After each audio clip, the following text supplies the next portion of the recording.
shut the fuck up when I'm talking? No, It's not your turn, bro. Jesse, he trying to kamikaze himself, y'all. So he can be out of the hunt. He can do whatever the hell. Amen. You have a little Three quick answers. It's pausing new oil and gas leases on federal land, 2021. Biden, that's what did it. Stricter environmental regulations. Biden, that's what did it. Pipeline and drilling approvals, slower than ever. Biden, you want to know why they went up? They started pushing against oil. There you go, James. Don't look it up. You forgot to add. You also forgot to add. My turn. The war that Ukraine and Russia started. You also forgot to add the COVID thing. But I could make it very easy. I could give you a very, very simple answer. We're talking about policies. We're talking about policies, I Ben. could give you a Policies, simple Ben. answer as to what Policies, is Ben. causing the gas price hike today. Policies, War. Policies, Ben. Policies, Ben. One word, Iran. Your dumbass president started a war and jumped up the price. Is it my turn or not? to start the war. And you have no respect, Go bro. ahead, Princess Jazzy. Princess I Jazzy. don't need it, Dan. I don't want to meet you, but you won't stop. We'll see. We're done. We're done. Ben is not even an American. Okay, Jazzy, you're up. By the way, the war started a long time ago, but go ahead, Jazzy. Right. You're after. To be fair, I want to say one thing. The Keystone Pipeline was cut off, but millions of Americans asked Joe Biden to stop drilling and stop fracking until they had better regulations on these companies that were like poisoning people's water, right? Giving people cancer through their water supply. So, did it for a reason. Do I agree with it? No. But you made a good point. Gas prices were the highest, for a while under Joe Biden. Also, I want to say Africans on this app, our very dear King Solomon, I don't know if you guys know him, but he's told us before, and so has Sugar Belly. All these people have told us that Muslims are killing African people in Nigeria. Extremist, radical Muslims were going around murdering people. So Donald Trump stepped in to help because the government was doing nothing. Apparently, it's still going on, even after Trump's bombings. But I think you should have answered that guy's question.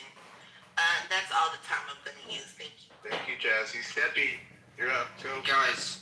Oh, no, my turn. It's my time. So we're not. I don't care, bro. Go ahead. Okay, fucking go start something. But anyway, so I'm sorry, what did you say? Go start something. Get fucked, whatever you want to call it. So anyway. Why would you say that to me? Okay, there you go. Enjoy it. Enjoy the Yeah. But why would you say that to me though? But anyways, like I said, Biden. Yeah. So why'd you say that to me though, bro? I don't know, because I can't eat a dick. So anyways, fucking Biden, he was so retarded that he slept so much, and his staffers fucking targeted and did what their personal agendas were. Also, if you look at our defense underneath Biden as well, fucking he appointed a Secretary of Defense that had no accountability, and then he also had allowed generals that they wanted to make decisions, but they didn't understand what fucking plumbing they had. And they were so proud that they had transgender fucking generals. Now, coming from a military guy myself, how am I supposed to accept that? How can I accept the decision from a higher commanding officer who doesn't know if they have a dick or a slit? I mean, really. How could that possibly happen? How could that happen? ATZ. How? ATZ. I know. No. I'm responding to him. He opened his mouth, and now I'm opening mine. Can you finish though? No, I can't. I've been listening to multiple people. What he's saying It'll be your turn soon. There you go. After he's done. Go ahead. So when we look at the reality, and by the way, amen, I want you to really process this. The United States doesn't need NATO. NATO needs America. Why? Because if you look at the amount of money that we put into it, Now I have to address it. if we Now I look know the into name. the amount of money we put into it, Show that to Hey man, yourself. you trying to kamikaze yourself? Hold on for a second, Steffi. Hold on for a second.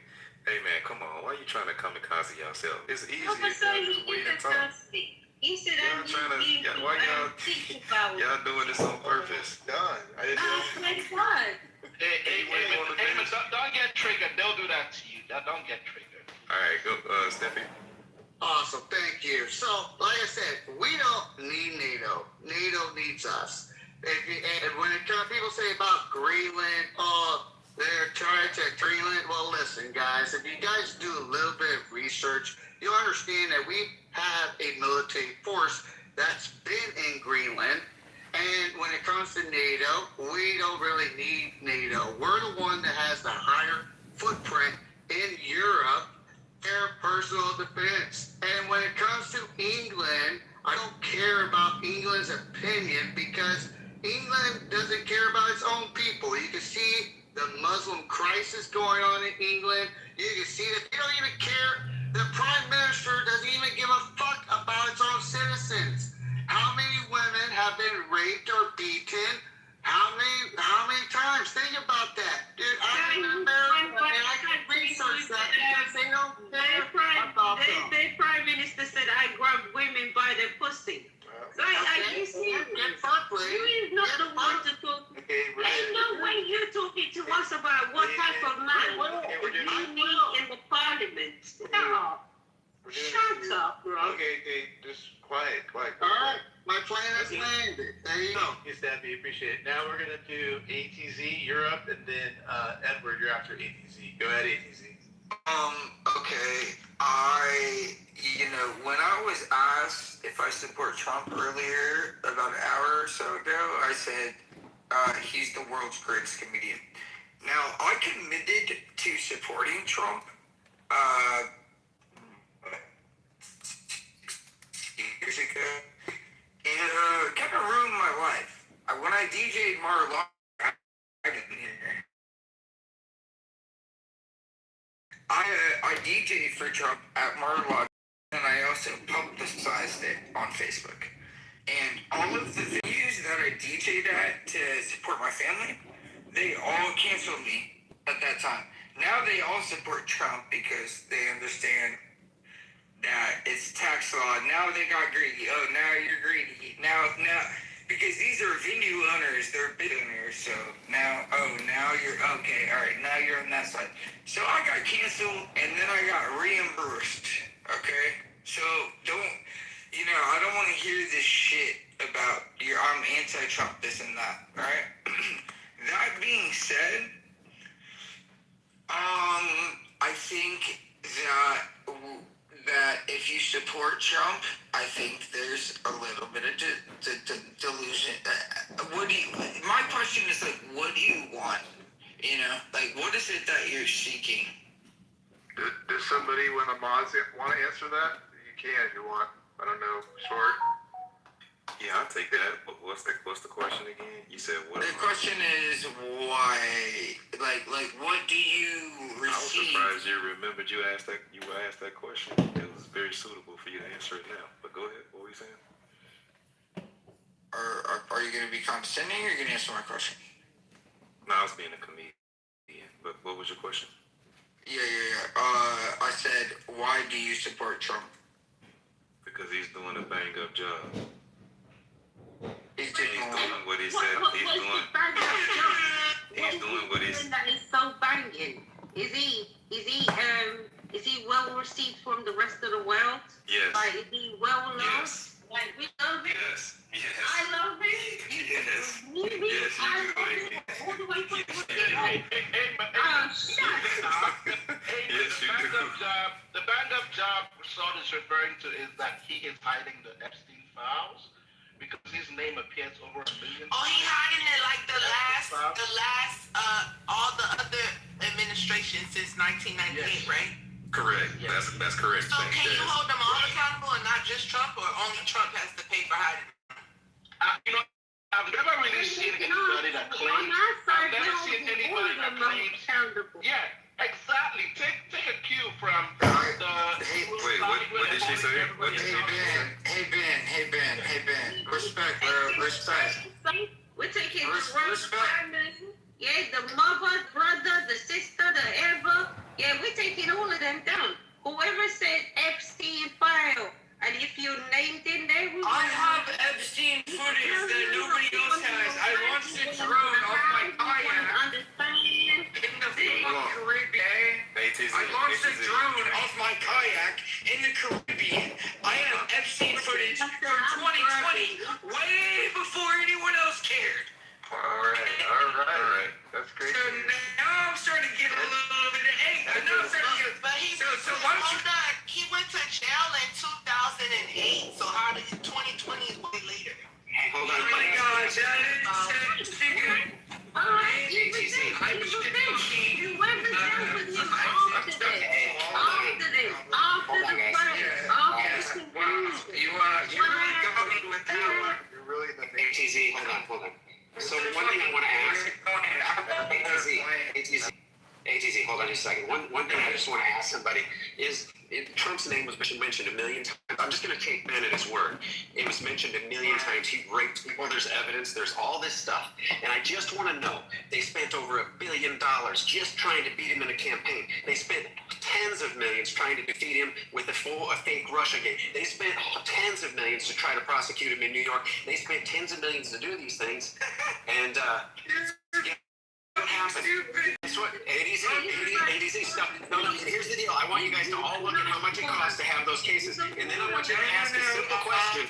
I want you to ask ask yourself a simple question, and I want a genuine answer, because I need to know your level of intelligence. All this stuff was out there. I'm agreeing with you. ATZ, shut the hell up and listen, okay? I know it gets smoking right now. But right now, what I'm going to ask you is, you have all of the evidence in the world, and for 4 years, you could have buried Trump and he would have never been a problem. Yeah. And you didn't have one single charge against a single person from the DOJ in 4 years. I just want to know, if there was so much overwhelming evidence, why has not one person been charged with a single thing? Here's why you're dumb. Because you think that I'm in opposition to you. You don't understand that it's deep world and deep. Wait, I go one at a time. Let me talk. So, Ice, you think I'm in opposition to you, and that is your... You must still be in your kayak in the Caribbean. You took a kayak. We can hear you. He's so goddamn tuned out that his phone isn't short. Shut the fuck up, faggot. You've never grown Epstein Island. I see why he thinks he played at Mar-a-Lago. Leave him alone. I didn't have this on my bingo Wait, card. hold on, Ben. But I want to let Amen, were you trying to answer the question Ice asked? No, I'm saying, let him go, because the other guy, he cannot say anything, because we can clearly see that he has signal problems, right? But I see you people reacting and saying, I got it correct. Like, I don't understand. How is there an answer when you're asking a question? Is the answer being like, I'm in the wrong? If there's an answer to the question, If he asked the question, if there's an answer, then there's an answer. He's Why are amazing. so many drunk people in here? Alright, let's go. Ben, can you answer the question, please? If you need him to repeat it, then, you know. What does the color green smell like when it's sleeping furious? Is that from Ice? Is that how you said that? Ben, if you can't answer that, I don't even want to guess where your intelligence level is. I asked a simple question. You come on stage and you talk fast and put out some bullshit numbers. Every number's right, everything is cool, I put the facts in there. And here's the thing, man. Your fucking brain comes on with your TBS. No, because you come in here and you want to cast stupid shit out. You've used you know anyone this, that, like, what else do you want to call me? Shit, go on, Ben. We want you to talk. We just want you, before you go off on your diatribe and talk about something else, we were just trying to get an answer to the question first, that's all. Can you answer his So question? is the question before why didn't they release the Epstein files? Go ahead. Answer. Yes. Was that the question? Yes. Nah, that's That not was the main question. You see, you can't even remember it. That's what you were holding shit. I'm gonna ask my question again. Why don't you say something? Because this is comical, because the comprehension level is elementary. It's not even elementary. Jasmine, what would you say to that? Make the question short. Don't go on a diatribe. Make it short so we can understand. Our comprehension level is low. It's low, so just make Yeah, give it to him on the short line. Very, very slow, Ben. I'm telling you, Ben. It's so slow. It's not the word. Hiding the Epstein files and my question, but I wasn't the one speaking at the moment. I said, hey, what about all the other people that hit it since 1998? Can we hold them all accountable? And you kind of skipped over that part. I apologize, Jazz. We're going to come back to that. I apologize. It's okay. Go on. I'm going to just, let's say we all agree with you that Trump's name is mentioned, as he says, there's 3.5 million pages, but Trump's name is mentioned millions of times, okay? So with it being mentioned millions of times, really, let's just say there's video, there's all this evidence that you got in these Epstein files, which nobody's presented to anybody online, nobody's done. If that's all there, why didn't the DOJ in the 4 years of the Biden administration not charge him? I don't know why. Seriously. But then Ben is the one who's supposed to answer this. You've been the opportunity. Then again, J.D. Vance campaigned on, we have to release the Epstein file. Cash Money Patel campaigned on, we're going to release it. There's a lot of stuff in it that we need to make the world see.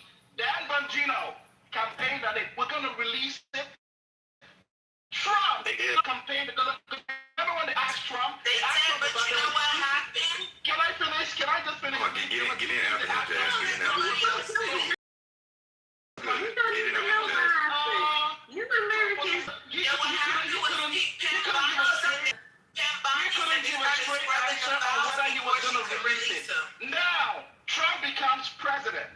Pam Bondi said they started blacking. And Bundy comes out, I have the binders on my desk. And he gave them in process the binders on TV. Then Trump puts 1,000 FBI folks on payroll. It's like a bunch of retarded on his files and scrub his name. Wait, hold on, Jazz. The king is talking. He only allowed his queen. It's okay. That's what it is. That's what it is. Hold on, Jazz.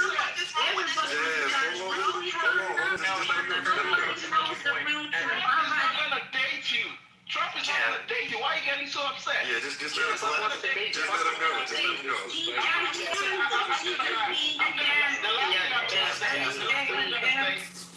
My question for Ben is, can Ben please provide proof that Donald Trump put 500 people on payroll to look for his name? Hold on, y'all. Hold on. Please, we can't just, Jazz, you know how it goes.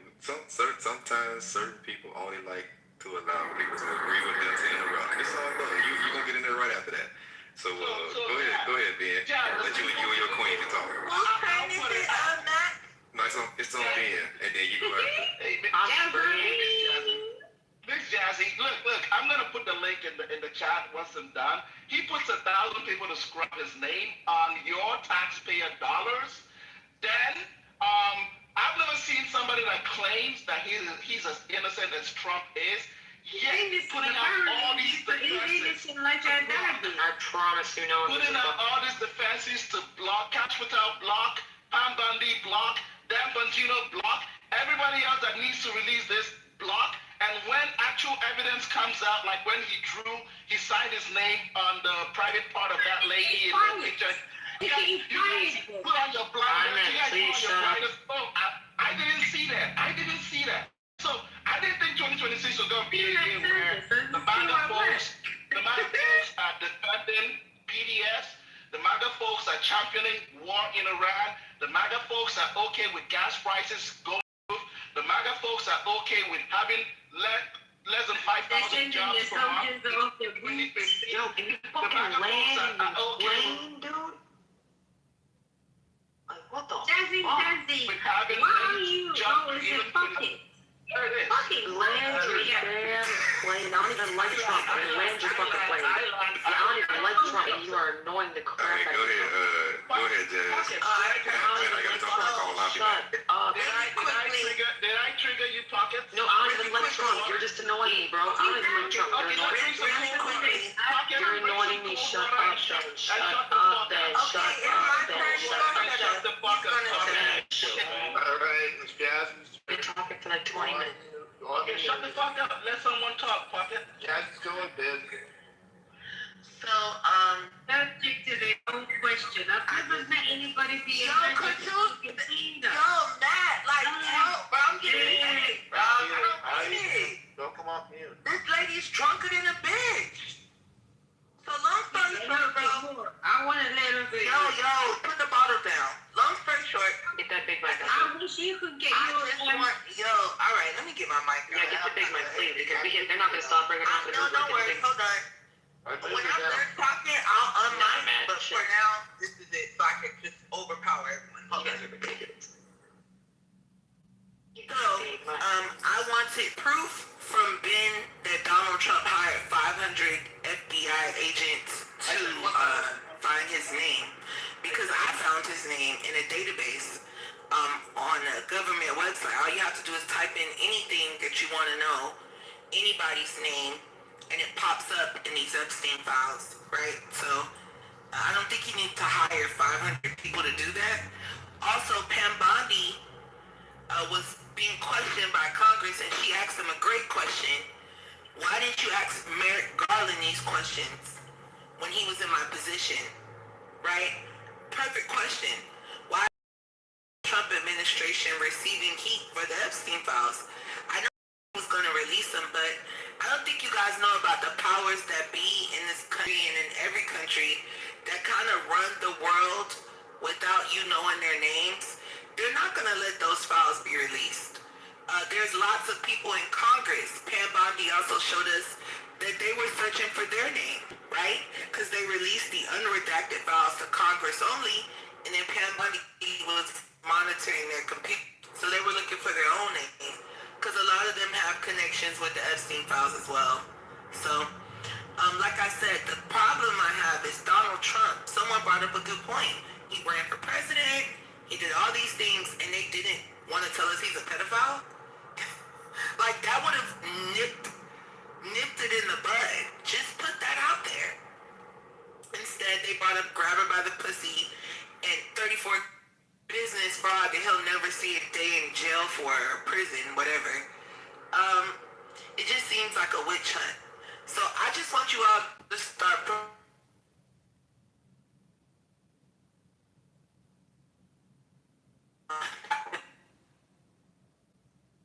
You're in the Matrix, at least for me. So for those that can read, I put the thing in the chat. You guys can read it. For those that can read only. You're in the Matrix. I'm just gonna. Edward, are you there? Why she gets fixed? I don't know. I want to make sure she's complete. Yeah, I'm gonna mute. Okay, there she went on mute.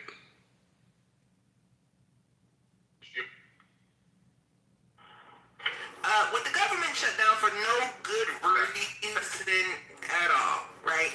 But for some reason you'll let that go and you'll focus on Trump. Very weird. Also, I want to say Trump is receiving intel on the war that we're in now, Israeli intelligence. The same Israeli intelligence that told him that we obliterated Iran's nuclear weapons capability, and all of a sudden we didn't. So I'm not going to blame this all on Trump. This is a system that works together. We have a crazy man named Pete Hegseth using Bible verses. That's the reason we're in Iran. You know? There's a crazy one right now. And Donald Trump is not the spearhead of it. They've been talking about going to war when he was in office. Right? For some reason, it's just now coming to fruition. I don't know why. I'm not a psychic. I don't care. But let's stop focusing on Trump only so we can actually fix the government and not keep it so corrupt. Thank you.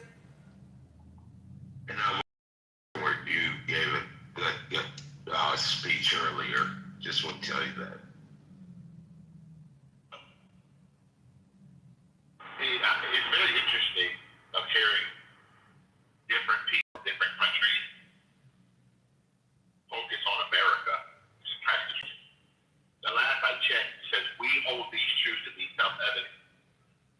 The United States is ran by the people. Even though we have elected officials, the way we operate America is we the people. I don't know if you guys understand that. We hold these truths to be self-evident. I live in the United States of America, and I will always focus on my own individual rights, which were not given to us by the government.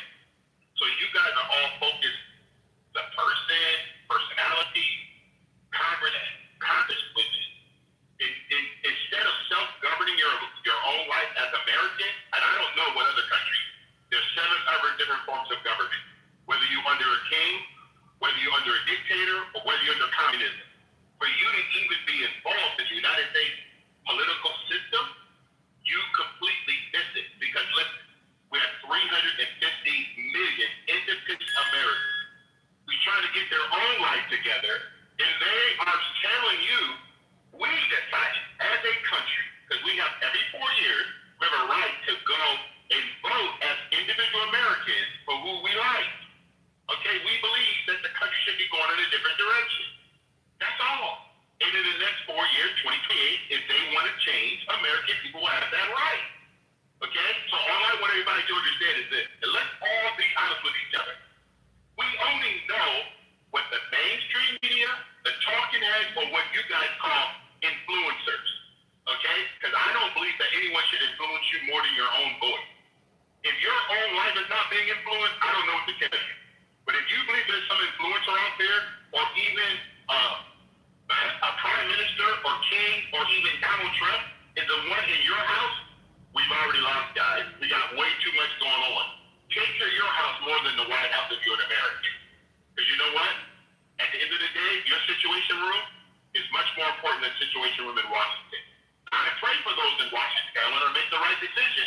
But at the end of the day, they're not making any decision for me and my wife. We got to do it ourselves. So, Matt, again, Pepe, Sword, Bieber, hey guys, much for allowing me to talk on the mic. Again, the mic it's not a right, and I don't take it lightly. Thank you, Edward. We the people. Thanks for that word. Was that what Edward talking to we the people? Yeah, you don't sound American to me, so. But I don't know if you understand our documents, but we have 3 documents that most Americans. I'm American. You're not American. You're probably American citizen, but you're not American. Let's come with that bullshit. I'm actually more American. I'm actually more American than some folks on stage, but I'm not even gonna get into it. Maybe I don't know about you, but I'm actually more American. I'm just gonna tell you. We're the descendants of slaves. Our blood's in the ground, brother. How you doing? Amen to that. You flew here and you're acting like you're one of us. Pepe, aren't you Mexican, Pepe? No. Aren't you Mexican? No. So what the fuck you got a Mexican name? Pepe. He is Mexican. He lied to all these people. Told him he's Corsican. Hey, Jasmine, I can hear your voice, Jasmine. You too, Mr. Edward. Hello. I hope everything's well. This is a good room. You know, work the 4-letter word, and we get paid for that word, so I gotta work every day. Because you know why? As a conservative, I gotta go to work. I can't sit around being an activist every day. That's true. That is actually true. Good point. Hey, Dr. Mitch, do you want to step up to this conversation, or you just keep up on stage? See if he comes off. Guess not. Raj, you want to come off? You've been saying some stuff. Do you want to? No, thank you. I gotta say, man, you've been running this room for about a week now, and it's very interesting. It's entertaining. It's heated. You know, this is it's just an interesting time in history. It's almost like a vortex. There's so much shit going on. We don't know, pretty much everybody that talks to us has proven to us that they can't be trusted. We have to try to piece things together and not just make sense of things, but people are trying to figure out how to live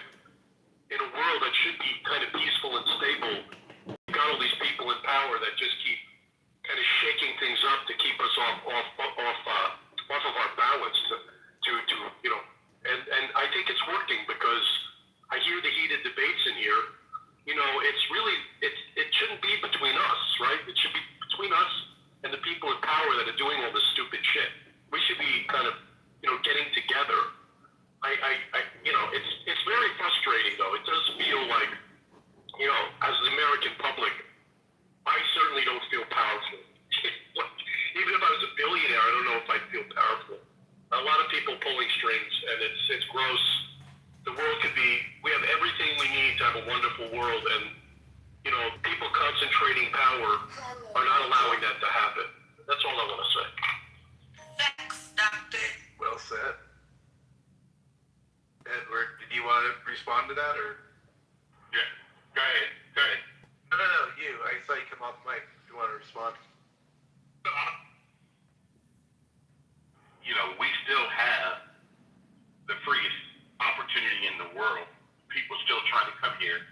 And I personally believe, Doc, is that we do have elected officials who need people to help them understand the role of government, especially in the United States.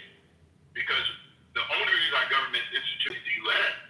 is that they honor our rights, which does not come from government.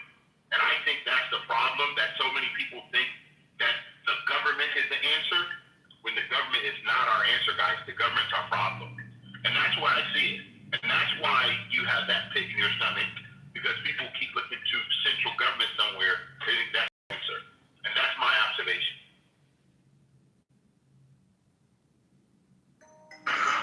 The two parties, honestly, I think it's this whole idea that you have to pick, between worse and worse. Independent candidates don't seem to get any traction. Third party, libertarian, Green Party, whatever it is, it's just they've got to walk. I think the idea of choice is an illusion. If that wasn't the case, they're calling elections before you even vote. So I think we could take it back. I'm with you, Edward. People do have the power, but we have to take it back. We can't just take whatever's thrown at us. I don't know, too horrible. How did that happen? And a lot of the country, I think, they're not going to be as aware as we are, right? We have people in this room have high levels of awareness. No, I agree with you. But see, Dr. Mitch, this is probably for me to teach my children and our grandbabies and their spouses. You said, when do American individuals have enough courage to take government on themselves? Self-government. See, if you have enough understanding of who you are as an American, then you will not allow the elected officials. You just said it clearly. How many people in your state or my state have been in politics their entire life? Okay, we have a governor in California that's never had a private sector job in his life. This is what we have. And the sad part about it is that most people are not even looking at this. We have people in politics, and that's all they've done their entire life. That's why I say, and you correct, Dr. Mitchell, until we, individual Americans, get back to we the people, we're going to keep having what we have. And I don't care what anybody say, our founding fathers believed in, and we're the only constitution out of 185 that has in its constitution limited government. We do not want to be ran by the state. I will tell everybody, July 5th, July 4th this year, we hold these truths to be self-evident. We don't want to be ran by a president, a king, a queen, a kingdom, a dictator. We do not want that at all. Guys, take control of your own life in America. I land. Friend Dante, she's actually running for Congress. She's never been in politics. But she's just disgusting. She said, what's my message?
probably over $150 trillion. I don't know what's going to happen with that. You know, I think it's intentional. I don't think they needed the money. I think they like to keep people struggling so that they can't rise up. That's just my opinion. Responsibility. You know, I hear people tell me that they're pro-black, and I always ask them, are you in debt? Because if you're in debt, then you're not pro-black. The only time you were actually pro-black is when you had no debt. What?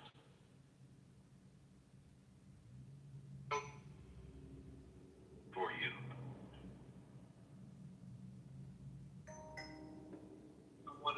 Just really quick, I think the mind trap is to argue based on comparison.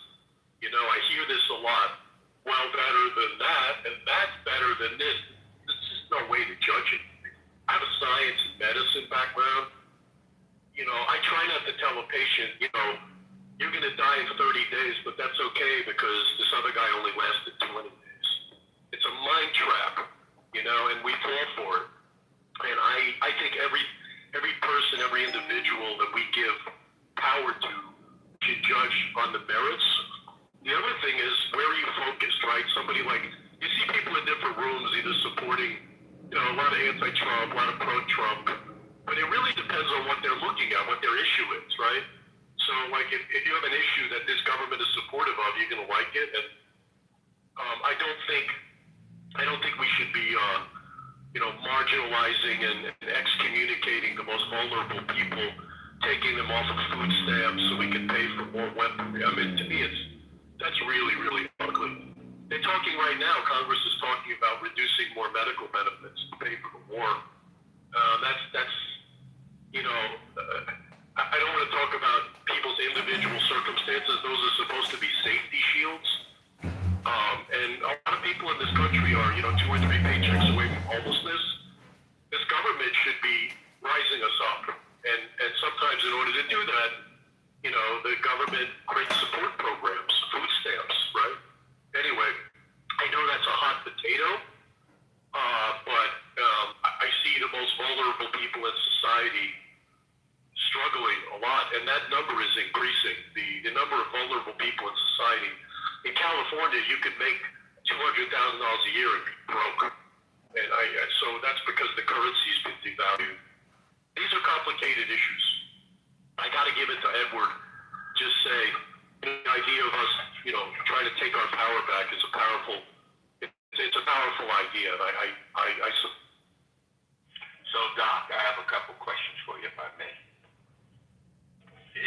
This is the first question. Where in our documents does it say that the government's supposed to be the taker care of individual people in America? So the answer is the way this country was set up was very, very different than any other country that's been set up. It's almost set up like the citizens are stockholders in the U.S. corporation, right? It's set up that citizens actually own the assets of this country, but they're not getting to us, right? The government's charging us to operate. People have argued with me before, no, it's not a business. It is absolutely a business, our government. They buy and sell oil, energy, land rights. They accept fees for visa applications, all these things that our government does that generate money that never gets to us. So they're not taking care of us. I'm not talking about, you know, so quite frankly, if things were being managed properly, we should be getting dividends like they do in Alaska with the oil, or they do in Qatar, or, you know, some of the Middle Eastern countries. They give the citizens a portion of what they do.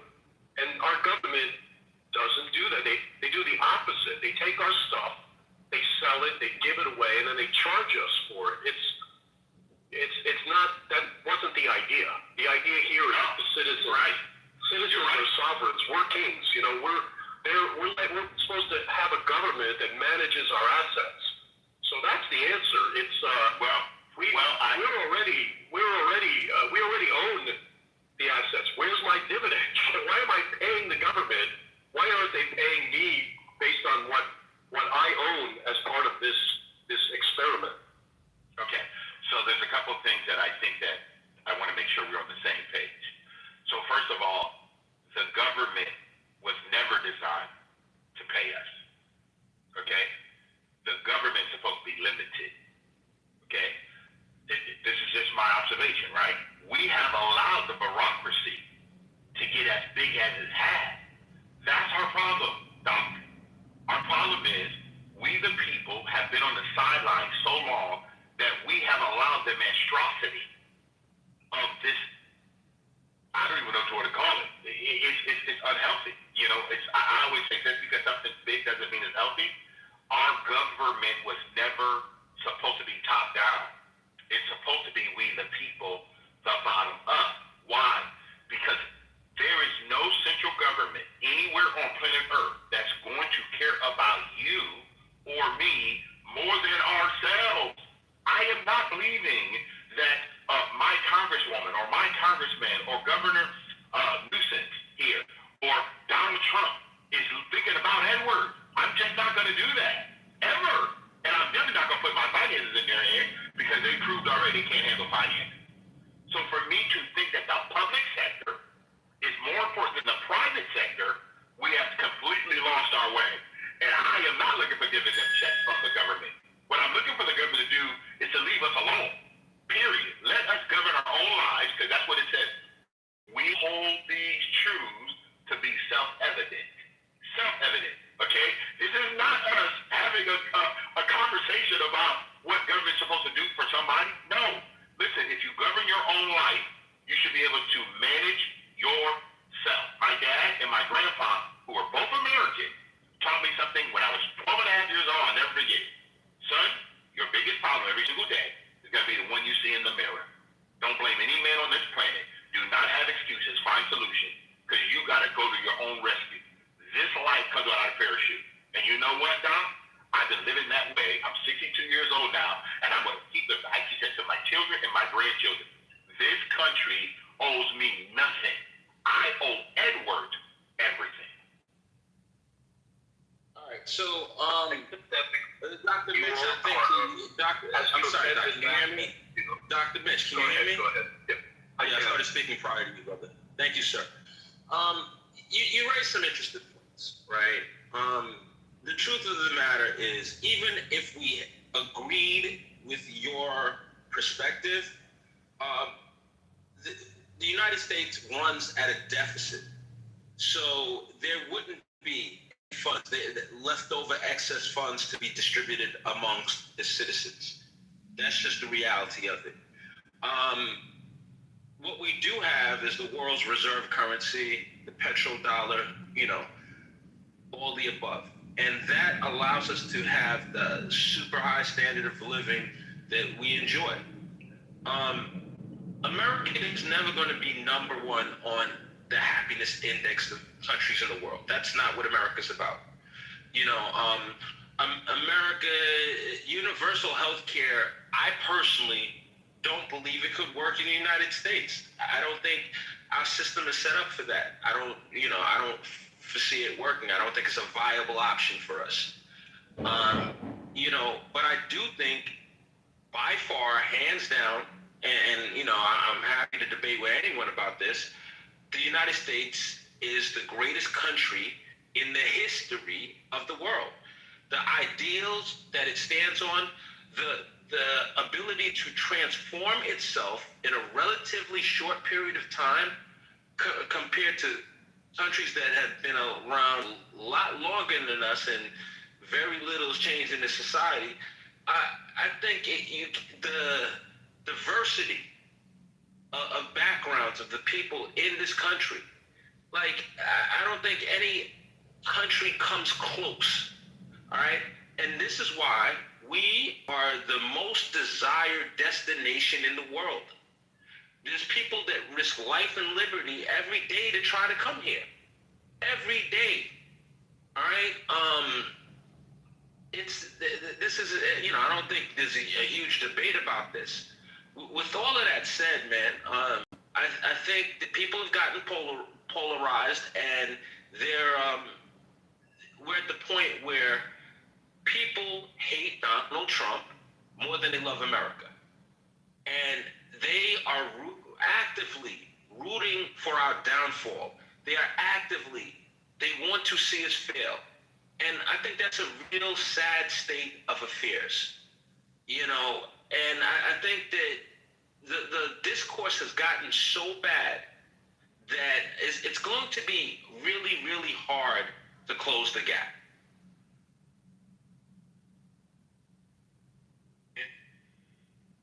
Or submission, and I think that the conversation that you have is true. Why are we, as Americans, deciding to go against our own country? Is the life of me.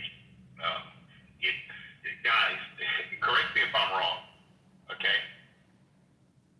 Who decides for you every day? Do you guys think that someone in your local government, your mayor or your sheriff, or your congresswoman or congressman, or your local governor, which some of you, and correct me if I'm wrong, some of you may not even know their name. You may not even know the operation of your city.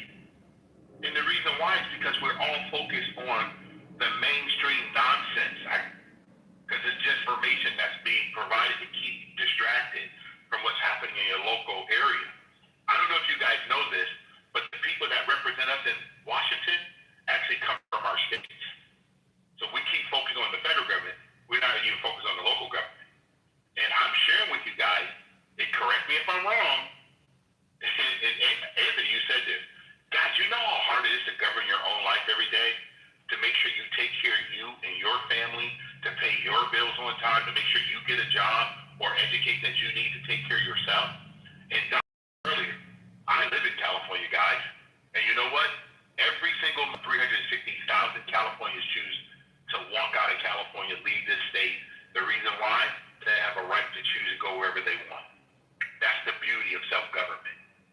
You never have to stay wherever you are. If things are too high, there's other states, and now there's countries to live.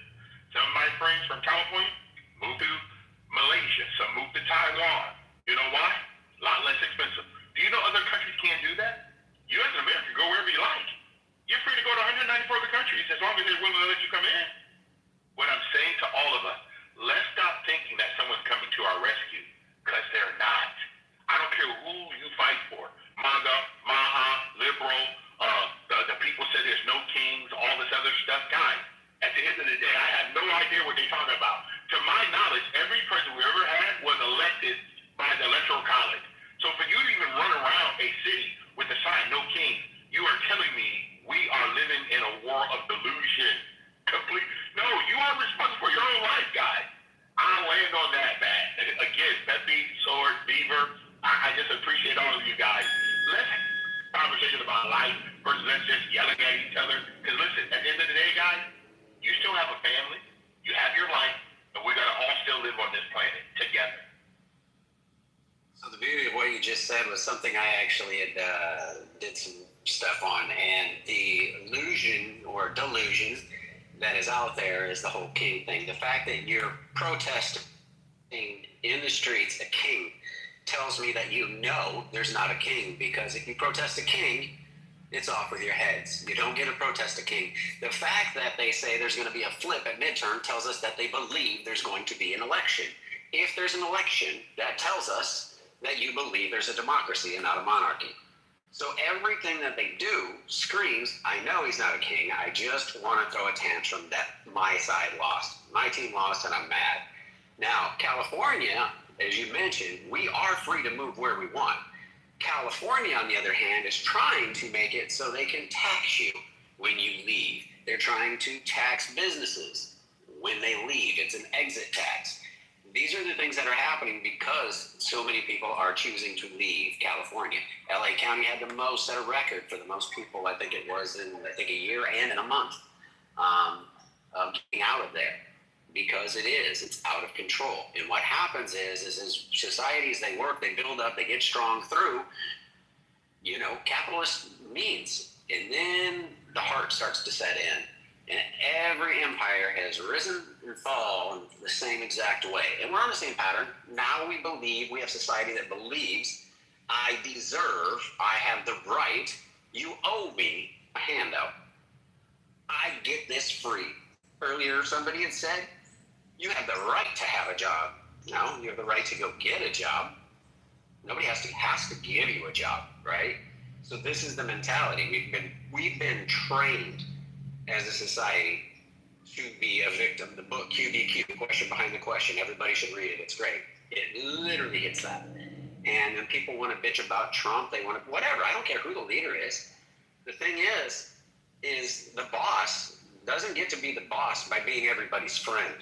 The boss becomes the boss because he holds you accountable and maybe makes you show up to work when you don't want to, makes you do a job you may not want to, but he makes you do it and the company benefits. Being the boss is not a position where you get to be the most liked person. Most places do not like their boss. I just want to add ice to your thing there that there's one thing you typically can't do to a king also, and that is try to impeach him.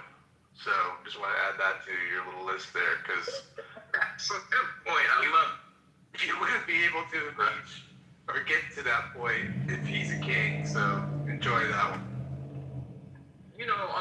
Listen, I just came from the room, so I'm not pointing. These words, they may have been mentioned by somebody before I came in, so I'm not trying to purposely trigger anybody. But there's certain talking points, and when you hear these words, you should go on high alert.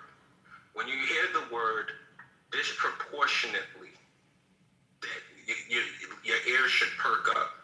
When you hear the word disenfranchised, your ears should perk up. When you hear the word marginalized, your ears should perk up. When you hear the word entitled, your ears should really perk up. People, listen, there's certain concepts that we have to be really, really careful of. Prejudice and racism comes in many formats. One of the ways is it comes in the form of low expectations. I don't realizing their free speech right and honestly telling me what they perceive, people that look like me to be about. That I'm cool with that. I meet that head on. We could have the conversation. Damn, I'm getting a phone call. I have to deal with this on a regular basis, right? And I've learned this in my life. I'm 62 years old. I taught my children. We live in Orange County, California, and one thing I always say, if someone doesn't like me because I happen to be ethnically black, why would I want to work there anyway? I mean, guys, I have a right to choose where I'm going to go. No one can't tell me, we don't want you. Okay, great. Thank you for letting me know. Thank you for making me aware of the fact that that's your issue, not my issue. This is the challenge that we all have. And like you said, are we going to be marginalized? I mean, where do we get this concept from that someone owes any person anything? Okay? To my knowledge, correct me if I'm wrong, when my mom and dad got together, they decided to get happy and have me. It wasn't the government.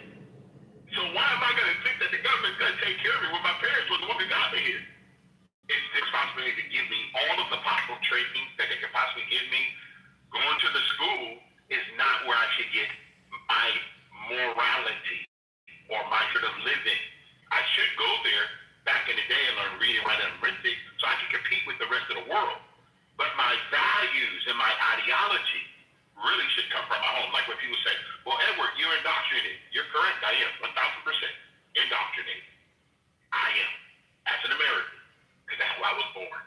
I believe my rights come from God, do not come from the government. I believe that we were founded on that principle. All men are created equal. No person, no government ever created Edward. We were created equal. Doesn't mean we're going to have equal outcomes because we're not born. I was born to two parents. Some people were born to one parent. Waiting for them to see their face.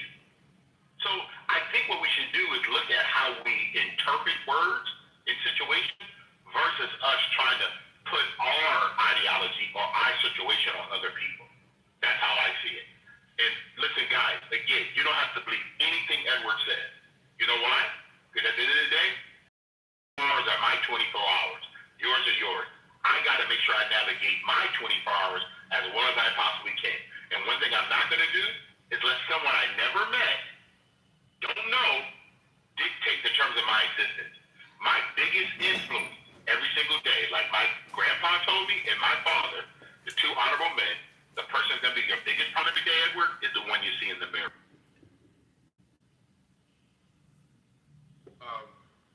I've been listening to this conversation. Edward, can I ask you a question? So when you hear Americans complaining about the stuff that they're experiencing on a daily basis, the layoffs, lack of money, and all the other stuff that goes along with it, whose fault do you think that is? The company didn't have enough money to pay me. It's no one's fault. It's just the way company goes bankrupt. So that means I have to go look to find another opportunity. No one's guaranteed me anything.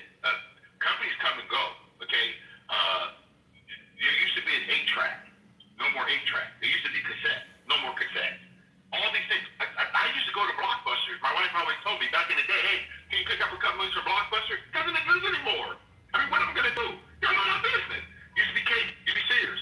Now, listen, at the end of the day, the only person responsible for Edward is Edward.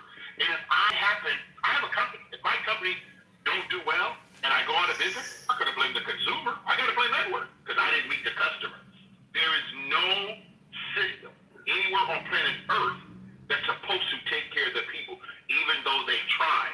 Communism tried, socialism tries, but at the end of the day, if I don't have enough, what I call self-awareness, that I'm responsible for the outcome of my life, then I already lost the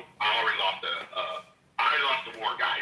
Listen, I don't know where we get this concept that we're entitled to something on planet Earth, but listen, I was born, I'm the 15th of 17 children, okay? Both my grandfather and my dad were born at a time when America was at crossroads, okay? And they both survived. They both stayed married. My grandfather 49 years, my dad married 58 years. They both owned property. My dad was in the Air Force, my grandpa was in the Army, and they loved this country. And you know what? This country had opportunities for them that they could not get anywhere else. So I appreciate your question, Count, but Count, at the day, when do we, as individuals, have a checkup from the neck up? Okay? Like my daughter and son, I told them when they were growing up, if you don't do your homework, you can't live here forever. That means you're working for your home. Okay? They decided they're going to do their homework. You know why? Because I told them they can't live with us forever. Because at some point, we're going to put them out. But now they're both married, they're raising their own family, and now when they talk to their mom and dad, they say, you were right. Yeah, you know why? Because responsibility, I can't use the language, guys, but responsibility takes a lot of work. No, I mean, no, I agree with everything you're saying. I guess the reason why I asked the question is because, from my vantage point, I own a business as well. I do feel that really puts us in a position where it's very, very difficult to run businesses, right? But I live in California too. The taxes and stuff you got to pay, and it's crazy. But the reason why I asked the question is because I feel like the government. Now, it's kind of you kind of worded it, or maybe somebody did. But I think the government, it seems, inhibits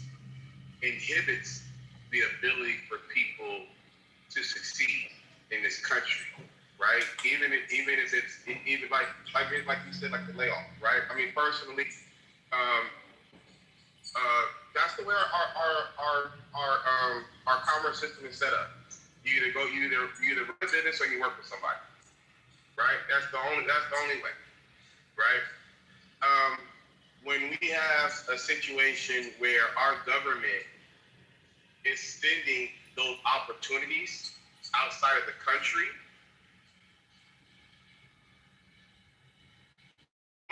how is that? Well, I guess I got to be better. I remember I used to listen to a guy named Tom Hartman, and he's a liberal, and he would call it a race to the bottom.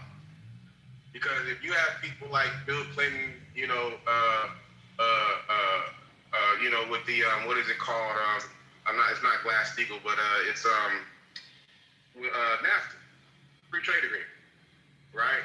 If you're providing opportunities for, these other countries, expense of Americans, at some point, there's only so much that people can do. And I think that bubble, that proverbial bubble that we always talk about, I think we're starting, that bubble's about to burst, if it hasn't bursted already. And now we're just watching the air escape. So again, I agree with what you're saying 100% as a businessman myself, but I also understand that, if I want to be able to function in a way where I can be held myself accountable without you infringing on my abilities to be the best man I could be. Does that make sense? Yeah, of course. It makes a lot of sense. And I agree. I'm in that care for 38 years, right, Countdown? And I always say that all the boards we have here in California, not one person on the cemetery board, the funeral board, or cremation board know anything about our profession.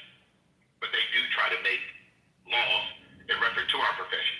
So we have to go there and educate them so they understand. Just because you created a board doesn't mean you understand how business works, okay? Remember, they work for the public sector. That means they're working at the behest of the taxpayer, right? So one of the things you said about the fact that America is investing in other countries. So one of the things I've learned when I started a long time ago was that Americans have the opportunity in my business to shift human remains around the world. Okay? Well, I didn't know that when I first started 38 years ago in this business. So you know what I decided to do? Start traveling. I've been to 54 countries and asking other countries, how do I get your business from the U.S.? So when people come to this country and they happen to pass away, that my company gets called to ship them around the world. You know why? Because that's commerce. It's opportunity. So I don't look at everything that the United States is doing to invest in other countries. I want to find out ways I can work with our government to be the person that procures those opportunities so that I don't have chefs selling to Americans. You see, and yes, I hear you.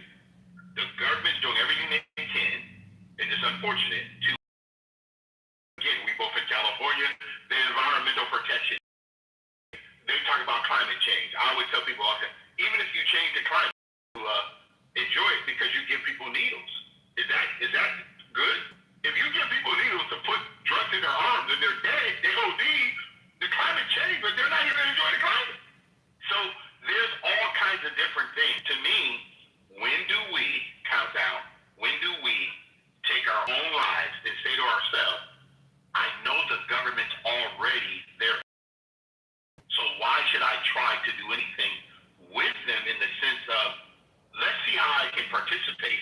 Small Business Association, I don't know if you guys know this, but they will give you all kinds of free information if you want it. Okay? It's really, really powerful stuff. Most people today don't do that. All I'm sharing with you guys is this. We got the best thing going right now. Okay? There's so many opportunities. Too many of us look at what the government's doing. I look at what Edward can do. What can I actually do every day that's going to cause my family, my children to have a better life? That's what I try to do every day.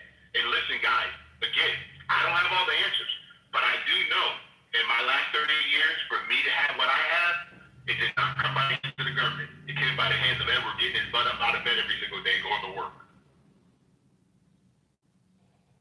Very well stated, Ed. And, it's something I wish we just heard more often on Clubhouse, man. There's so many people, there's so many people that blame the government for their circumstances. There's so many people that feel like it owes them something. And I think that, it really hurts them, to try to, self-actualize. You listen of yourself, thinking like that. It's like, it boggles my mind. It frustrates me. I'm not special. There's nothing special about me. God didn't whisper into my ear and give me, all the information. The harder I work, the luckier I get. I understand for some people that's a foreign concept. I understand that, for some people they feel like, they should wait and collect something from somebody else. I get it. but they're really not doing you a favor. All right, I'm gonna land with: it's far better to teach a man how to fish than to just give a man fish. Far better. Can I touch base with you? Edward, can I touch with you? Yeah, 1 second. One second, Steph. Let me just respond to Anthony real quick. So Anthony, you said something I think is very valuable. And the reason why you're not going to hear that on these platforms is because personal responsibility is a foreign concept to people in the United States. And you heard what I said, in the United States, it's a foreign concept. And the reason why is because people today don't want to be accountable or responsible. They want to blame everybody for everything. Okay? Even people who get differences. No, you knew you were different before you got married. Some guy to tell us, oh, we're going to split everything. Look in the mirror and say, you know what? Like I tell my wife all the time, babe, I'm sorry.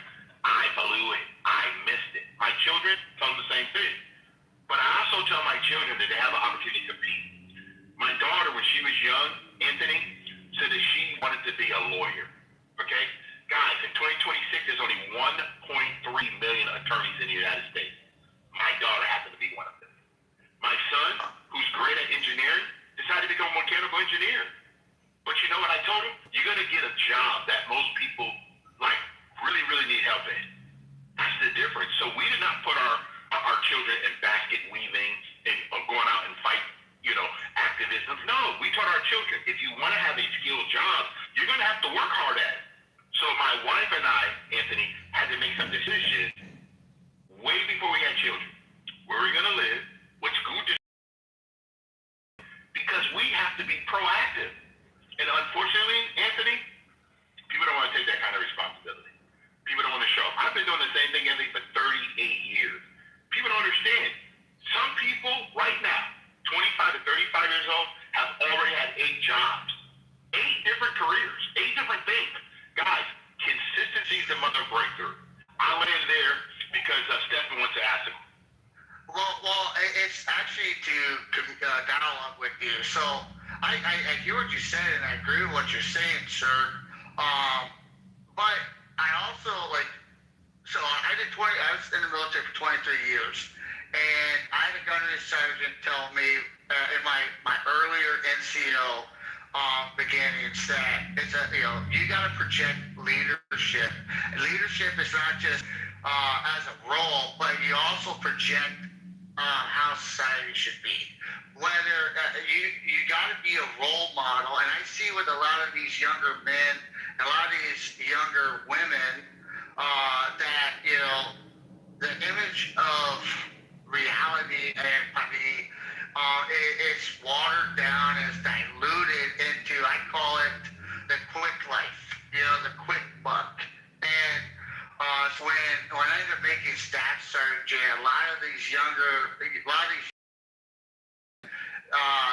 that were off track,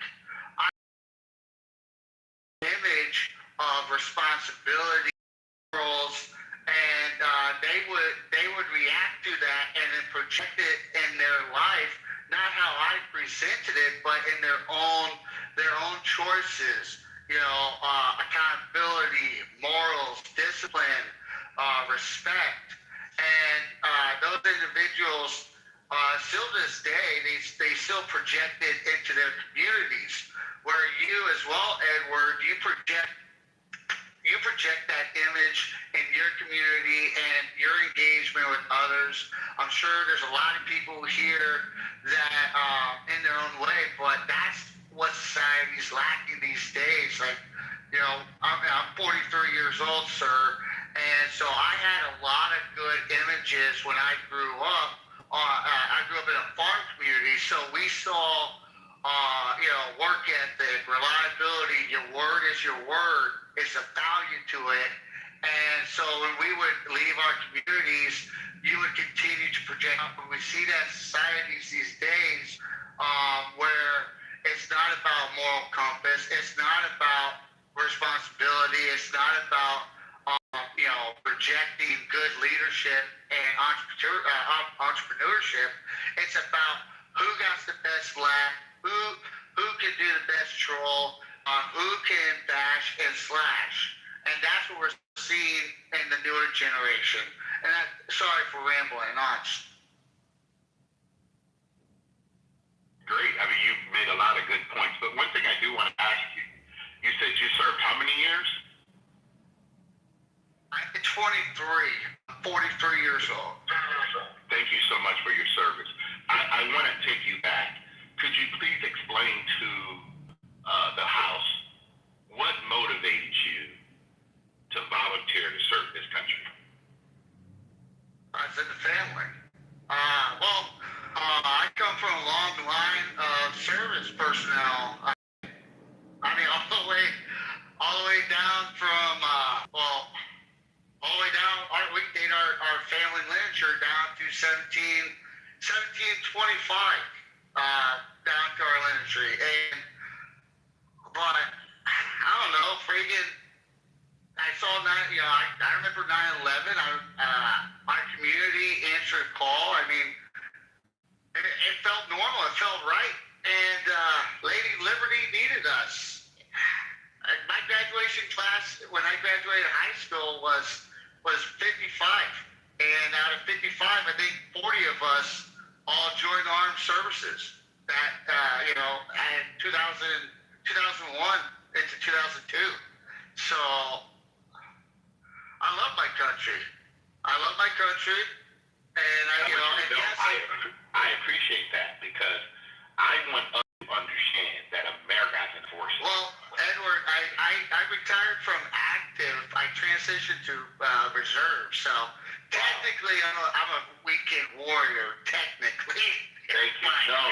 Listen. Thank you very much. And privilege, and still have the privilege of traveling all around the world, 54 countries, 5 continents, because people like you, people like Brad, other people that serve, even the officers. Guys, I don't take it lightly. That was not my route. I chose to go to college because my professor told me that I had the ability to do that. But Edward, I want to put this out there. I have a lot of individuals that they get depressed because they didn't choose that route later in life. They didn't choose it. And I like to remind people, we all have a role in society. Some choose the military, but remember, bullets don't fly without supply. And people need, whatever you chose to do in your life benefited America in a way. Whether it's working at 9 to 5 at the slaughterhouse, or going to college to learn logistics or business, and all goes together in the centipede. Because when someone goes, I went to college instead, but I started a business, it's like, yeah, but you going to college, you started a business, you pay taxes, which got GIs, some MREs, or some shoelaces or whatever. So you did your part, Edward. Everybody in their way does their part for America, whether you're pro-America or against America. Like, I'm going to put this out there. There's a lot of people in the veterans community. When someone says, how do you feel about someone burning the American flag? Hey, they're doing it the right way. It doesn't bother me because they're expressing the right as an American to place, to have questions against their government. It's their right to peacefully protest. I might not agree with their reasoning for it, but expressing their right off of the American soldiers that paid that price for freedom of expression, freedom of questioning, freedom of religion, etc. Sorry for interrupting you, Edward. You served 23 years, man. I'm not taking any light of that. I'm glad that you have a voice, man, because so many, I deal with veterans every single week, man. I actually speak at veteran events here in Southern California and other places because I'm in death care and I have to help them. It's not easy, man, especially when a lot of them have trouble going to the veteran hospital and different things. The resources that they have to go through. And guys, I don't take it lightly. Trust me. There are people in our country that have made great sacrifices. And I even thank you for thanking us for, paying taxes and trying to do the role that we can. Together, Americans are better, okay? There's no what I call easy, what's the word I want to use? There's no easy access to personal. Self-government's very, very, very real. My daughter's in the military too. My 20 now. Awesome. Tell her we thank her for volunteering and following in the what I would call the legacy of your family to want to protect our freedoms, our liberties, because there are really foreign and the enemy that would like to take away our way of life. And I don't know if us Americans really understand that in its entirety. We think it's just about people politicking and talking on these platforms. But guys, there are people on American soil that would love to see the ideal of America collapse. To me, that's dangerous. That's why we the people have to stand up, guys. We have to really stand up and say, nope, we're taking our country back so that individual can stand up tall.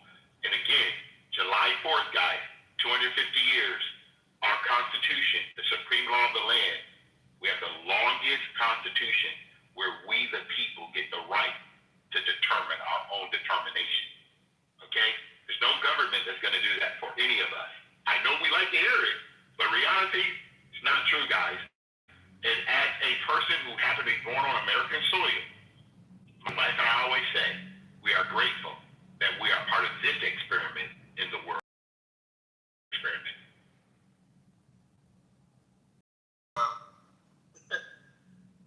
I think maybe I just, again, listening to what you're saying, I'm in agreement, but when you say it's not the government, it is the government, because it's what the government is doing, right? Now, if we want to talk about what we can do to usurp that, all the stuff that the government is doing to inhibit the ability for look, even the stuff that you're saying, Edward, right? What you do in your business, right? The fact that I'm sure it might take a lot of money, a lot of certificates, a lot of things that is required in order to get into your business. That is something that the government has put in place that kind of gives you protection, right? Same thing like with my business, right? I mean, part of your business, right? So either mine might be it's probably a lot more easier to get into. It's still a lot of like certificates, insurances, stuff like that you need. It's just not easy to get for the average person. Now here's the point. When you say, well, if something's not going, if something happens or whatever, they talk about, or one somebody did, somebody having to change positions 8 times, or having 8 different jobs. And that means you got to start all over. When you got to start all over, you start back from zero. I think about Michael Jordan. When Michael Jordan won his last championship, and the Bulls wanted to break up that team, Michael Jordan said, "No, I don't want to start all over again." Right now, I get it. Sometimes that happens, but again, I'm not disagreeing with you when you say that I think this country is great. I think it gives people opportunity to succeed. I also feel like at some point the government has overstepped its bounds and inhibited people from doing, from being really the best people that they can be. So, like I said, and it's the have, you can say the have and have-nots, and the law protects the haves from the have-nots. Because if we want to just really get grimy with it, and it's all, I don't care how, because that's kind of like what I don't. Now you open up a whole, right? Because a lot of people that maybe could have the ability to take from the people that have, but don't do it. Why? Because the government has put laws in place to protect the people that do have, right? So we all are trying to follow laws. Some people, from it more than others. And that's why I said earlier, when we were talking about a race to the bottom, you said, well, yeah, you can just go and see about getting contracts from outside, well, that might be good for your business, but my business, I'd be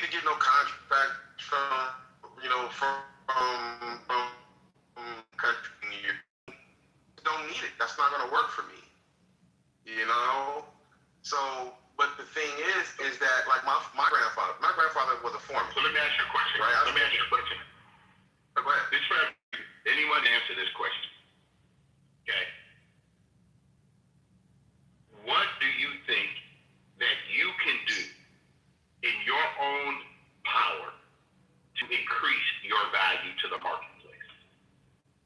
Go and learn more skills. Okay. Thank you, Sword. That's one. Anyone else? You can get free and unbiased Medicare health. Yeah, I mean, anyone else marketing? You know, you could market yourself better. You know, that's always my thing. You know, yeah, you know, you just you know, put your name out there. Americans have been conditioned. Hey, Jenny, your mic is open. You got a hot mic. Oh, I was about to answer what you were done. Okay, yeah, but okay. Go ahead. I'm sorry, repeat that.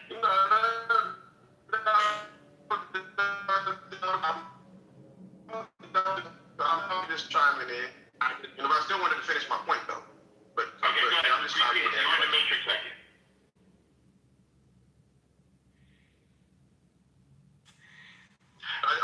What was your question? Could you repeat it? No, the OG was gonna let Countdown finish, and then he was gonna go after. Yeah, but let me answer the question because what can we individually do to add more value to the marketplace as individuals? Gotcha. Okay. Somebody said you can I said you can get more skills better. Going into the mix, but it's all good. And you know, I think the gist is going to be pretty much similar. You know, more skill sets, learning more marketable skills, blah blah blah. You know, solve problems. Yep. Assess what the market needs and provide it to it. Right. Right, Sword. If I find a problem in my field, I'm in death care, guys, and we see a big problem, and right now we're trying to solve it as a profession. Okay? It's everywhere. My mentor says this to me all the time. He's been my mentor for 28 years. Okay? He says, Edward, opportunity has a unique way of presenting itself. It stands on every street corner around the world waiting to be recognized. Do not look at things that you have zero influence over. You have influence over. What do you control? What's in your power? What can you implement to solve someone's problem? Guys, all of us are either on an Android or a smartphone. Okay? iOS. You know what? Someone solved that problem so we can all communicate with each other. And you know what we all did? We went out and bought it. So I'm a firm believer in the free enterprise, but I'm not. You cut me off, bro. I mean, I heard the question, but no, you were in the matrix. Calm down. I'm sorry. I would never do that. My apologies. Yeah. Okay. Well, no, I just want to summarize my point. What I was trying to say, okay, is that again, we still have to operate inside the confines of a law, right? When I'm listening to you, it kind of leans more toward anarchy, where I'm going to do if I see you got to take it. That's true, but you still got to operate within the confines of laws that are set in place, which is protections to prevent from people that maybe you see an opportunity where you can, you know, but you can't do it because the law is protecting that person, and that law is implemented by the government. But what would be the benefit of having that type of mindset? You can't build your own house. You got to go and take a brick from somebody else.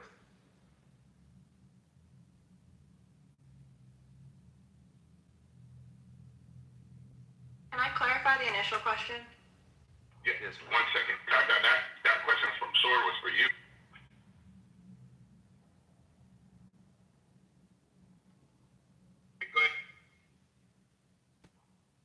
Go ahead, Jenny. It's all good. Go ahead, Jenny.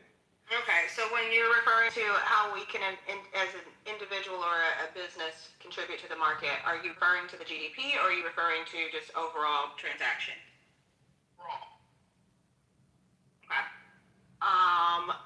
infusing our money into domestic entities as opposed to foreign entities. We're conditioned, really unfortunately, to buy cheap, maybe subpar products because it's easier, and we're looking at our own cost of goods sold, and we're looking at what's best for us as opposed to what's best for the collective.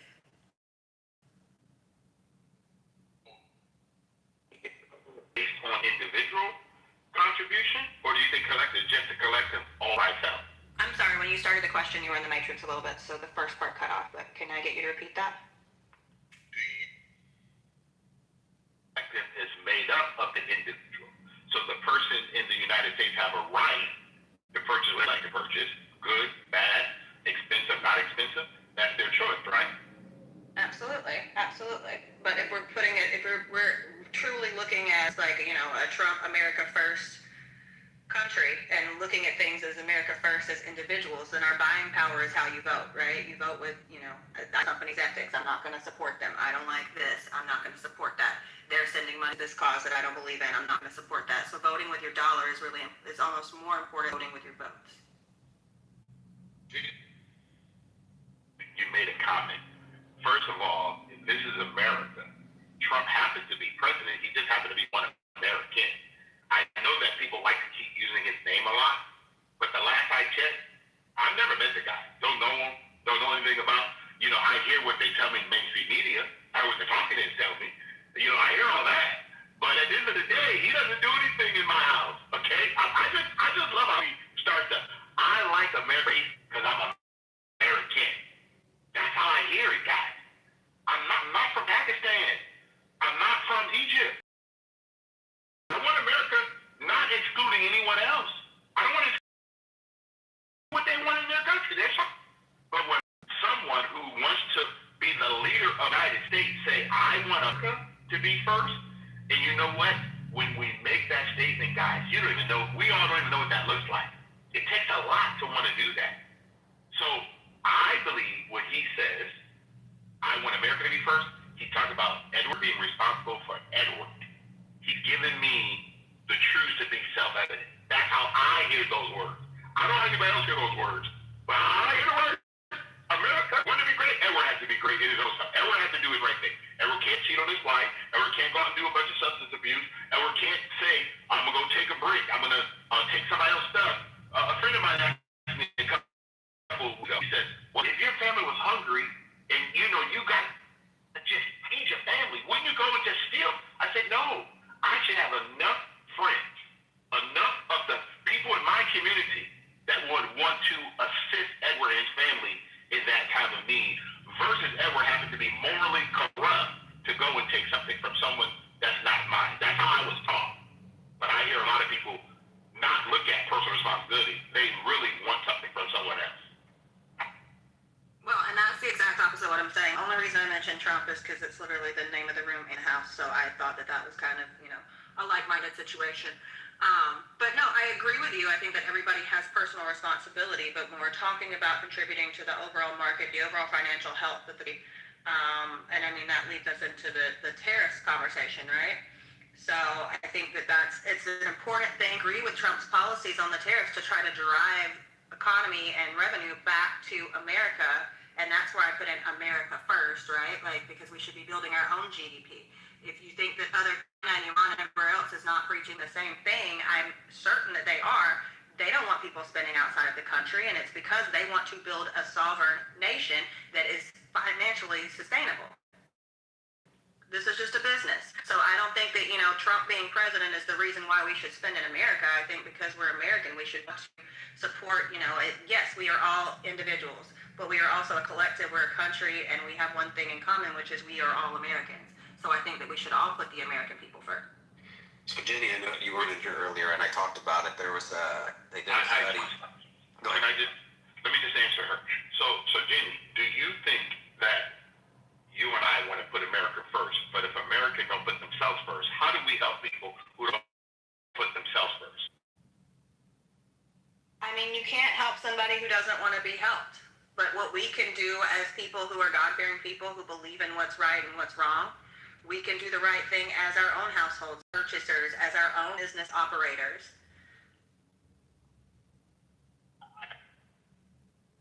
But at the same time, you and I both know this, unfortunately, use the term, guys. We have a lot of freeloaders who want to freeload. They want something for themselves. Redistribution of other people's stuff is not good. Go ahead, Adam. I agree. Not at all. Yeah, so I said this earlier. There was actually was a speaker speaking in Greenville, so he used Greenville, took the population. And if each person, so this goes back to why, like, the tariffs in making America great again and spending in America. I don't know if you guys, local communities ever do this, but I know one that I was in, one of the, they own like 7, 8 different stations, but the head guy would always have these little things that he would do.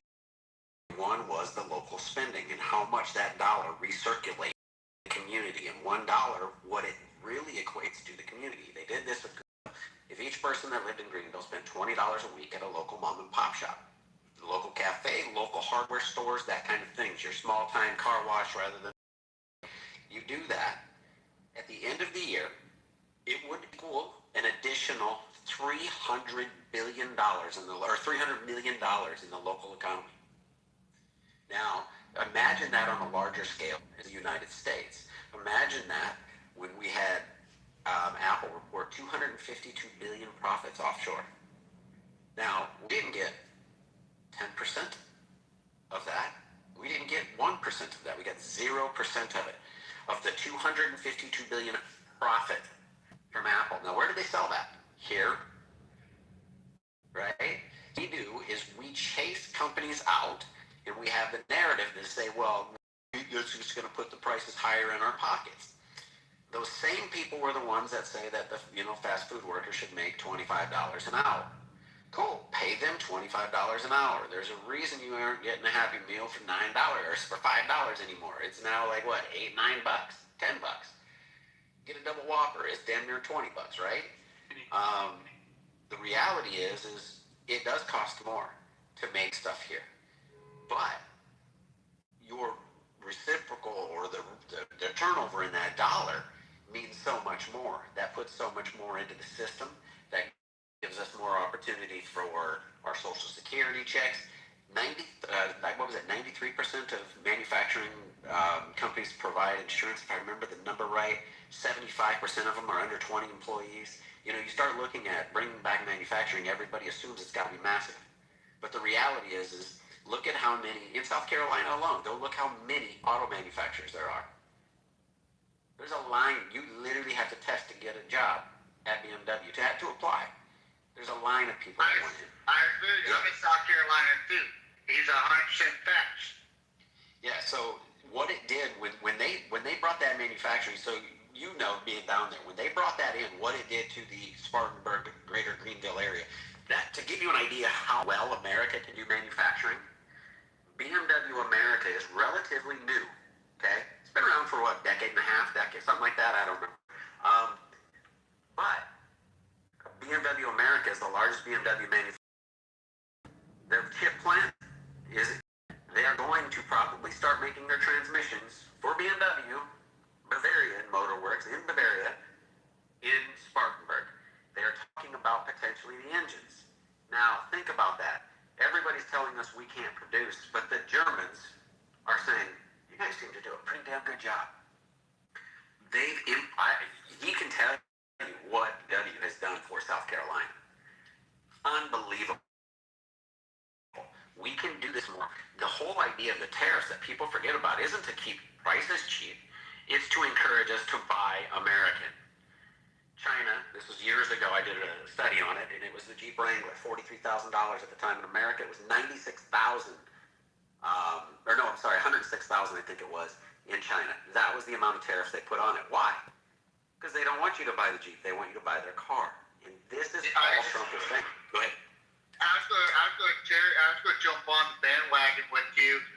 Cars that the rest of the world buys, yeah? What is the American car that we buy? What is it in Africa that we buy from? This British bitch doesn't know what he's doing. One second, hold on one second. So Abe, we actually have a queue, and this is what we want to do. When I'm a moderator, I like for us to actually hear people speak. So if you could. But I get thrown out a lot of the time. But listen, hold on. I'm speaking speaking right now, okay? I hear you loud and clear. I invite you up. I saw you. You said you wanted to come up and speak. But could we do it kindly? Let people finish, and then we give you an opportunity. It's okay. Everybody has a voice. Go ahead, Steph. Well, I was going to jump on with ICE. If you look at the local small town communities surrounding these plants, they're growing. Like, and that's what these small town communities, like, you can just drive through some parts of South Carolina and you'll go through these small towns where work has been stripped away, and with the domestic growth growing, you're reinstilling the life back in.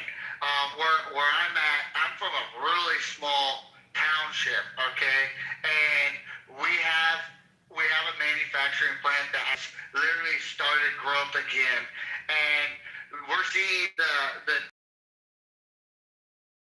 growth of independence coming back in. We're seeing budgets, township budgets, services grow better because now coming in, all the way down to boys and girls clubs, community fundraisers, and this is just within the time span of, I like to say, Trump coming back in and really pushing these tariffs on. That's bringing back domestic growth, and it's everybody's thinking about the big metropolitans, but they're not realizing the neighboring small communities that finally got the defibrillator pumped on them, and they're now coming back to life. Should I jump in as well? Let me finish this. Go ahead. Yeah, so what he's saying is the impact is wide. So that's one, and now that's just one manufacturer there, but it impacted that greater area from Five Forks to you name it, all the way around. It is massive, and what it does for the state is bring in a massive amount of revenue, tax. It's putting people in great jobs with benefits. Oh, by the way, the people can drive a new BMW I don't remember if it's 6 months. Oh, and if you got a clean record, I think BMW carries the car insurance for you. So, these are the things that can happen when we bring manufacturing back. So, the thing is we got to get American dollars spent back here, because that's how you make America great again. I think it was Edward that said this. It's not about America only. It's just about America first, because I said this once before earlier. I don't know if Edward, you were even in the room then, but we rise to the top. All empires rose to the top by what? The best, and that is that industry. You rise by creating to make the money, and then our emotions get involved, and it's the socialist side of us, the wanting to reach out and help, and it's that empathy that never stops. All of a sudden causes that fall because we don't know when to pull the hand back. We've seen kids drive their parents bankrupt because they won't stop. All these people are the same thing. All we're saying is America first, and the rest will follow. We spend a fortune around the world when we could be providing. Real quick, and I'm going to land. In 2020, we were $5 trillion in debt. The end of 2025, we were $38 trillion in debt. What could have been done to make America better with $33 trillion? And tell me what has been done. So, and I think this is an interesting point you bring up. Hold on. We got to make sure. Amen. Sorry. Amen. How do you pronounce your name again? I just make sure I get it correct. Ayman. And are you there? Yeah, man. You want to speak? Okay, go ahead, man. Yeah. So a couple things. To answer the quick point, like, I agree with virtually every single thing that you said, Ice, up until the point where you said, imagine what we could do with that 36 trillion. Like, as a libertarian, I'm like, man, imagine what we could do with that money if it was turned back over to the people, which is where it should begin with. Like, the government driving up the debt and all that, like, it's crazy to me. Like, Edward's talking earlier about, well, if my business goes under, then that's my own fault. I need to figure out how to, like, and yet we have a government that does pretty much the opposite, where the government fails time after time after time, and yet still people continue to vote vote based on you know, what can my government do for me? I'm sorry, if your approach when you go into the voting in your local voting place is to look at the politicians on that list and go, what can these people do for me, even on a local level? I would challenge you to change your approach. The reason I wanted to speak more, I agree with virtually everything that the last couple of people are saying. I think it also the United States is reaping the benefit of the last certainly 20 years plus of telling every single kid they need to go to college. And so, like, I love the fact that we have people out there like Mike Rowe and these other type of celebrities who kind of made it cool to go to trade school again. And, you know, this is something near and dear to my heart as somebody who grew up here in the great state of Maine. The largest employer in the state of Maine for the longest time. I think it's a healthcare company now, but the largest employer for the longest time was BIW. It's a General Dynamics company making destroyers for the U.S. military. And again, the trades are near and dear to my heart. So I can tell you straight up that the amount of kids that are going to college, getting these 4-year degrees, and then going, oh my gosh, what am I going to do with this degree? Is crazy to me, especially when, you know, even it doesn't even necessarily have to be the trades. If you look at these fields on demand, like nursing and these other fields, like, it's crazy. Like, they're lining up around the block to hire these people, and yet we have this stigma, and I've certainly seen it here in Clubhouse and across the board in a lot of these higher income areas, if you will, that you need to be a doctor, you need to be a lawyer, you need to go to a 4-year, you need to do this, you need to do that. Like, I've seen kids getting out of high school immediately starting as a welder. Within 3 or 4 years, they're making 6 figures, like, easily. You know, I mean, like, a lot of these places, the retirement, these trades they're retiring like crazy. I know members of my own family who walk onto a construction site and said, "Hey, y'all got a job for me?" And they said, "Do you know how to swing a hammer?" And they're like, "Not really." And they're like, "All right, cool, we'll teach you." Like, it sounds like it's that simple. It really is. Like, I understand it. Like, if you're poor in America, I understand being poor in America. But if you're permanently poor in America, like, it doesn't mean it has to be a forever job or anything like that. But, like, for goodness sakes, like, there's so many people that are dying. Like, if you have a teachable spirit, if you know how to say yes and no, and, you know, you're a decent human being, and like, you're not a complete asshole, I guess is my point.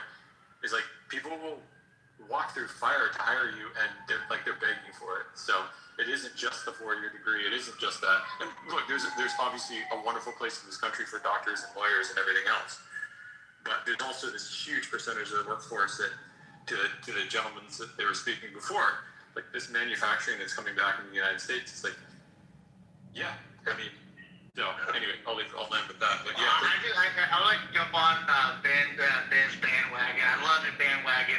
So, like I said, I'm in the reserves now, and dude, I met a guy in the reserves. He makes over $600,000. Okay, and he still loves serving for his country in the uniform. And the guy's rolling banking. He started off going, I think he spent like $8,000 learning how to weld. And he turned around and he went out to the oil fields, started his own business, and he has like 20 employees, and they're all welders, and they do DOD work. It's just amazing. It's just amazing. So I'm just giving you a prime example for the listeners. It's not about a college degree is beautiful. Don't get me wrong. There's society needs those in-depth thinkers, but you also need individuals that got swagger and they want to go out there and be trades workers. Because I grew up in a time frame where they would beat you in at school saying you ain't gonna accomplish nothing in life financially without a college degree, and then, you know, yet there's kids coming out of trade school and with a little swagger, little moxie, you know, they can turn around and, you know, make over $800,000 in a couple of years by just thinking outside the box and with a trade. Sorry, Ben. You're good. I'll just finish, and I gotta have some dinner here shortly, but I'll just finish this by saying, like, half the shit you can learn online, and, like, you see it, like, there's TikTok channels and Instagram channels and stuff like that are blowing up right now. And there's one that's like, I saw it advertised on TV, and I'd seen the guy on social media anyways, and it's literally like doing stuff like basic trades around the house. Like, a lot of this shit, like if you learn how to do it, like learn how to be practical, learn powerful, basic power tools and stuff like that. It's like this is stuff that's gonna save you a pile of money when your washer or dryer breaks. That way you don't have to hire a technician to come in for. Like I know what those technicians get paid, and I'm telling you, like you want to have somebody come into your house to fix a hole in the wall in your drywall, it's gonna cost you a couple $100 up front, like just to get them to walk through the door, right? Like that's a trip to Home Depot and $50 tops, like that, and that's if you're doing it wrong. Like you can do it for $20 or less. Like for goodness sakes, like we live in the golden age of everybody's here on their phones. Like you can look this shit up super easy. This is like bring back working with your hands. Bring back destigmatizing getting a job that involves working with your hands. So BlackRock is introducing. I think there's $1 million in the industry to try to help build a movement in the trades. I think Wells Fargo is dumping in a ton, and the reason is because BlackRock knows what their development is going to be, just theirs alone, and they know what the government is or not the government, but the U.S. is going to need, and they see a massive shortfall. So they have been donating tons of money. Mike Rose got a fund for that too, for kids to go into trade schools, stuff like that. There is a desperate need for it. And to give you an idea, I did it once. I just looked online. My washer was giving me a code. It was $250 to get them to show up. And then they told me, they said, we know what it's going to be. It's going to be this, and that's going to be $500, then $100, another $150 for labor. So it's almost going to be $1,000. I got online, I read the code, pop the top off, unplug it, pull these 2 wires, let it set for 30 seconds, plug the 2 wires back in, put the top back in, and plug the dryer or washer back in. And the dryer back, it was washer. And you know what? It took me about 15 minutes. Had a problem again. I could have paid $1,000. Instead, I fixed it for nothing. Or go to school and learn how to be that guy, and then realize the fact there's plenty of people that are more than happy to pay that money to get you to come out. Because again, that person, like the reason that they're charging what they're charging to come out is because they got a laundry list of clients that are lined up around the block who are willing to pay that amount. So bear in mind that like you may be in the boat that the gentleman that just spoke is about.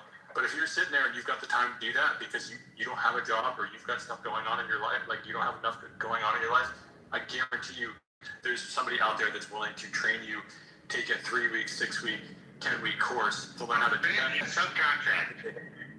You're making that money right away. Like it's crazy, man. Like there's so many opportunities out there. Oh yeah, Hold on. You all remember learn how to. Yeah, okay, hold on. Let me just share. Simon, I'm gonna let you go after me here. So Ben, Ice, and Steph, I appreciate the dialogue that you guys have, and I think that we're proving a point. My wife has a saying: just because you have a degree doesn't mean you're the right temperature. So you still got to be able to talk to people. You got to be able to handle yourself. You got to be able to do certain things. Okay. So just because you decide to go get a degree doesn't mean you know how to interview well. How do you work with others? How do you get along? Maybe you have a supervisor. There's a lot of stuff, guys, that makes an individual work. That's why I asked the question at the beginning. What can you do? What are you capable of? What are your skill sets? And if you don't have them, they clearly said it. There are people out there that will train you now. Just when you guys get a chance, just look up all of the trades, plumbing, electricians, all of the military right now. How short are we on all these things? Guys, I live in California, right? You guys heard about the fires at the beginning of 2025, right? Yes, sir. Do you know who they did not call? They did not call people with degrees. They call linesmen, people going to the ground polesmen. They call fire departments. Why? Because they need laborers, man. They need people who can come and swing a hammer, cut a saw, how to use power drills. There's people that come from all over the country to California just to work because there was so much work. Why? Because they had the skill set. And you know what these companies did? They put all these people up and they paid them. You know why? Because these were not people with degrees. They were contractors from around the country. What I'm saying to you guys, and we all know this, I'm going to tell you, every year there's going to be tornadoes. Do you guys know America, the only country, the only guy that has tornado alley? It happens every year, guys. And fires happen. And you know what people do? They build all these things up. I will promise you. I'll those guys. One is also understand. AI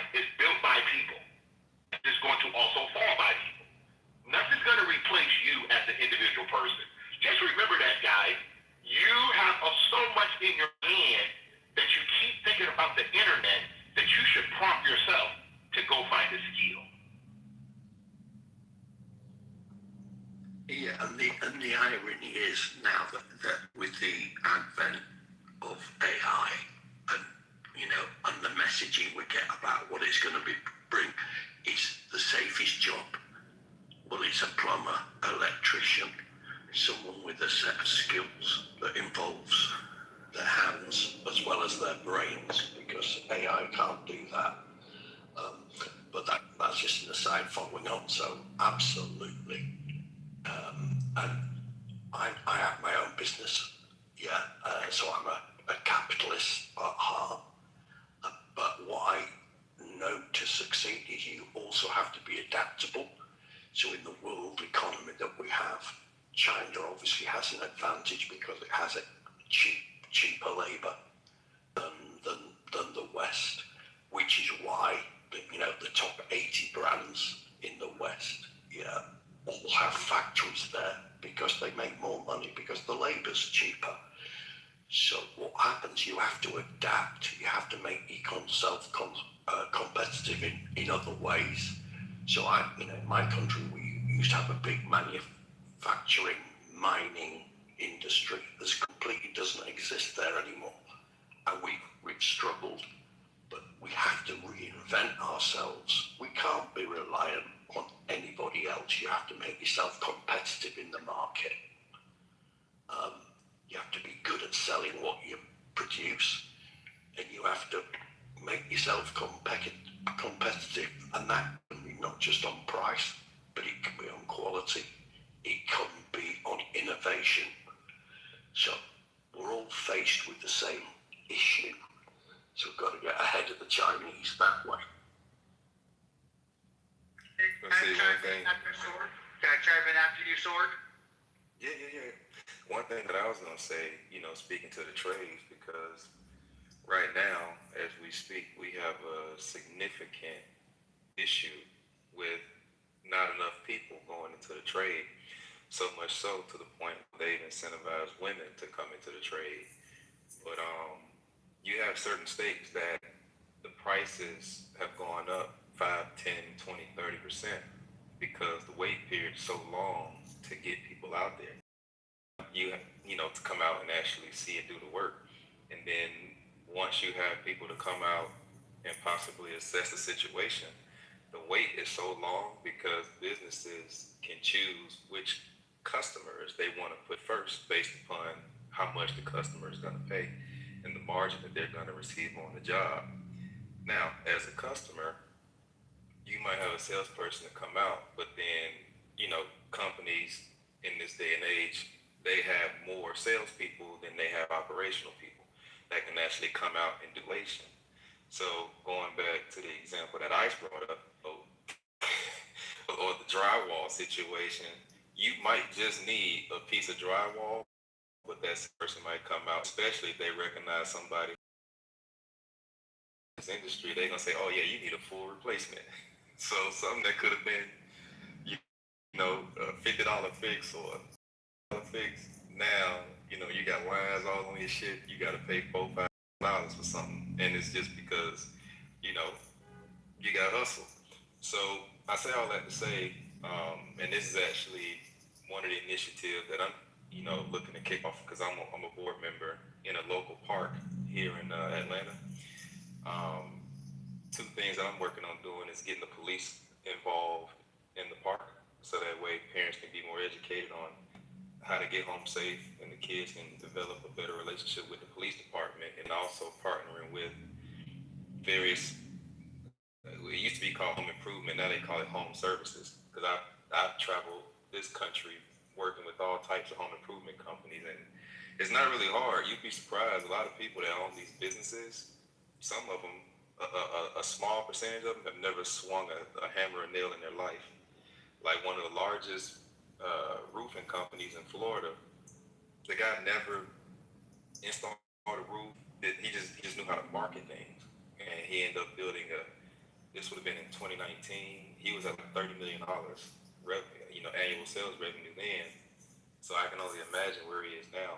I walked in the offices and people with just sandals, shorts. You know, I went in to do a sales training. These guys are making $400,000-$500,000 a year. And I was looking at myself like, damn, I'm in the wrong line of work. You know, I got a degree. I got my suit on. I got all this shit.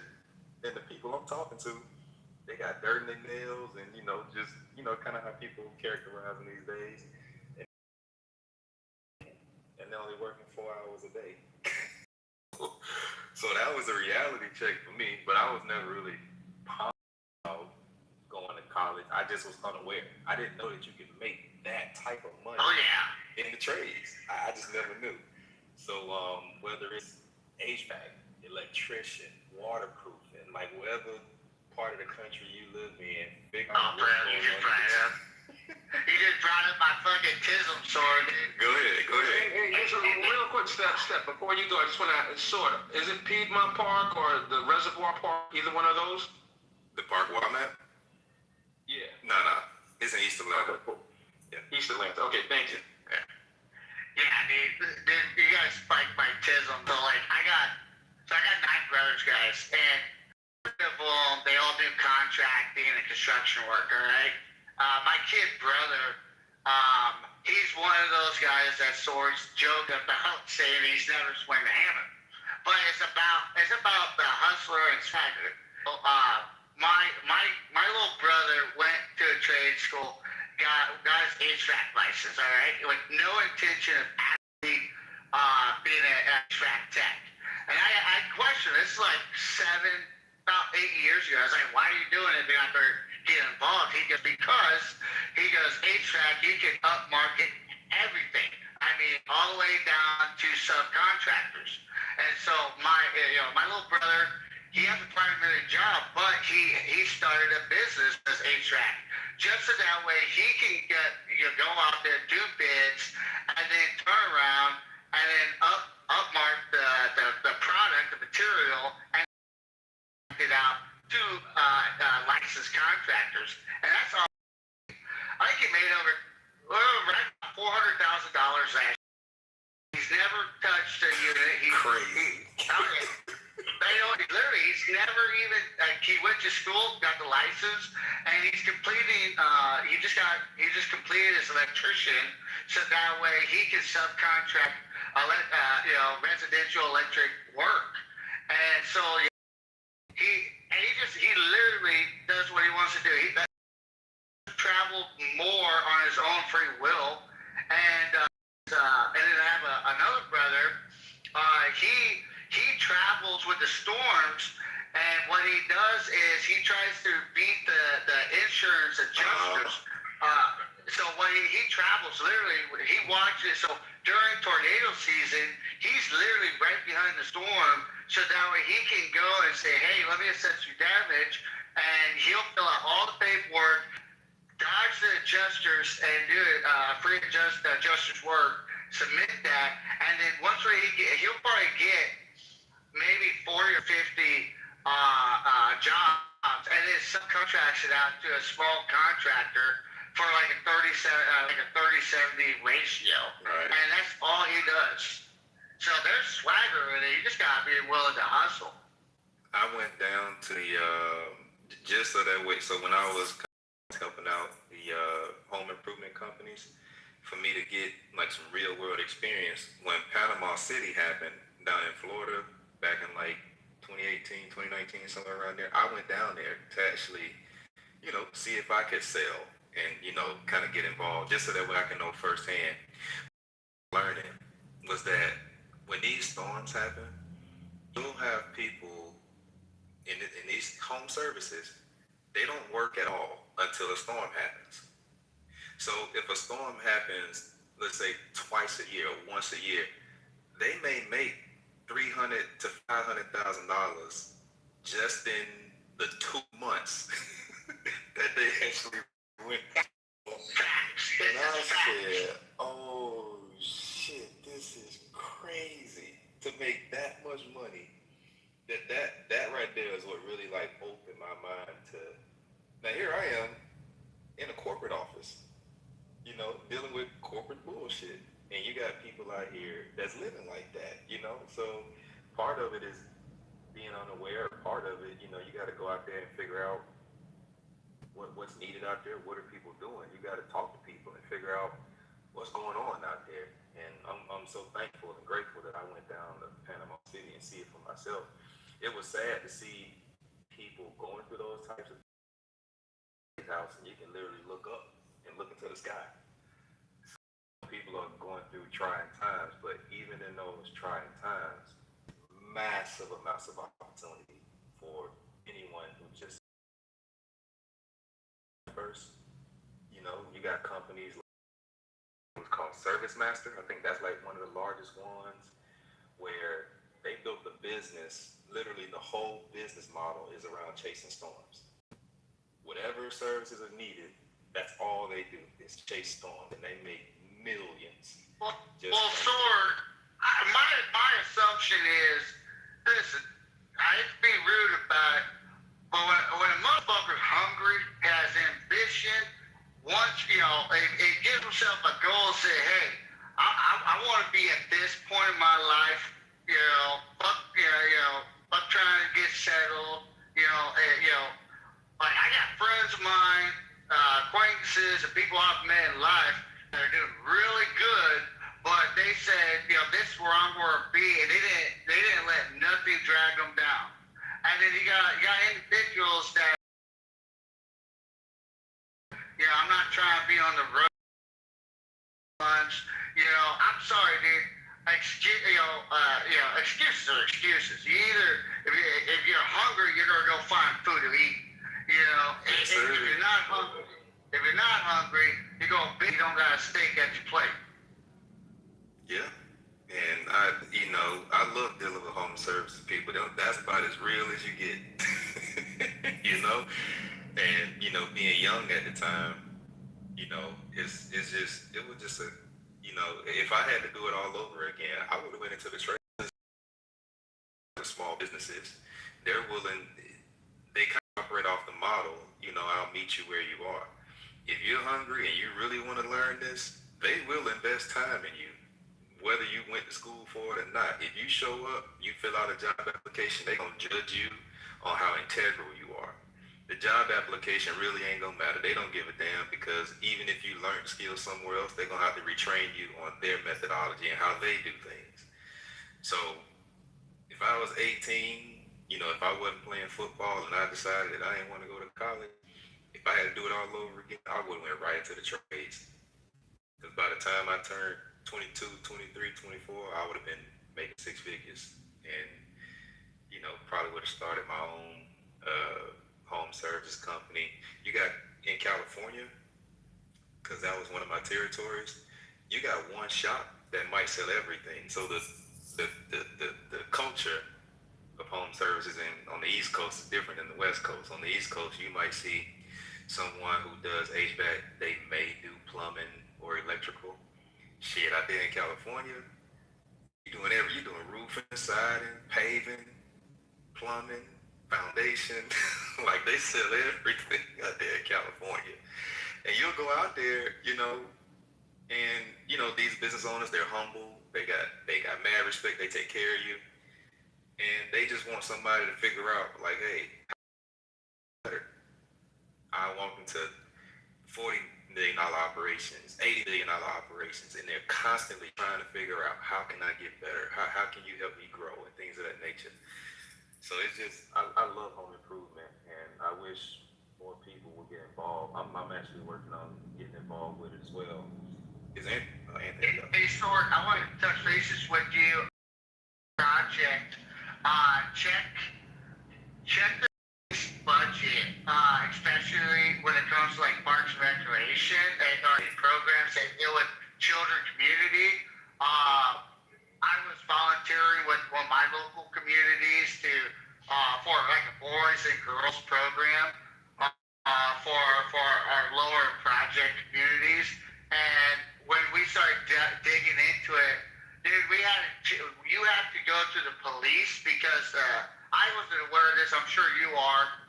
Maybe I'm just preaching nonsense, but we found out that like a lot of your community finances or additional funds is delegated through the police department for additional community youth, anything in regards to youth community.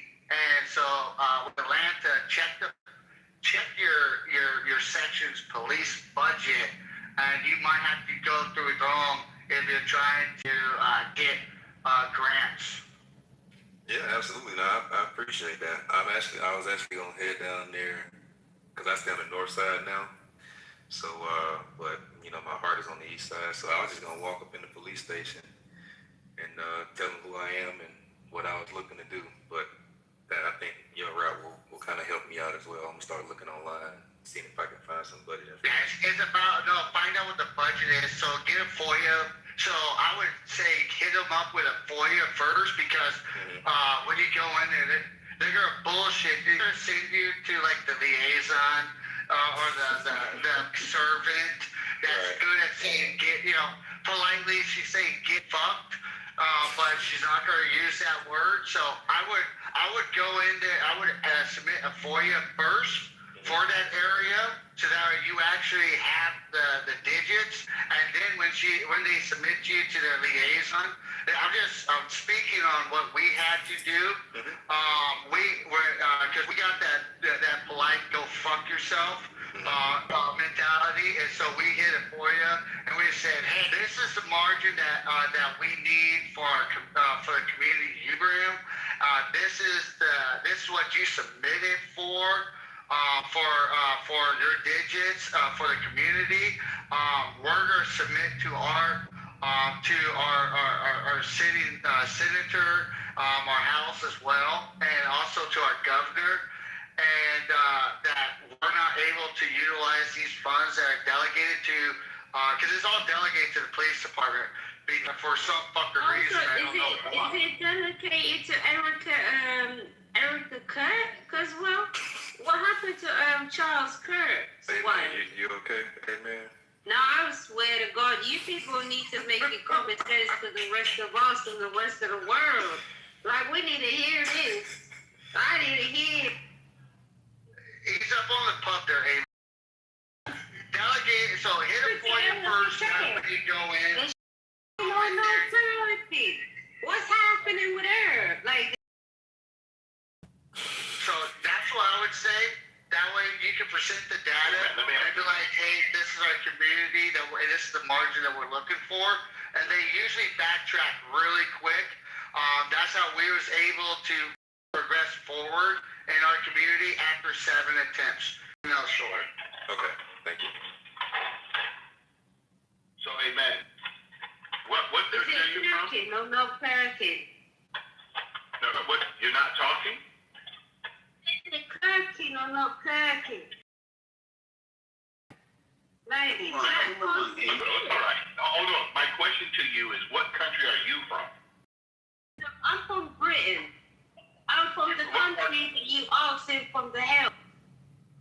Okay. Where the help comes from, yeah. Okay, so you're from the United Kingdom, is that correct? Yes, absolutely. Okay, have you ever heard of the Great Divorce? I ever heard about the Great Divorce. Who got divorced? The United Kingdom and the 13 Who got divorced? Who was the Great Divorce? I'm trying to explain it to you. The 13 colonies and King George III, who is part of the United Kingdom, we divorced that country. It became the United States of America. Do you know the difference between the two countries? Yeah, we understand that. You got divorced. Okay. Yeah. All right. Fair enough. Yeah. Okay. So let's go back. So we divorced ourselves from a king. And then you got rid of us. What that mean? Yeah. What that mean? What that means is we don't look at our lives in the light of other individual Americans. We let other individual Americans do what they do. So for you to come up on the platform and talk about other Americans, which none of us ever met, you talk about the Kirk family like we all know them personally. We don't.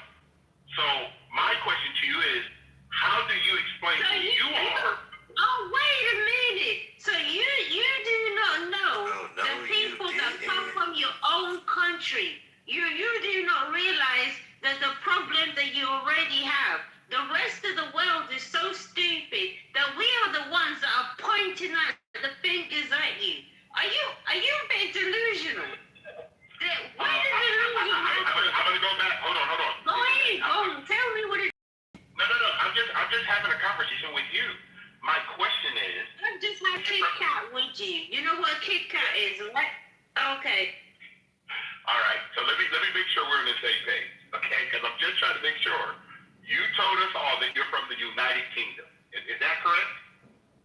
Absolutely, I'm no delusion. United Kingdom. So let me ask you a question right now. Currently, who is your king? Okay, so I'm going to ask you a question based on what you said. King Charles is your king. Could you answer for us, all of us, as a subject of the United Kingdom, could you please explain to me your right as a subject of the United Kingdom? How do you operate as an independent human being? How do you, wait. What do you mean? So do I have the ability to calculate with the United States of America? Do I have the rights to go around the rest of the world? Like, what does that mean? Do I have the authority to do my own bullshit? What is the question that you asked? Is this an empty threat? Okay, I'm trying to help you understand, because you come up on the platform talking about someone that you never met. I'm trying to find out about you. I talk about America. No, I talk about you, individual. You, sir. Wow. You picked up, sir. You. But you also, you black person, right? You as a whole black person. I know I'm not calculating you, but for some odd reason, you want that red, blue, and white, and whatever, right? That's your flag, right? Somehow, that is your thing. That is your personality. Yeah, that's our flag, and we're proud of it. A flag is your We're black personality. Americans, and we're fucking proud of it. I'm proud to be an American. Ground. You can't tell me we're not. I'm free. Wow. Guys, did you hear her talk about our flag that way? Am I busy? Yeah, because I thought her flag was the same color. Yeah. Hey, So we can fly our own flag in our country. You can't even hoist it on Main Street. You're fearful of it being offended. We're talking about the rest of the world. Hey man, what's the color of your flag? You can't even fly your English flag or your jack in public places because not to offend fucking immigrants in your own country because they find it offensive. It comes from all the other flags too. It also comes from another flag. Another flag calculatable, another flag. Smart English person. Stupidity. I think A-Man stopped by the pub on the way home. That's what it was.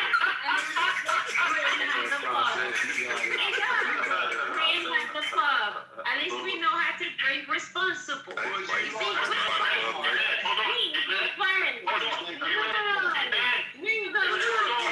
Government with a figurehead of the crown who has no real power to domestic issues. You don't have responsibilities. In fact, you didn't have a choice. And now you're kowtowing to immigration status because you're afraid of actual terrorist attacks in there, rather than take a permanent stance and actually protect your own heads. So again, you should just sit down and shut up because America's been protecting your sorry asses since World War II. We rebuilt you. We helped you get fucking establish a foothold, and it hasn't actually presented anything significant to the world outside of this. You've been a fourth world, third world country on and off since the fucking 60s. But you haven't been anything useful except cause us problems, in which we have to clean up the messes. Amen. What third world country did you? Hold on a second. Amen. Hold on a second. Hold on, Edward. for you to give some like lecture to her. Like this is a drunk fucking Brit. Yeah, she's British. But what third world country are you from originally, Aiden? Great Britain. No, but I think she's from somewhere else beforehand. So she's from a fifth world country and migrated to a third world country. So I guess Somalian or something? Americans. Exactly the Hold on. Shut your slut pipe, you fucking shut your slut pipe. She's from the West End. Her accent gives West End vibes. So are you from Somalia originally? I claimed another country, but it's okay, Victor. Alright, well, you know, I'm just gonna guess until the liquor wears off and just go ahead and stay in the audience. Amazing. I've been listening. I've been listening off and on, you know, in spurts, but then I hear this bitch yelling and just like, oh wow. I feel like I was on an episode of Monty Python. I don't understand people from England. They're not even a anymore. Like China and Russia fill that vacuum. England, you're a third to fourth world. Europe as a whole, maybe, but you did Brexit. So you are now most assuredly fourth. You are behind China and Russia. You're not a power player. You really don't provide real significant benefits outside of, you know, moral support. I mean, we do exercises and we give you favorable trade deals, but really, in all honesty, your existence is kind of, and you created most of the problems around the world in which we face today. These are long-standing issues, like the Middle East, are a direct result of your fucking greed-mongering ways and thinking we got to make the world Britain. And in reality, we should have just shot you bucktooth bandits way back when. Yeah, but I don't think she understood the Great Wars. We still stuck back there. Yo, Ron's kicking the sword. I really was. I really was the cheapest at a whole point of the reason why we divorced Great Britain. I mean, we divorced them for a reason, guys, because they were not doing well. Right. Well, we divorced them the first time, and then we bent them over and made them our bitch the second time. And then finally, after World War II, we're like, all right, you guys are really struggling. We don't want you to be like fucking a shithole country. But again, they've sunk themselves. Their own policies, their own currency, their own internal domestic policies pretty much crushed them. To the point where I don't give a shit. Like, have a king, have anything. But your impact on the world is nothing anymore. Amen. Dude, it's not putting fucking beans on toast. It's fucking disgusting. She's a third world Somali horde. Her and her fucking people are being floated by the British taxpayers. Like, don't even give her, to even consider her British is a fucking insult. Like, really. Wait, they put beans on toast? Is that what they eat out there? Fuck yeah! They conquered 90. They conquered 90% of the world for spices and couldn't figure out how to fucking use them. They're so fucking retarded. Yeah, they traveled all the way to my parents' country with boats, and they didn't know how to make money off those spices. Isn't that crazy? What a smart. Dish is now tikka masala, chicken tikka masala, because fucking whatever reason they can't come up with their own. Nobody wants to eat their shit. It's goop. By the way, it's what they would fucking do. Oh. How are those $2 million fees to pass through the Strait of Hormuz? How are those? Fucking great. You said $2 million fees? Yeah, IRGC's a toll booth now. Yeah, like the IRGC is going to see that $2 million. They are. Who paid? To Royal through the Hormuz is paying $2 million. No, they're not. You should go a little deeper instead of going through TikTok headlines because again, it's already been debunked. You're fucking. Somebody, Rico, you saying they charging people? Provide the link. Provide the link. There's many. You can Google it. Just type it into Google. I knew it. All right, what should I type in? Type it into Google. What should I type in? Fucking retard. Let's type up how much. You don't have to actually say retard. I know my IRG's higher than you, and you keep going. XLB is going to win at the end of the day. But you really, nobody's paying the IRGC to this. IRGC.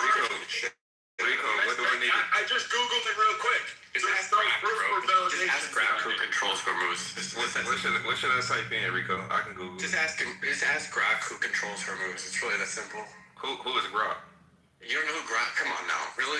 He's using an AI out of Twitter to like tell him his answers instead of actually. Oh, okay.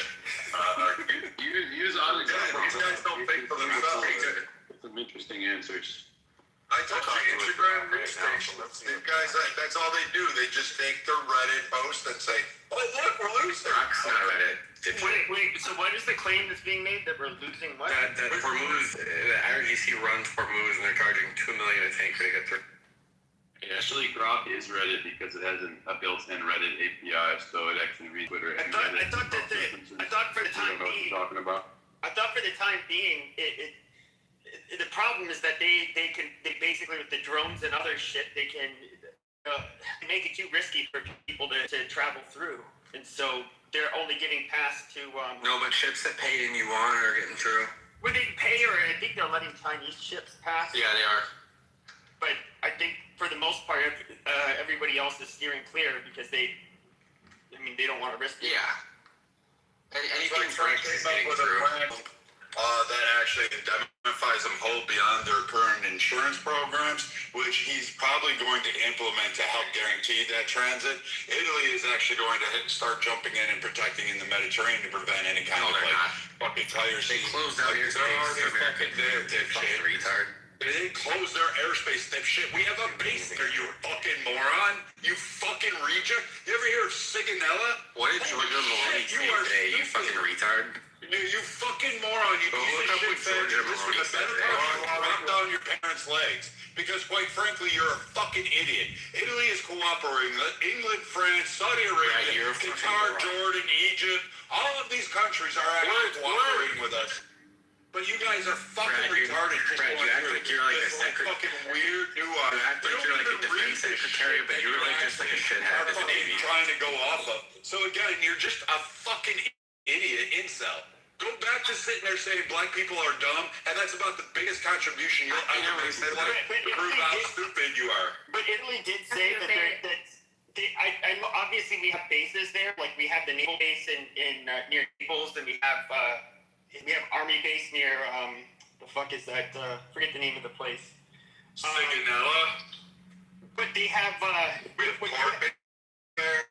We have nuclear weapons there. Sure, we have SOS bases. Not only that, but what came out in the news was the fuck Maloney, and basically it said that they cannot use the bases for strikes to some other place. NATO's not putting up with this shit. Like Spain's out. Yeah, really. I'm so glad. Here's the funny thing, Pepe. They were never using Italy to launch the strikes. Yeah, so that's the fun. They probably using Kuwait or yeah. We don't use it. So like this whole virtue signaling, like, hey, please don't blow up a terror thing. I guarantee you, Italy went, well, you can still use our ports. You can still worse off for that missile system. Trump's begging idiots like this will just grab on because CNN posted a headline and thinks, oh, CNN's owned by your team, bro. And again, it's just, again, they don't read it. CNN's owned by David Ellison. Dude, shut the fuck up. I don't give a fuck who owns CNN. It's fucking twat waffles like you that can't fucking read. But again, these idiots grab on and they don't even realize we weren't even formulating battle plans off of Italy. Trump asked Poland for a missile system because our THAAD got knocked out day 2. Like, we're getting our shit. Rico, the guy that delivered the message from the Iranian parliament, his name is Aladdin. And Warsaw told Trump to go fuck himself. Really? Because Poland didn't just buy a shit ton of shit we haven't even developed, so I guarantee you Poland didn't tell him to go fuck himself. The THAAD system got knocked out like day 2, and then Trump The THAAD system is not knocked out. Do you understand how a THAAD system works? They got decommissioned like fucking day 2. Basically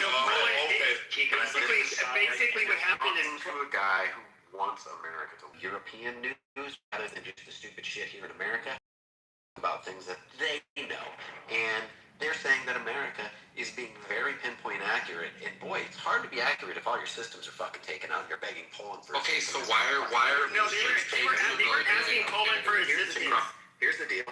They weren't asking Poland for assistance. Why is IRGC charging tolls to Hormuz if that's the case? Shit, Poland is happy to assist us.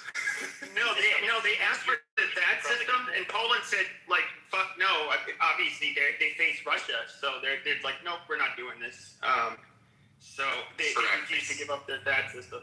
Well, let me read what this article says. It says the Iranian. Now this goes to what you said, Rico.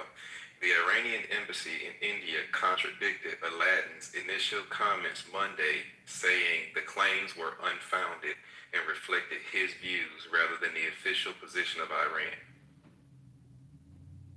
So what do you think about that? Sorry, say that that again? speaks to. It says the Iran. Let me put it in the chat so that way everybody can read it too. But basically, the guy Aladdin came out and said that $1,000, and then Yeah, IRGC running a toll booth. hold on, Like only brick ships are getting through there. let me read the whole article so that way you can see. So, all right, let me scroll back down. All right, it says the Iranian. This is the last paragraph in this article from Yahoo. It says the Iranian embassy in India contradicted Aladdin's initial comments, saying the claims were unfounded and reflected his views rather than the official position of Iran.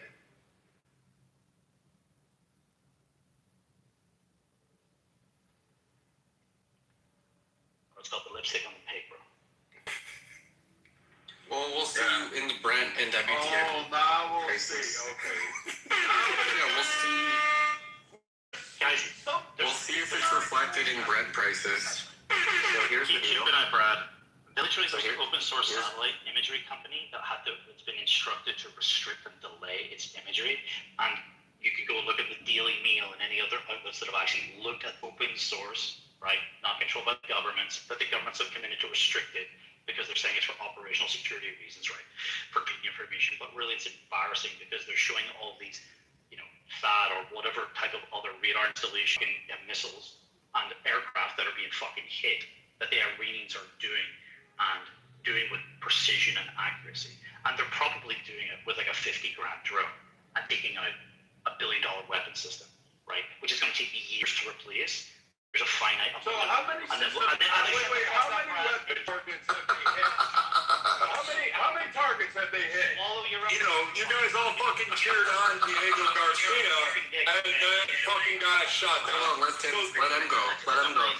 Like, this is ridiculous from these guys. They're all these, like, fucking incel fucking wannabe. And now you got the Irish fucking wannabe IRA guy coming on here. Tim fucking guy who got fucking booted like 8 million times. He's a British man. He's from Northern Ireland. Oh, yeah, that's right. He's the British Irishman. A British man living in Ireland. This nigga doesn't even know these stuff. He's Northern Ireland. Like, you guys Those love are that the shit. people the IRA wanted to kill. Yeah, these are the guys who tried to get rid of Get back to the topic. Yeah, so again, these guys hate like one fucking apartment building, and then all of a sudden it's like a failure of it, but they don't talk about the 21 that were fucking shot down. What is your, I don't know, what is your mama's, I can tell you what your mama's vagina tastes like. I'm sorry I didn't leave your sister. I am sorry I didn't do that. I guess maybe I should have probably not did anal with her. Again, fucking, hey. Yeah, really? What are you gonna do, bitch? What are you gonna do, you British fucking faggot? What are you gonna do, wonky? You're gonna order beans on toast and think somehow you have intelligence? You're gonna fucking give me some red pill fucking theory that you're like, oh, satellite imagery shows me this. Even though you've never read a satellite report in your life, you can't fucking do anything. never served? You've never served. You've never served shit except for fucking serving your ass up to every faggot. No, M did serve. M did serve. What the fuck would he know? He served what? He served what? He served in the fucking mess hall in the fucking shop. Wait, what did he serve in? Oh, wait. He served in the Navy. I think, were you the Navy or Army? You're in the fucking rear with the gear, Brad. What the fuck have you ever done? Oh, yeah, what? You're sure about that, bitch boy? You were fucking, if you served, you were a fucking cook. You ladled beans on toast. I ain't gonna shut the fuck up. You ain't gonna do shit, motherfucker. You ain't gonna do shit except for fucking grade my balls as they drag across your face and fucking make you fucking wet inside. The most moist guys on here happen to be you and fucking this dipshit over here. So go on and tell me some more of your fucking bullshit as far as your fucking experience in the Middle East, because you ain't read shit. You don't know shit. You can't even explain what the THAAD system was. You didn't even fucking understand what it was. And you guys, again, benefit all ears and can't have yours. But again, gurgling and swallowing that fucking ball taste in your mouth, those are mine. They clang when I fucking walk. They're ding dong while I go, rather than yours sounding like little marbles. Oh, you got that. You try to out-talk a Viking. You can't do shit, man. Again, these like wannabe IRA fucking red cell, incel fucking people are fucking dumb. These are like fucking retarded people and fucking they have no facts. All they do is just fucking cry all day fucking long about how pathetic they really are. And then at the end of it, they want to cry so much about what didn't go on and who didn't fucking let them talk because they had freedom and they think they're smarter than everybody else. But in reality, you all day long about how big we won everything. We won New York for you British guy living in Ireland. You don't have the opportunity to do so. You don't have anything to offer the world. The only thing you could offer the world is basically swallowing fucking some other guy's load so they don't get fucking pregnant. The best thing you can do is not reproduce, because I know I'm pro-abortion in this day and age because I want these guys, every woman should just be like using Drano and a plunger to flush them out with Roto-Rooter as a backup. That's how bad these guys need to die out. They're fucking retarded. They're fucking dumb. Like, how stupid are you? You have no facts, no news, no nothing. Your ass, boy. So are you done? You ain't fucking shit, man. You guys are fucking done. The day you were born, the day you oozed out of your mother like a fucking cream pie was the day you fucking actually became the highest you will ever be. The best part of you was literally dripping on the sheets while they got done filming her fucking gangbang. That's the best you ever did. You know what? That was the most highest you could ever achieve anything. You don't have it. I can do it all day, dude. I got this shit. You got that? Nothing? You got nothing. And then meeting face to face, the best you got is you'll throw out the N-word.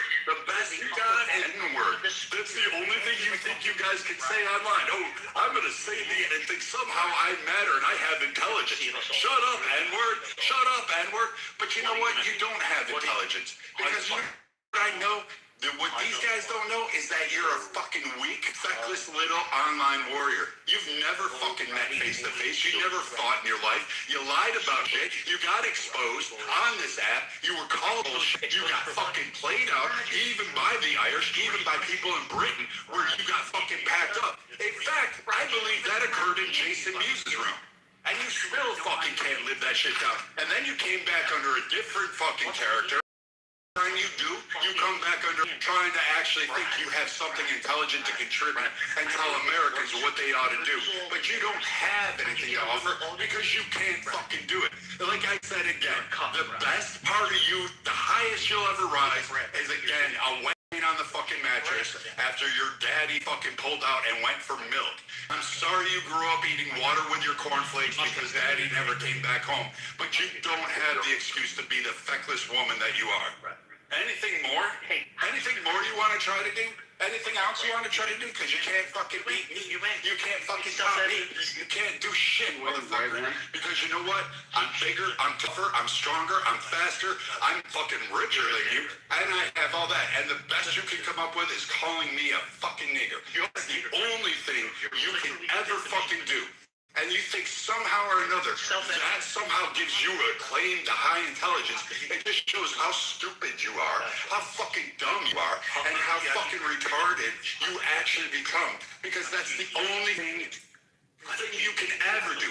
You know, personally, guys like you are that we should reach through your rectum, pull your spine out, and beat you down.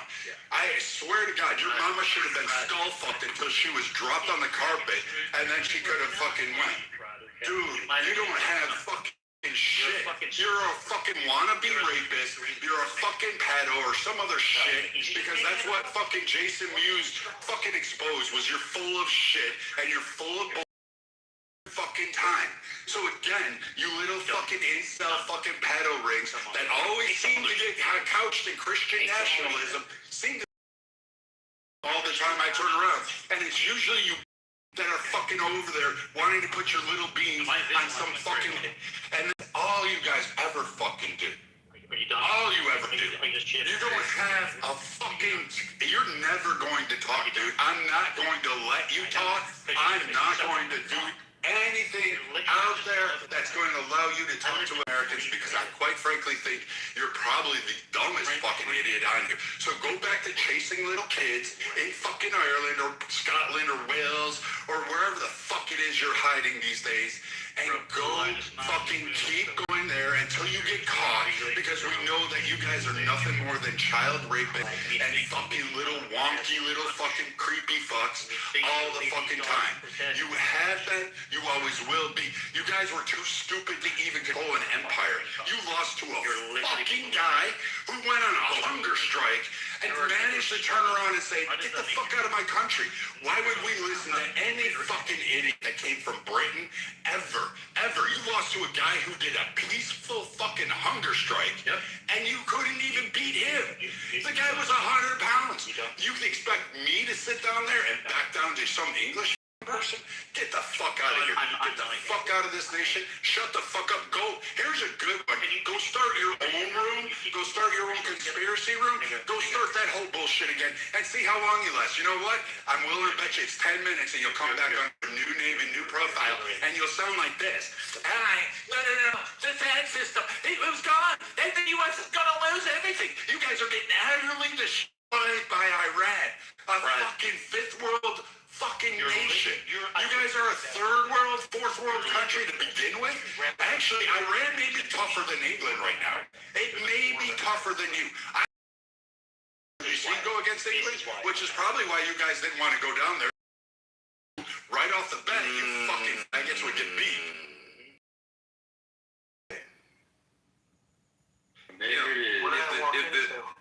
If the U.S. decided that they wouldn't protect Europe, would y'all be able to do it on your own? I probably know they wouldn't. We've been living on too many But to be fair, France and Poland probably could hold their own. The rest of the nation, England couldn't hold shit. Didn't they get Trump to fuck off by stationing troops in NATO? In Greenland, rather? Nope. How can Poland tell Trump to fuck off on Greenland? They put NATO troops in Greenland and then he fucks off. No, that's not how it works. And Poland doesn't own Greenland. Dumbasses don't even know who owns fucking Greenland. It's Denmark. Yeah, let me give you that country. So again, we still have troops there. We have bases there. Did you know that? We pulled into ports there. Negotiating in public. No, he's not. You're not doing shit. Again, you're not going to have any prominence. I'm going to keep backing you up, because the only thing you said is the N-word, and you think somehow, I told you, that's all you guys got. That's your shock value. Open source intelligence. Dude, then you go is I'm going to say the N-word. I'm going to keep saying it. I'm going to keep saying it. I'm going to keep saying it because... Okay, look, the potato nigger and the half potato nigger keep on arguing and screaming over each other, and we cannot understand what's going on. I tried to let it go, but you guys are just taking up all the space. No, dude, I'm not letting him speak. I don't give a fuck. Shut the fuck up. I don't give a fuck. You ain't gonna get shit. Yeah, well, I'm not you ain't going anywhere, dude. Except down to the goo. I can promise that shit. And off the app, I know that much. I know that account split. I know that. I know that. I'm not reporting you, but I guarantee all those people in the audience already did. Alright, I moved them down. It's just too much. We gotta keep going here. Unless you still want to play with them. No, I don't. Pause on that, by the way. I'm gonna play with his mama tonight. Hey, didn't NATO send 13 soldiers to Greenland? Ooh, that 14. But the thing is that if you were, I know you served, right? If you heard America was coming to Greenland, and you were in another country and somebody said to you, hey, Steffi, we're sending you and 13 other troops over there. Y'all are going to stop America. What would you be thinking your value is to that country? They're gonna suck my dick.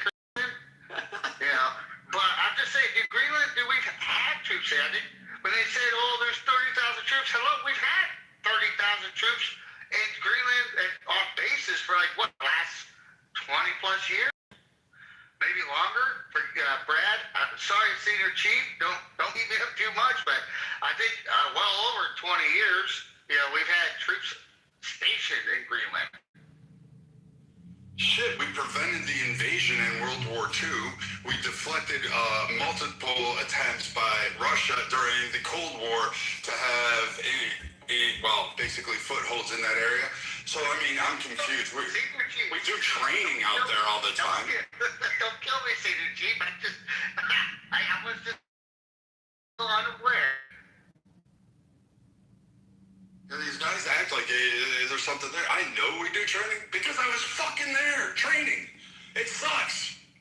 But you guys apparently, all these incels who play Call of Duty all day seem to know, or some fucking British guy overseas who's on my Reddit forum or my Discord channel tells me otherwise. But yeah, no, we don't fucking do work in Greenland. Hey, Brad, can I say something to the Ben literally served in the Royal Navy, didn't he? Hey, I just want to let you guys know, this is the way Brad is in the military. We dread the day you gotta have a conversation with a senior chief, because when you bring stupid shit up, senior chief puts belt to ass. So, so guys, understand how he talks. That's what a senior chief is. So, sorry, Brad, I had to put that out there. A lot of people think you're just being an asshole, but no. Brad's a great guy. That's, you know, you bring bullshit up, you're going to get a belt to hat. And it's always amazing, Steppy, that like the mats for not serving or anything like that. But it's always amazing that you got these guys on here saying the U.S. is losing. Look at you lost Gulf War, you lost Afghanistan, and all these stuff. And I'm sitting there going, did we? Did you think about that? And they're like, oh yeah. Where's weapons of mass destruction? They don't realize that we took care of them. We knew they were there. Little play on words for fucking CNN. Again, these news networks don't even bother to follow through. And then when they sit there and tell us, oh yeah, you guys got your asses beat, America's on the way down, they don't look at our kill ratios. They don't look at how many of the fucking people we fucking decimate and send to Davy Jones. No. What they're doing is the optics on MSNBC. They don't look at the KDR. Like when they bring up, like what I hate the most when they bring up Vietnam, they say we lost Vietnam. I was like, bro, we did militarily, and we did not lose Vietnam. And they go, yes, we did. Bro, we had literally bombing. They literally 12 days of Christmas, some people will call it, and then at the end of it, they came to the table and said, okay, we're done. And then 3 years later, communists came back. And it's like the dumbest fucking thing when people say we lost Vietnam. It's the same thing when they say we lost Afghanistan. I was like, no, we did not lose Afghanistan. We maintained, and we were basically, you know. So.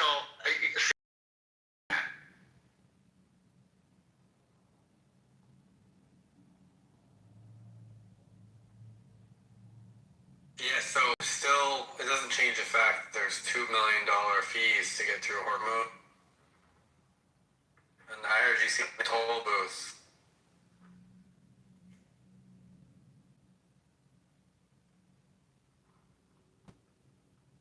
One paid. There's not even verified. It's just being reported that one is paid the $2 million, number one. Number two, when we look at losing in America, we have a country who had a military. That country has no boat presence in the water.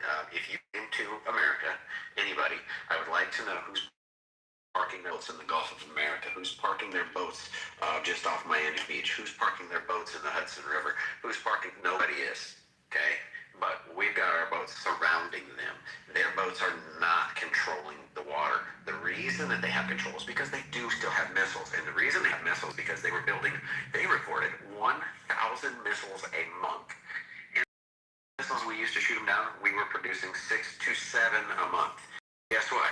You guys that say we should have gone in don't realize that everybody going back since they took office said we need to go in. They all said they were a problem. Every president. Shit, the Secretary of State Hillary Clinton said it. She said she'd have gone and bombed their asses. There's a Fox News link in the chat about $2 million a tanker. And one has been reported to have done it. I just read that. So, guess what? The fact is this. Don't tell people, yeah, go ahead and go, because they do still have missiles. They're throwing a tantrum, and their neighbors are losing patience. But the reality is our planes are flying over there. Not they sent a warthog in. You ain't sending a warthog in if they've got some badass. You're not doing it. We sent the 31st. We've sent the Tripoli. We've sent what do we got? Airborne going in, stepping. We got those 2 carrier groups. Oh yeah, and various other attack squadrons. I'm gonna buy some defense stocks. This is gonna be a lot more. Dude, the 29 Tucanas are in, and anybody knows what Tucanas are.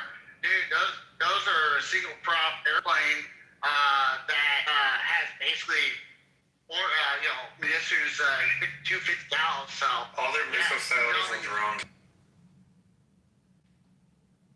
It's gonna be a Doesn't lot matter more. where they're at. Once they launch, we have them. That's the dumbest thing ever. We did capability studies. We even proved Diego Garcia. They can't do it. Like all of this stuff where the U.S. is losing. As soon as they pop their heads up and shoot, we have that. We know where they're at, and then we blow that shit to high hell. They can have it underground. It doesn't matter. We're hoping they shoot. We're asking them to shoot because we know that. And Bradley Cooper, who's the admiral in the region, who basically decimated the entire coastline and all the Navy, you clearly don't know any of that shit. You're just giving me Fox News headlines, and you didn't even read the article. It was MSNBC. Whatever, they're all the same. You're just reading fucking some article going by the headlines. You don't even read it. What was it? ICE read it and told you one is alleged to have paid, but they can't even confirm it. Oh my God. Oh, I read There's a lot of sources talking about it. IRGC says they're fucking winning the war, and dipshit are fucking believing them. And I'm sitting there going, where, when, what facts do you have? And you gave me a fucking shitty headline and said, here, read it. And then when we read it, it still didn't prove your theory. I mean, just look at the pump in the U.S. Like, how much we paying for gas in the past month? We're not paying $5.07 like we were under Biden without it. Here we go. fucking cheaper. Here we go. I'm just speaking facts, Rico. You speak them, I'm speaking. You weren't on here complaining. I never saw you on here complaining that time going, we're paying $5.07 for gas. Why did we do it? Because of pussies that he freaking did. Sure, you can say, oh, COVID, and you can say this and that, but yet they literally reduced the strategic reserves. I didn't agree with Biden attacking fucking Russia. Here's the deal. What did he do? This isn't a red versus blue thing, you fucking idiot. It's not red versus blue, you fucking morons. Quit being a fucking jackass. You are the stupidest motherfucker on here because you go to fucking stupid childish bullshit every time, fucking Rico. I'm talking about a conversation, but you fucking can't be adult enough to do it. What fucking policies did Biden specifically do that caused a problem? Because I can tell you, I fucking got a house in a goddamn state, not far from where it fucking happened. Yeah, Biden was retarded. He backed Ukraine. I agree. You what? Biden backed Ukraine. I agree that was retarded. What were the We're in policies agreement. that caused the I'm not a Democrat, you fucking moron. Hey, dumb fuck. You are really seriously. You come in here and you're like, we're losing. Marcus losing. This is what your talking point is. You act like you come across like Rico is a 5-year-old. I know you want to play that. This is literally you. Hey, can I chime in real quick, my guy? I'm going to address to the group little good positive note.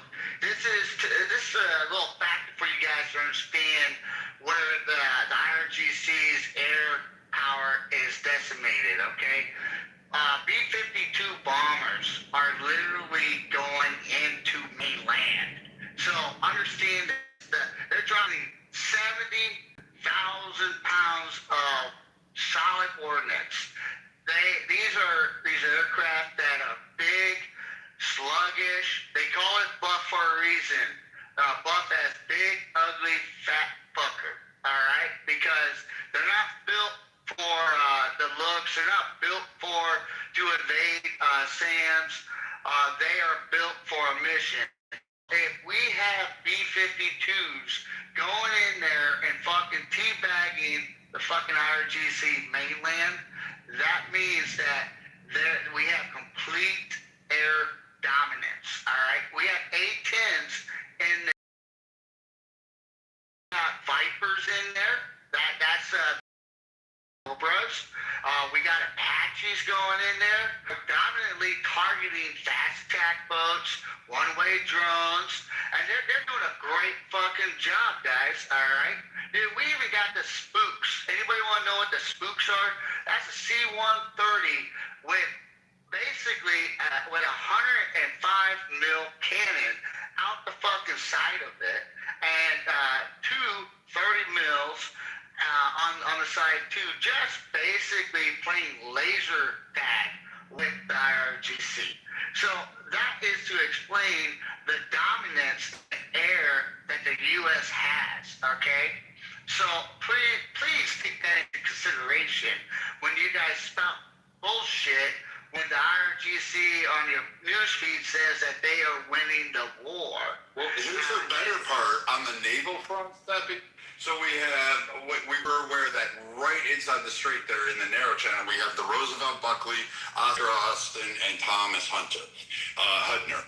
These are destroyers. These are pretty powerful destroyers. This is why we don't need other ships there. Basically, our destroyers act like battleships these days. But what these guys don't realize is there's 4 other destroyers on the eastern side of the Mediterranean and 6 destroyers in the Arabian Sea, all with various strike capabilities. And that is separate from the destroyers that are circling the carrier groups that are actually running interference. So now you've got all these destroyers patrolling that area, and somehow or another, these assets are saying America's losing the war, but we haven't lost one ship yet. We haven't lost one. So these guys really don't know how warfare is. They'd never been in the fight, and again, it just goes to show that these guys don't know either land or nautical warfare, nor air, outside of a fucking video game. Yeah, I'll make this easy. I just looked it up. The U.S. has struck between 11,000 and 13,000 targets of the IRGC. And that's contrasted with the IRGC has only hit 1,238 of their targets. 1,200, 1,200 compared to, well, we'll round it off to 12,000. And we're going, the U.S. wants to hit 16,000. So there's no way Iran, just by the numbers alone, can claim they are winning anything. In a war, if your enemy is hitting you hard, you hit back hard. And if you can't, that's called losing. Alan, how many missiles did they fire in the first day? Because I just want to kind of look at they fired thousands of missiles, right? And they've sent in 30 like days. 4,000 total. Yeah. I think it's 4,000. But how many, what was the percentage of those that hit? Because that's right. Because we look, like all these idiots, and I don't mean like the impact from debris that was blown up in the sky. I'm talking direct missile strikes that actually hit. There's a percentage ratio, and I forget what it was, but I thought it was like 12%. Because I thought that was significantly low, considering the amount of power that Iran was claiming to have. But I know that they can't do anything against it, and their guidance systems are weak at best. Brad, I want to throw something out there. Welcome back. You agree with me? So if all of a sudden, because there's threats now, they announced that they have an intercontinental ballistic missile, right? So let's just say that they have that. So they lied, said they only had a missile that could go 1,250 miles. They showed that they could go 2,500 miles. They lied, right? Proven, lie. Then they say, well, we're just weeks away from getting a nuclear weapon. Then they make threats about saying, we're going to have a strike that'll shock the world. Nobody's ever seen anything like it. That seems like a nuclear weapon, probably, right? But every president said we can't let them. The neighbor said we can't let them. The UN says we can't let them get one. Everybody says it, right? But now they're making threats saying that they could hit America. But I want to throw this out there. If they did fire a CBM and fired it at America, do you think these people would be like, holy shit, we should have gone in sooner? Or do you think they'd be like, ha ha, way to go, Iran? I think most of these people, like Rico and everybody else, would be like, ha ha, way to go, Iran, way to show America. That's what I think. I think Space Force will catch it before it even got to the atmosphere. I'm sorry to be naive, but Space Force would fucking take care of it before it even became a... No, that's not necessarily true. Yes, we have interceptors, but the stuff Space Force deals with, like satellites and movements around the Earth, X-37B, right? Like I'm aware of, we don't have a Star Wars SDI-like system around the Earth like Ronald Reagan proposed. We actually have it on our ships, Marshal. We have a way to interfere with guided systems, and we have a way to interfere from satellites on there. And yes, Space Force has some weird capabilities. I will not make fun of Space Force anymore because they're the only fucking group of guys that scare me. Well, this is a little off topic, but in my GOP county convention to get ready for state, we want a Space Force base down here. We've hosted 4 or 5 other military bases. Considering SpaceX's launch point, what they did for the DoD, right? It'd be great to have Space Force down here.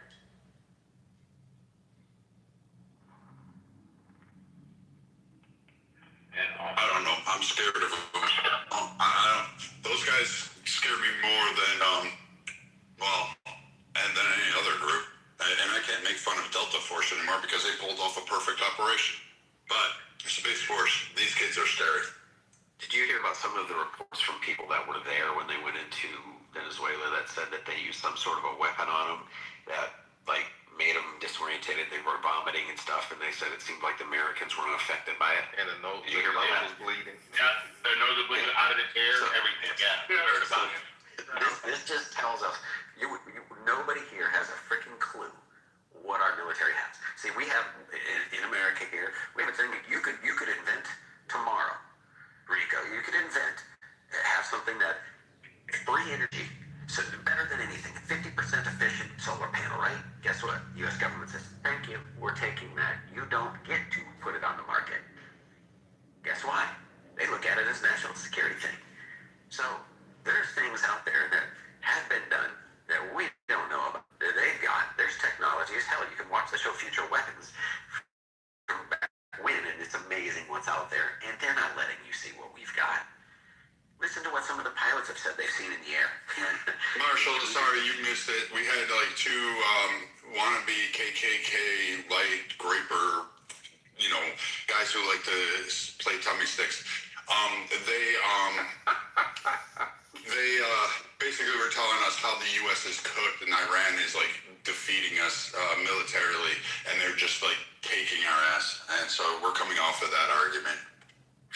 Well, I want to speak to that. I'm in the defense industry, and I have a TS, so of course I can't speak to anything in that, in regards to descriptives. But what I will speak to is I do think our technology isn't being handled well, and we are exposing ourselves unnecessarily. We're showing our cars unnecessarily, which potentially can put us in a compromising position. So yes, we might have some cool stuff, but if we continue responsibly, it's not going to be so cool. And also, we're not the big dogs walking around with the big stick anymore. A lot of people have big sticks out there. Who has a bigger stick than us? I was about to ask that. Yeah, there's China for one. China has a big stick. And okay, let's interrogate that for a second. Let's look at their Navy. Do they have a big stick when it comes to their Navy? Yes. Okay. circumnavigate the globe, number one. And if number two, they've only been able to use Coast Guard vessels for regional enforcement in the South China Sea. How does that make them have a big stake? Listen, I'm not gonna. I don't want to get into details trying to. Nobody ever. No. Hold on. Let me finish my statement, and then we'll answer your question. I don't want to get into details for the sake of winning an argument, but I will say it's a reason that previous leadership in regards to military actions, we're handling the situation gingerly when it comes to addressing the China situation. You do realize that most of us on the stage right now have had various clearances at one point or another in our lives, and so like we're going to be able to tell you're kind of talking out your ass on that. We're well aware of what can and can't be stated. Well, I mean, if you think I was using my clearance as a measuring stick, you're mistaken, because they give them out ridiculously now, just like some people in the administration was using Signal to communicate military actions. So the validity of a clearance, I'm just letting you know where I'm talking from. If you answer the question honestly, what you would have said is that China has an asymmetric area access, area denial strategy in the South China Sea through a combination of land-based missiles, bases on Spratlys and the Parcels. That would have been an argument that they could shut down straight to controls 85 to 90% of world trade at any one given time. You don't want to go into detail because it's not winning. To me, this is not winning an argument. This is interrogating your knowledge of something and figuring out whether you have the detailed knowledge to make said statement, right? Which is why I asked you about the Navy. Let's go to something else. Well, irregardless, I'm not here to measure accomplishments or proof. Let me finish, because I'm gonna land my plane. Land that plane. Yeah, I have no military clearance, and even I know that the Chinese Navy is no match for the U.S. government's for our Navy, and has no ability to travel throughout the world, otherwise called deep water ability. So, yeah, I just wanted to say, what you were saying about the U.S. government seizing technology. My dick was. So is this a propaganda room? No, it's not. Which is exactly why I said the proper answer to the Chinese having a bigger stick was the area access, area denial, which allows them to lock the said fleet out of the South China Sea, but which you didn't know. So you made an overwhelming declaratory statement about something which you don't have detailed knowledge on. Like, let's just move off the Navy for a second. What about Chinese Special Forces? Where do Chinese Special Forces rank according to U.S. Special Forces? And why do Chinese forces have a better capability than U.S. forces?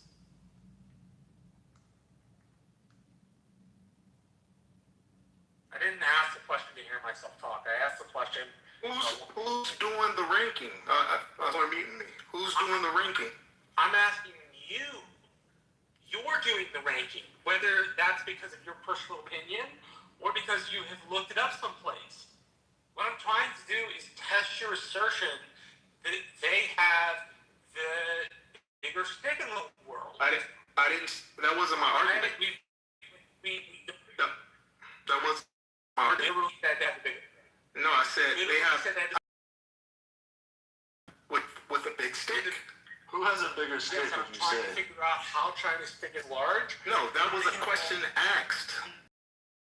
It really trumps or Z.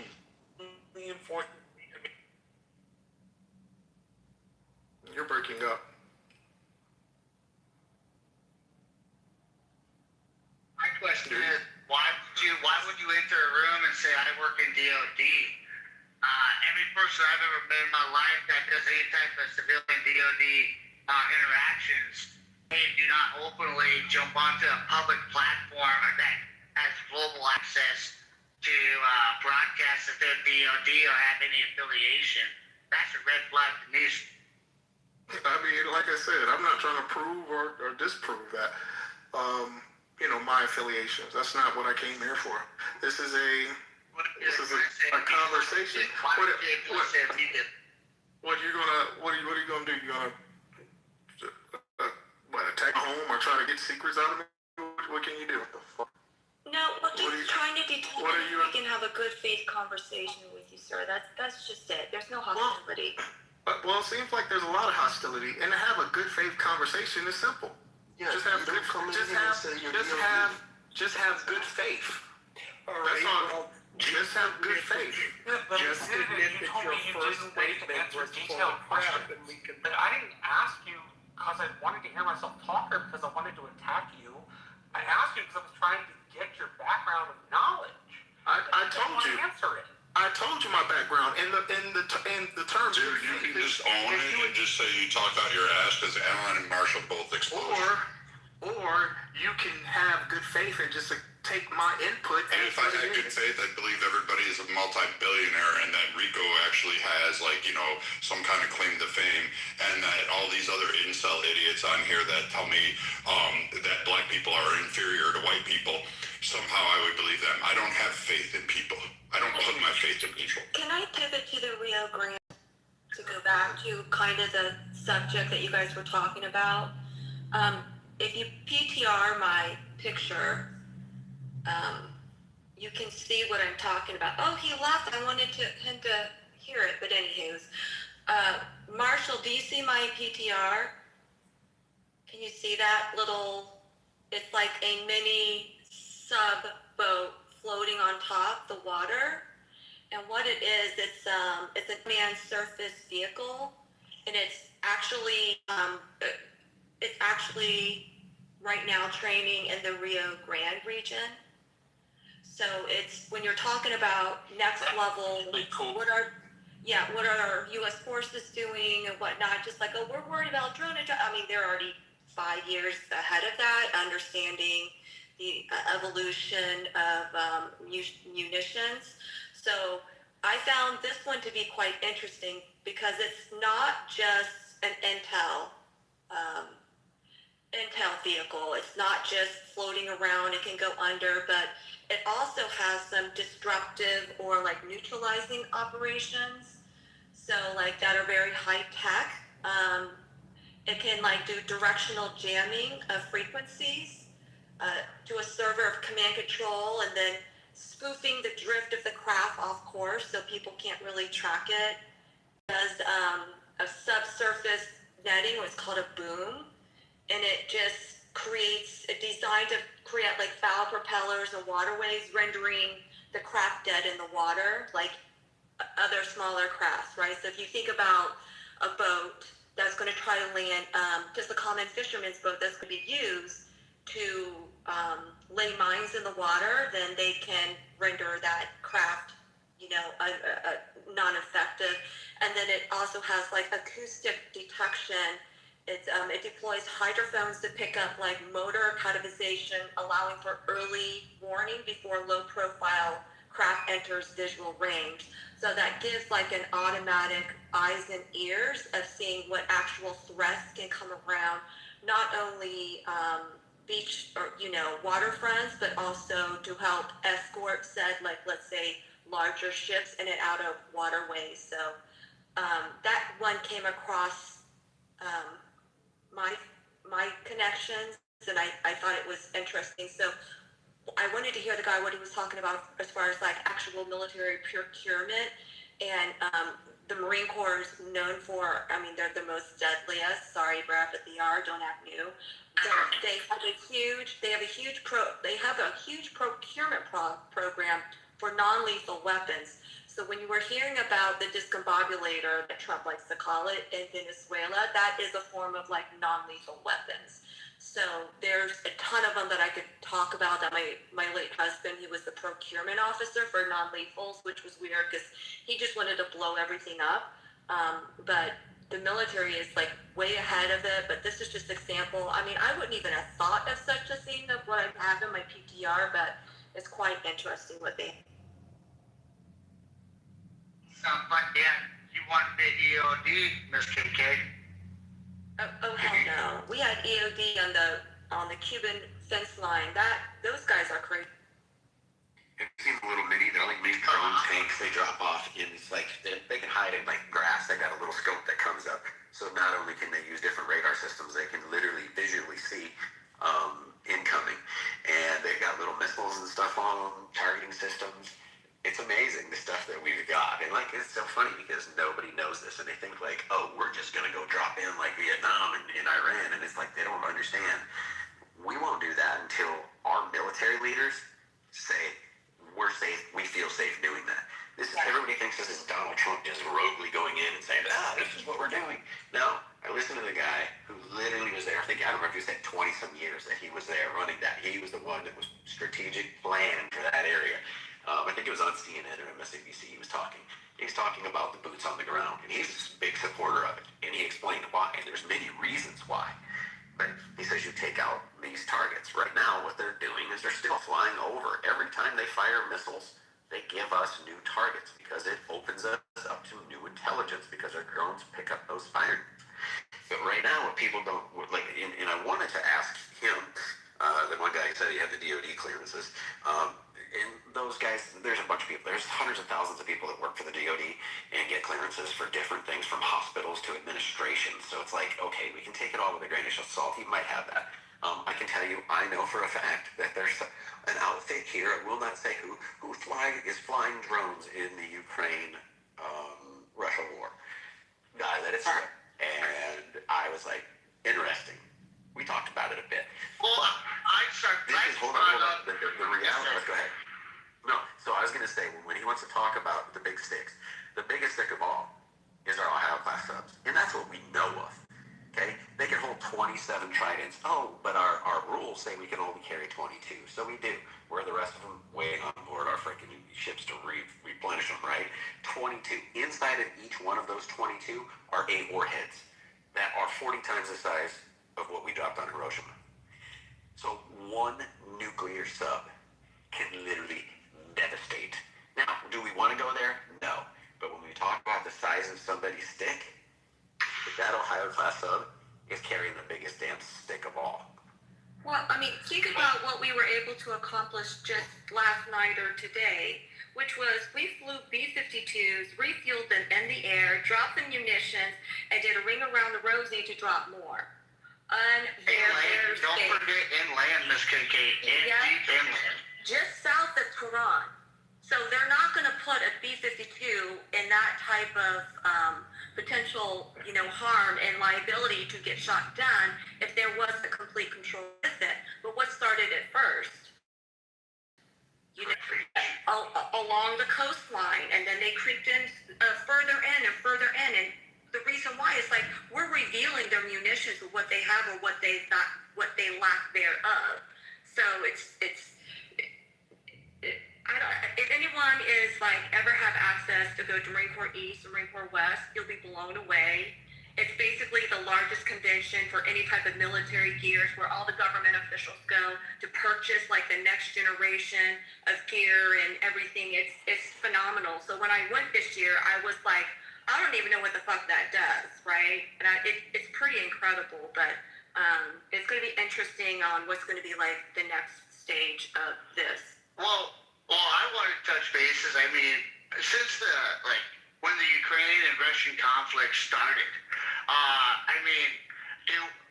America, and just like even our enemies, they observed the new era of fighting. I mean, we saw it with FPVs, drones, the way that they turned around and used a recreational object and then transitioned it immediately into warfare. I mean, so it transitioned the mindset of warfare completely. And so I like to address that America's military, all the branches, we're adapting to new intel, new obstacles, and we're seeing this currently with the operation that's taking place like Miss KK brought really good focus points when she brought up the subcomponents that they're testing out, followed by B-52. Dude, a lot of our operations are very, we're direct, but we're very observational. I mean, we're not just going to send a unit out and not project a secondary reconnaissance. Like a lot of people don't know what after action reports are. Brad's filled them out. Miss KK's late husband filled them out. All the way down to a PFC level. Everything you do in a mission status or even in a training exercise, you have to redundancy do an after action report, and it's just to see the capabilities of observers so they can go up to the chain of command, and then it gets delegated amongst to know how the transition parts are. So when people say America is losing the fight, then we grow as we fight. That's why the term adapt and overcome, because we partake, we identify issues, we project new solutions, and then we execute the projection. Sorry for my rant, Ms. KK. Thank you for letting me cherry pick on. No, we don't have to keep the military talk. I think we kind of exhausted it. We can go back to what the mods would like to talk about. But yeah, Marshall, that's floating around your Rio Grande doing tests.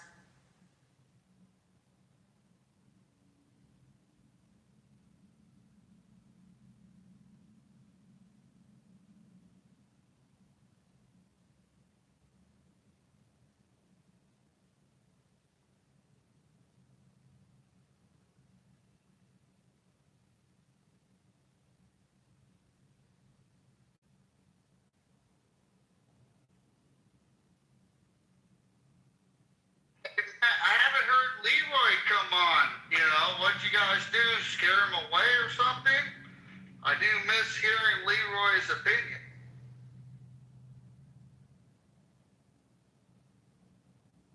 Who's Leroy?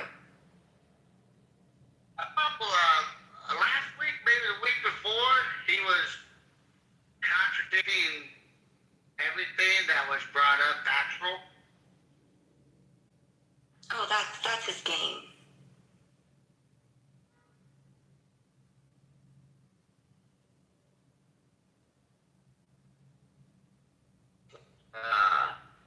Mr. Matt took off a little bit. So does anyone know the results of the poll? Right now, I see 131 votes, 86% yes for a safer election, 10% for no disenfranchisement, 6% for I don't know.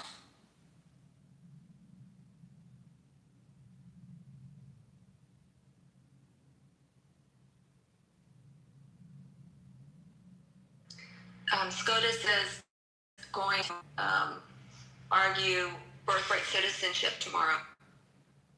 That's going to be a compelling case. It's going to be interesting to see where it lands and what it pertains to, because I can't make a guess on it. Supreme Court, as much as like liberals say it's all Trump Supreme Court, they don't always side with him, and sometimes they do which case differences. Birthright citizenship. It depends on, from my interpretation, it depends on a couple of things. It depends on whether you read being in the jurisdiction thereof as encompassing everybody. It also depends upon how the win, please correct me if I'm going to get this wrong, Wong Kim B. Park, I think is the court case. Those two things are going to be intimate in that, plus the rationale for the writing of the amendment in the first place. Which, if anybody's curious, you can get some rationale for the writing of the amendment off of avalon.yale.edu. It's a repository for all documents, and a lot of them are documents from American history. And so you can read up yourself. People can read up themselves on that if they're interested. I'll drop the website in the chat for people. But from my understanding, those are some of the key pieces they will be deciding.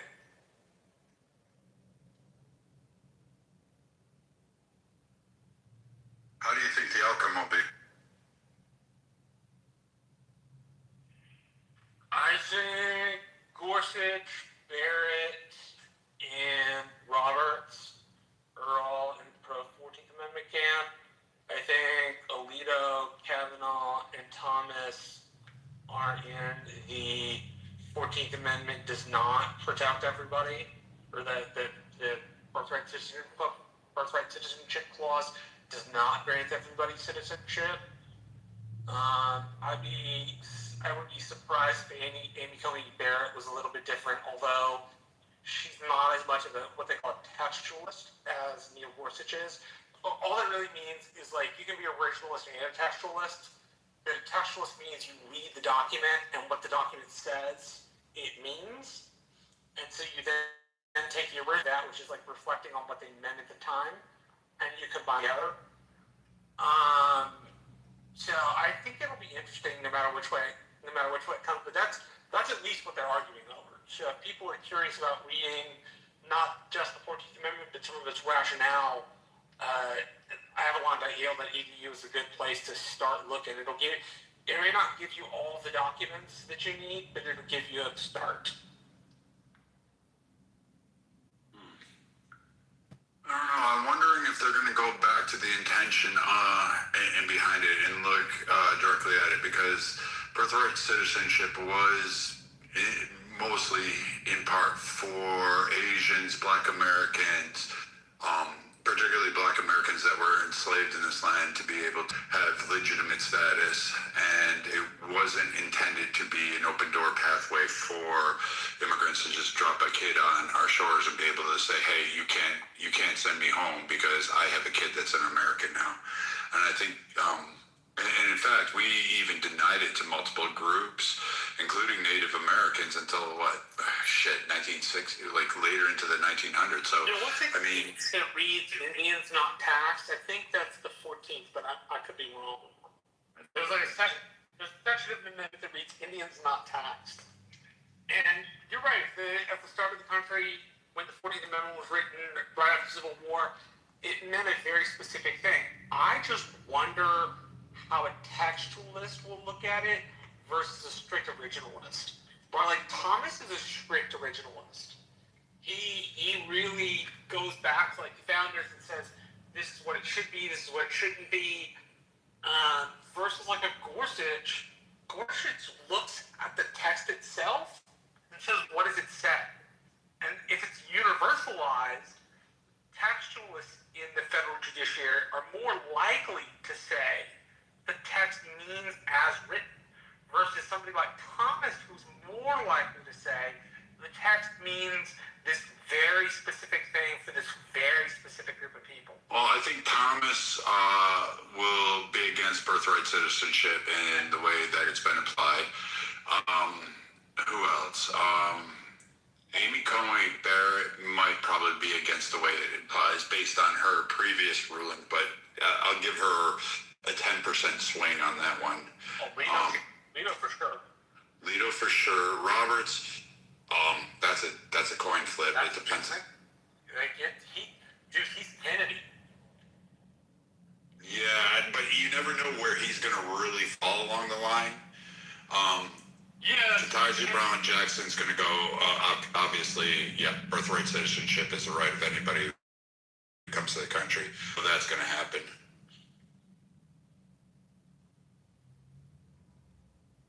It's going to be interesting no matter which way it's decided. It'll piss a lot of people off one way or the other.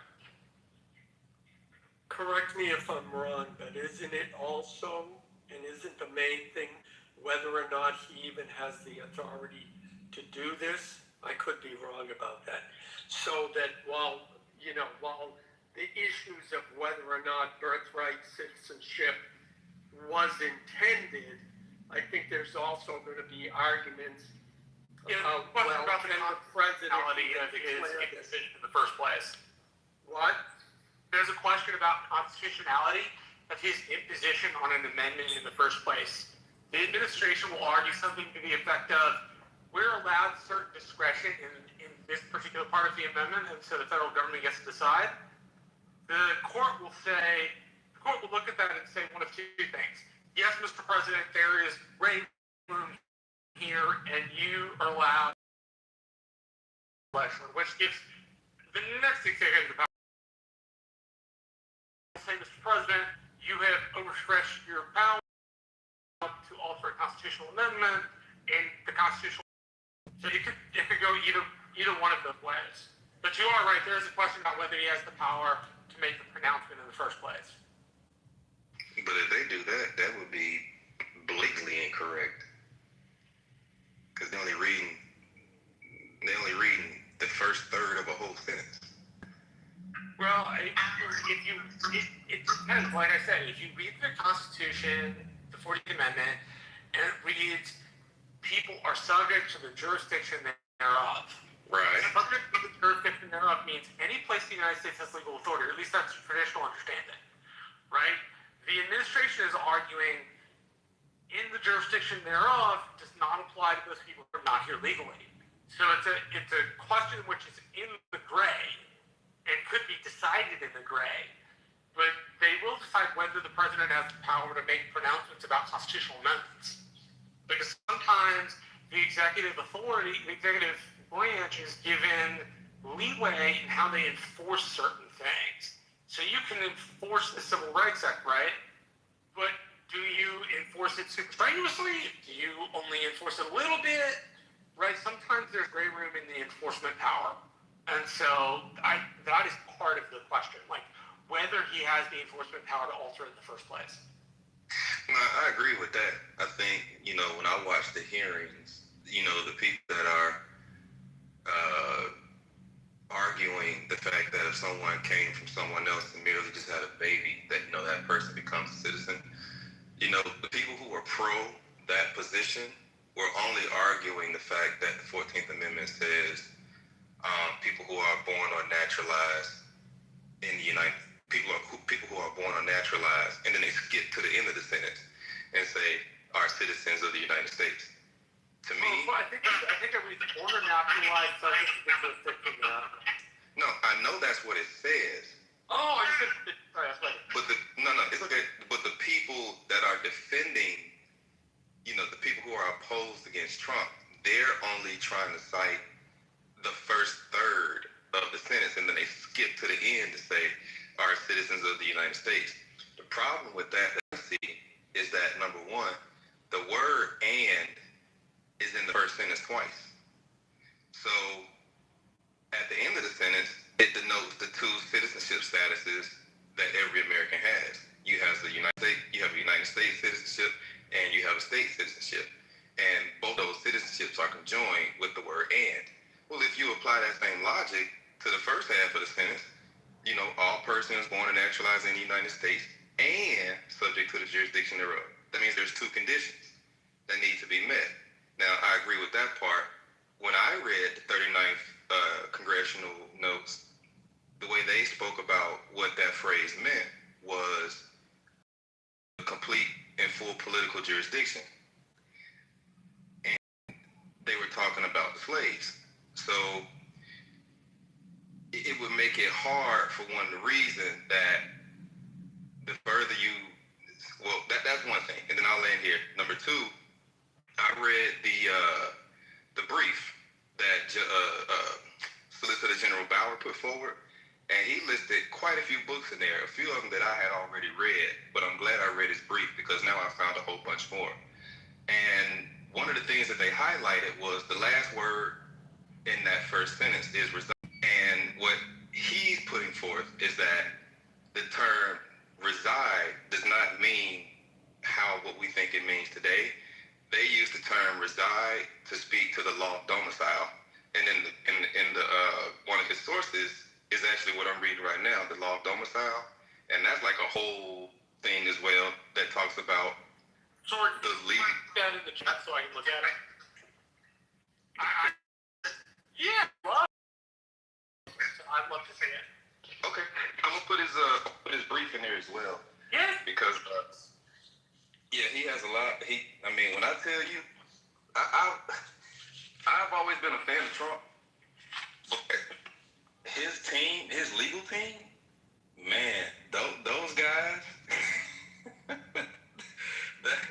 their strategy is they've taken this so far as to say, like, even on the first page says the question presented or the question proposed, something like that.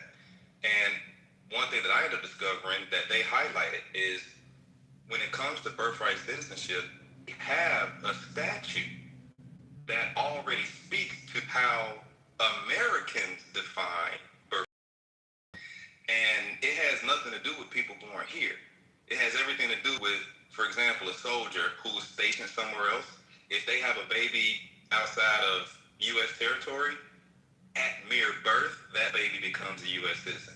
Or if it's someone who stayed here, who lived here for 10 years, and like there's like some numerical qualification, like the person has to be 21 years old or something like that. And if that person, like a regular civilian, goes somewhere, has a baby outside of U.S. territory, at birth, automatically becomes a citizen. So how they're talking about, how the opposers are talking about birthright citizenship does not coincide with, I think it's 8 USC 1401A or something like that. That's the statute that they cited literally on. I'm gonna look the statute up real quick. I know exactly where to go. Yeah.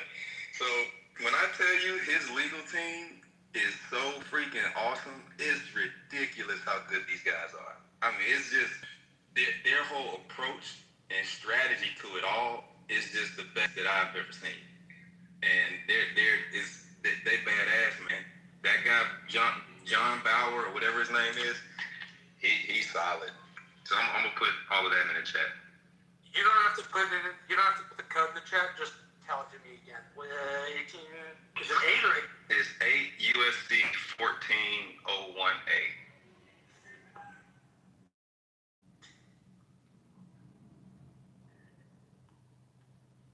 Let's see. Birth abroad before 1952 to serve as parent. I'll drop this in the chat so you can post it to the. You post it to the top. Okay. This comes from Cornell Law School. They have a repository for federal code, which makes it really easy to look up, and that way everybody knows what we're all talking about. Okay, and I'm gonna put his brief and that the law of domicile book. I'm gonna put that in the chat as well.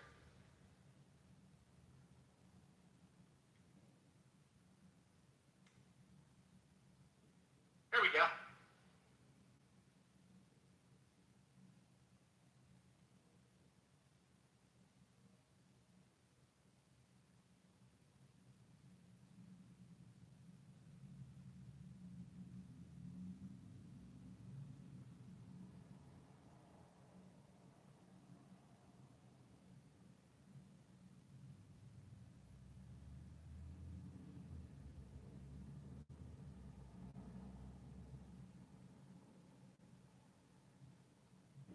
All right, it's up at the top.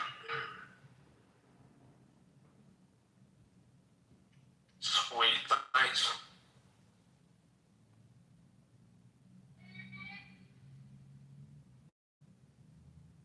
All right, so the law of domicile book is in the chat, and basically, I grabbed it.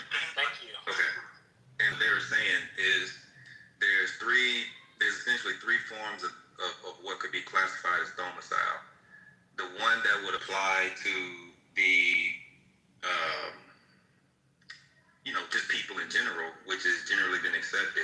It all goes back to Roman civil law, where the domicile of the kid is predicated on the domicile of the parent. So whatever nation the parent pledges allegiance to, the domicile is rendered down to the kid. Now, one thing that Bauer highlighted was that I I can't remember who he said, but whatever lawyer. So one of the strategies that the opposers are taking is that just solely applies here in America. But one thing that I can't remember who he said rejected it, but there was a lawyer that rejected the concept of just solely, and they took the position of if the United States decided to accept you at that point in time, that's when you can become a citizen. So in order for a parent, let's say from Mexico, to come to America and drop a baby, no, they have to go through the process and sever their ties with their former nation, be accepted by America and they mentioned Great Britain as well. And at that point, once you go through the whole naturalization process, then now you legally have a domicile here. So they like went deep into the weeds, and they actually cleared up a lot of things that I had questions about, because I've been following this ever since it first came out. But it wasn't until I read his brief, then I saw all of the books, and I was like, holy shit. I mean, the first 7 pages are just all court cases, treaty and constitutional stuff, old books from like the 1600s, 1800s, and just, yeah, his legal team. Hey, people excited when I talk about old 1800s. I love this shit. Always good. Yeah, I absolutely love it as well.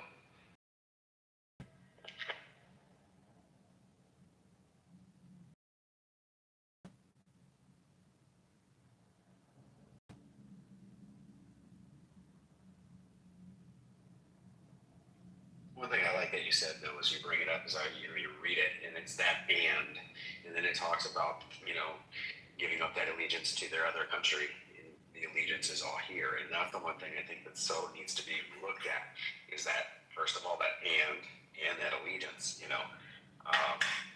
if you can literally say something to the effect that if they're coming here with any intention or, I don't know, I mean, with the illegal stuff, it's very different to me. I think, a lot of that wasn't intended that way. We know why it was intended in the first place. And that is to allow those that were born here. I'm forgetting the name of the one that, what was the claim that, Wong Kim V. Park. In the original case, the Wong case? The Wong case, right? Yeah. So, that's what I think, that when we go back and look at the intention back then, and that's going to be the thing they've got to play out in court, and that nice little word and in there, it all plays out for sure. I wish it were on TV, to be honest with you, so we can watch. One way that you look at it is always with any law. I think we talked about this a long time ago, Marshall, you and I talked about it. You look at the legislative intent of the law and what was brewing, what was the different testimonies in the legislature, what were the speeches that were given, what was building up, and what was the intent behind the law. So when the 14th Amendment was written, that provision in the 14th Amendment was written by someone in Michigan. And you have to look at that legislator in Michigan and perhaps what surrounded when the actual statute was written, what was the legislative intent. And it's all the surrounding circumstances and not circumstances, surrounding documentation and how he presented that law at the time. With any statute, you do that, the legislative intent. So there's been argument as to what the intention was of that provision of the 14th Amendment. I did want to say something that's interesting in the alternative of what you just said. We have law in the United States. If you're a U.S. citizen and you become a diplomat for another country, you have to surrender your U.S. citizenship. So we also determine at what point, using the word domicile is interesting, at what point are you representing another nation and you have to surrender. So it's the flip of it, looking at how we look at people that are U.S. citizens and we denaturalize them when they not just domicile, but they represent through government other countries. Just a side note.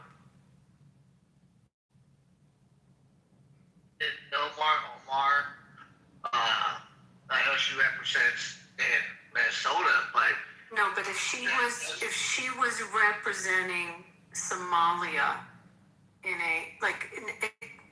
don't use her as example. Someone who loses their citizenship, they have to passport their citizenship.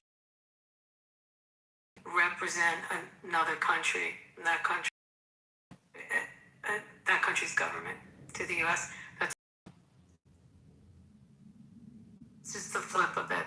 So I just put in the chat, it's a word, I just sent to your back channel, and this comes from Digital Commons, WCL, American.edu. It's called the Citizenship Clause in Legislative History, American University Law Review. And who's the guy in Michigan that was the scrivener of that part of the 14th Amendment? Do you remember, Martin? Must say. Was it Trumbull? I wanted to call it Bingham, but I'm not entirely sure. It was either Bingham or Trumbull. I think Bingham was out of Ohio. This guy was Michigan. Oh, let me look it up. I gotta say something. Must have been Trump. You're in the Matrix. Can you hear him? Yeah, he's in the No, he's in the Matrix. I'm in the Matrix? Okay. I could be wrong, but I'm almost certain he was Michigan.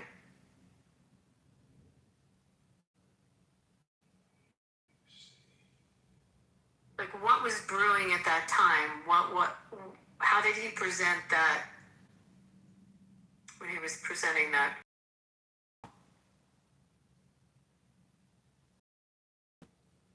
Yeah, that should be very detailed when you look at the there should be a very detailed explanation. One would think anyway. No, I'm sure there is.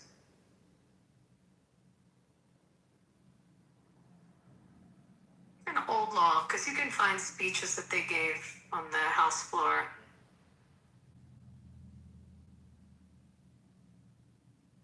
Sorry, I didn't mean to throw that one at you.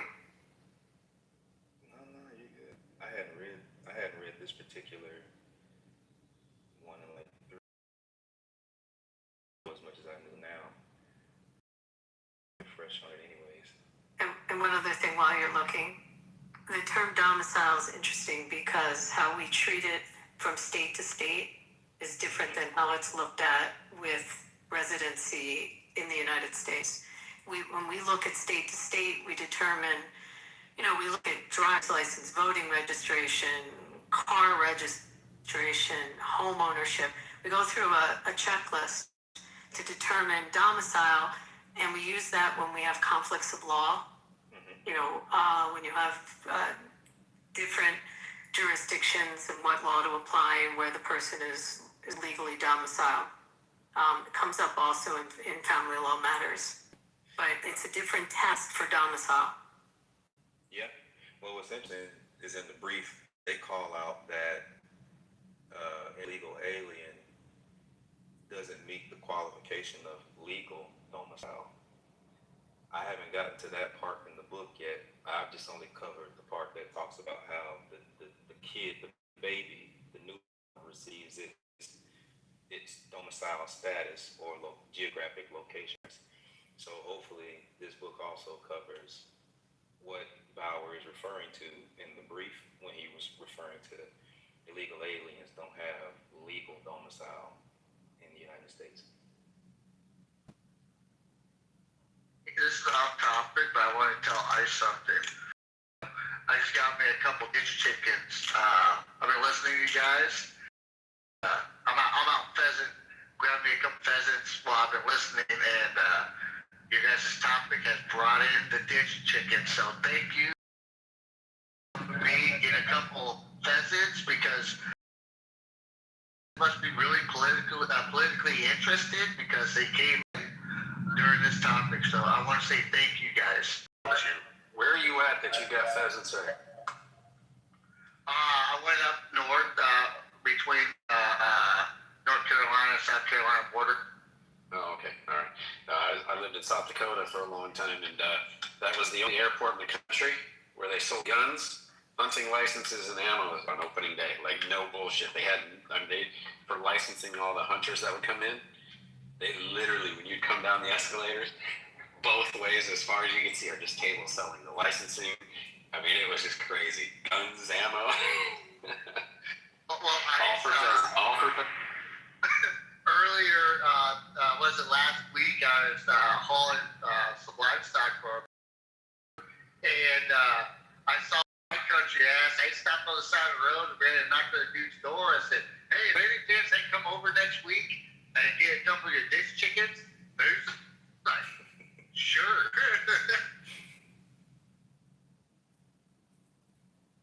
They're a hell of a bird to hunt, and I tell you what, they get smart. Once you hunt, you damn near, you'll step on it before you know it goes, and then once you damn near step on it, it takes off in front of you. It scares, I mean, like from under your foot, they'll scare the hell out of you, you know. But they're fun to hunt, man. I don't know how it is down there, but up there, it was crazy.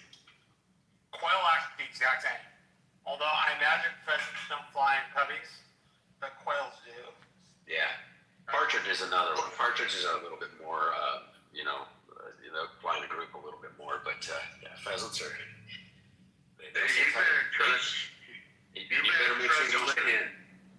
Oh yeah, you better trust the person you're going quail hunting with, because those fuckers. I purposely set up Dick Cheney to get his ass Becker, because they will literally fly in between each other, in between the two hunters. But no, I just want to say my family appreciates y'all for politically bringing these ditch chickens in, because literally I haven't seen nothing for like 3 hours, and then this topic about 14 minutes, they brought them right in. Thank you guys, my family. Appreciate you. Anytime.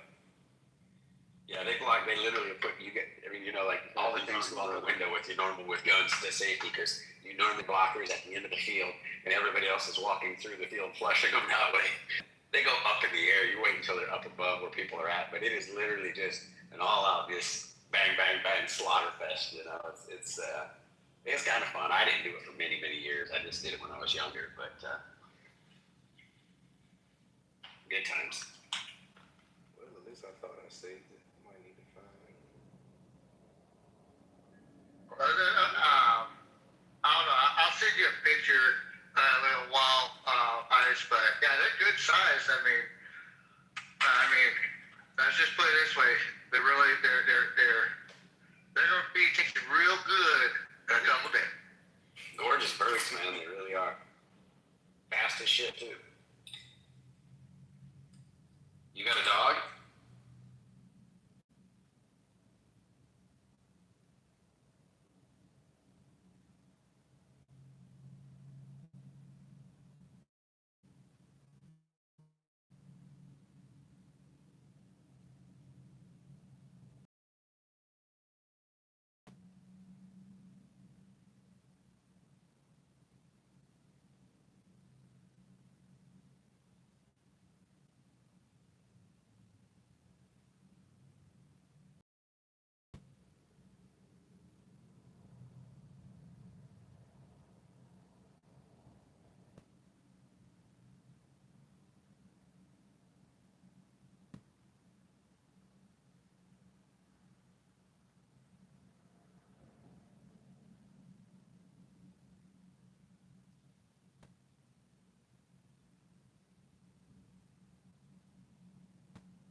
Let me ask you this, Abby, what do you think about this? So, in the 14th Amendment, the last sentence that talks about equal protections of the law,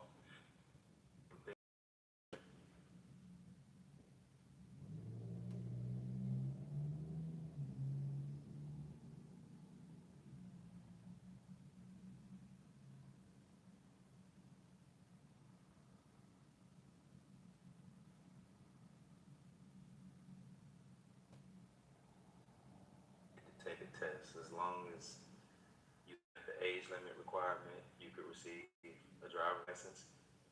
Could the federal government take the approach that that would be a violation of the equal protection under the law clause of the 14th Amendment? Oh, that's an interesting. I mean, the amendment basically takes the equal protection of the Fifth Amendment and applies it to the states. Um, I mean, I would argue doing that is a risk to the health safety of the citizens. You know, if I was a citizens group, I would sue if you don't have people taking driving tests. You're saying they don't take a driving test and they're just given a license? That's my current understanding. They don't even have a Really? They just get a, that's I mean, I would see all kinds of other issues with that. You know, a citizens group for public safety. I mean, now those same people are driving on federal highways, and they're a risk.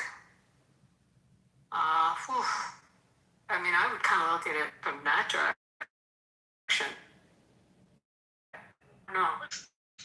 How would the insurances, the vehicle insurance, insure anybody? Like if Sword, what you said was there's really no driving skills, right? Yeah. Why would the insurance, like a vehicle insurance, insure anybody in the state? Because I had a family member. Your risk pools would go up immediately. They automatically would do that. So, for instance, like in New York, you've seen this as you move around the country, you'll see drops. Minnesota, oddly enough, is cheaper insurance than Texas. You know, that's because Texas has a lot of drivers and they don't know how to drive. But if you were to give a bunch of immigrants licenses and then you saw a lot of damage occur, that risk pool does increase. Insurance companies will assess that. And for instance, in Minnesota, they will just jack the rates up. Like all the big carriers, the big four, will just sit there and hike up their rates. You'll have like people like one-offs or small tier companies try to stay within that frame, but the loss it's the loss ratio, and no insurance company is going to operate at 140% loss ratio for incompetent drivers to have a license. They just won't do it. They'll force the state to capitulate, otherwise you'll have very selective people being able to own cars. They may still have a driver's license, but a car ownership will go down because Minnesota requires insurance to own a car. Yeah, I just can't see any way that you can give someone a driver's license without them showing, you know, establishing driving skills. I mean, and I just see so many challenges to that. Did the FMCA they stepped in on the state, you know, just to provide usage of federal highways and interstates? That's what I was like, because at that point, and there's Commerce Clause stuff. I mean, I just see like all kinds of red alerts just went off when you said that. I can't imagine. Is that really what he did? He pulled up. He did sign an executive order for all Minnesota residents to receive a driver's license. That I do know for sure because I saw it live when it happened. I'm gonna pull up the executive order now and read it aloud. So give me a second to pull it up. Was it license that they passed the basic roads test? I'm not in Minnesota right now to actually know what that idiot signed. I don't know. I'm gonna pull it up. I'm gonna pull it up real quick.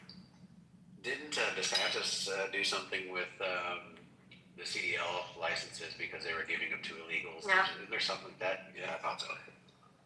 I mean, that's the issue in my state is the registration for, you know, you get your driver's license, you register to vote at the same time. And that's the problem, you know, that the vetting system, because at that point, they're just checking a box and getting a registration. Now, if they actually go and vote, they've obviously broken federal law. If they go and take the mail-in ballot that they're automatically receiving, actually fill it out and mail it in, they've committed a felony. But you've got people that have registered that way. We try to use one of the Republican approaches to this, and we've tried to get this through, is to use the jury pools as a second level of security, because you have to sign an affidavit that you're a U.S. citizen when you go in a jury pool. So it's a double way of checking after they do the DMV to check citizenship. Yeah, and you know what's weird, Abby, about it is, like I tell this to everyone. Everyone knows I'm in New York. I went to vote this last election, and when I went in to vote, it was incredible. I walked in, I said, I'd like to, I'm here to vote. They asked me my name, I gave my name, put the address, pulled out my ID. No, we didn't see that. Sure. So yeah, they said sign here. I signed with a dash, and then they said, okay, here's your ballot. They said, do you want to check my signature? She goes, why? It's not you? I said, no, it is me. She said, oh, okay. And then I went and voted. Then I left. And as I was leaving, I asked the lady, excuse me, how, like, I put a dash. This is my driver's license. It's a different signature. She goes, are you? I said, no, I am who I am. She goes, okay. So then there's no problem, right? I was like, but how would you know if someone else came in and did it? She goes, well, you come and voted, and then we would have known that something happened. I said, yeah, but you wouldn't have caught that person. Well, I mean, here we don't have cameras, but in most of the other places we would have known at least who came in, and we may have caught them. And I'm like, why go through all that when you could just have an ID and look at the person's ID?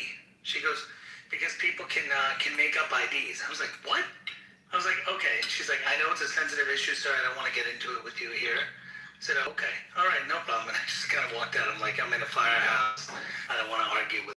I said, okay. I walked out, but I'm like, hey, am I missing something like in that experience? And then the other thing, Abby, is look at to register to vote in New York State. Okay, just take a look.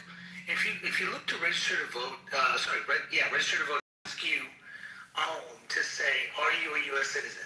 Yes. And then, citizens can blah blah blah blah, right? But there's no validation. Enter your social, enter your thing to validate that you're a citizen. So the problem is that there's no federal, and this is the okay, thanks.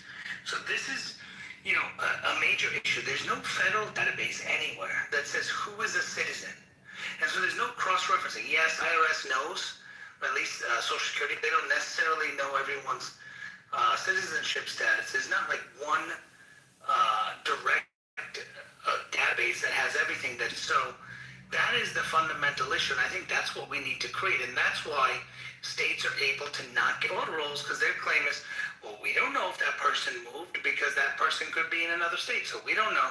These are some of the problems, and with all the technology, we still have these problems. It's incredible.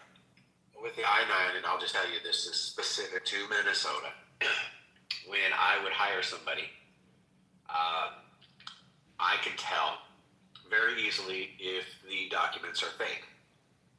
I asked the person I needed to about it. They came down, and they were coming down again, so I kept stuff that showed her. She goes, it doesn't matter. And I go, what do you mean it doesn't matter? She goes, as long as they present it, you're good, don't worry about it. I go, so we're not actually trying to stop them we could be hiring somebody that's illegal. And she goes, yeah, but it's not on you at that point, so don't worry, because they provided the documents. Exactly. Just don't even worry about it. So there was zero accountability to the system. It was like, we're just going to go through, this is Minnesota. We're just going to not many. That's everywhere. ICE, that's everywhere, unfortunately. Sad, yeah. And by the way, ICE, when you do that, entering the person into E-Verify, if it's their first job, and guess what now, when they go to other jobs, they're good to go. Isn't that incredible? All right, I want to read this. I can't find the original text, but I'll read this. I was slightly off with the test part. So, but this is coming directly from the house.minnesota.gov. It says driver's licenses will be accessible regardless of immigration status.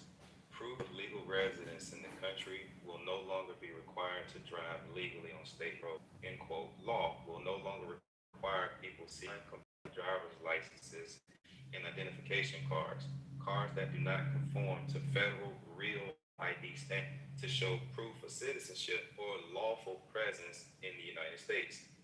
Nothing in the design of non-compliant licenses can indicate the immigration or citizenship status of the holder, nor can state agencies and other political subdivisions use the license as evidence of lawful residence in the country or as the primary basis for investigation, detention, or The law also sets various data protections and restrictions related to identifying a person's immigration status or citizenship. That makes sense. Before 2003, Minnesota residents did not have to provide proof of legal presence to get a driver's license. Under the law, foreign passports, consular identification cards, certified foreign birth certificates, and certified foreign adoption certificates will be acceptable primary documents to be used as proof of identity. The types of secondary documents that are expanded to include in part applications for asylum, student visas, childhood approval, deferred childhood arrival approval notice, and mortgage papers. The law includes a nearly $2.87 million appropriation in the 2024-2025 biennium for the Public Safety Department's Driver and Vehicle Services Division for implementation. I'm gonna put this in the chat. So yeah, so they just expanded what people could use to qualify for a license. They don't have to be a citizen. I heard a lot of liability on the state from what you was reading. You know, like there's just so much internal liability. How would they even want to project that out?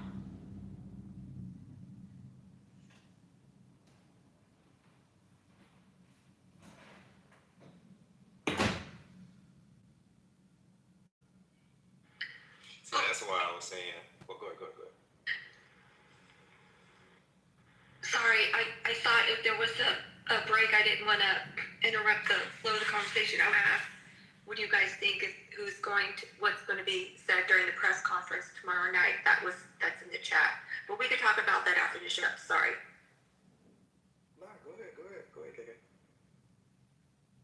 No, I was.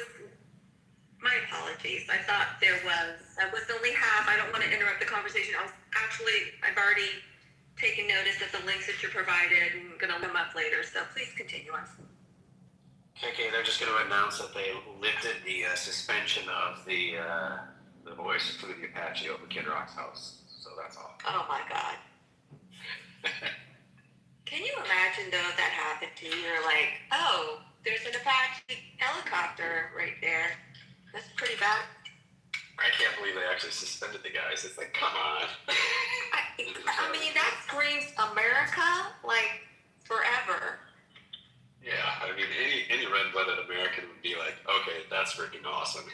You know, there's a fucking Karen that got upset because her purple hair got fucked up and she had to take it out on someone. There's probably a chief warrant officer going out to show us, to do a little flyby for the family.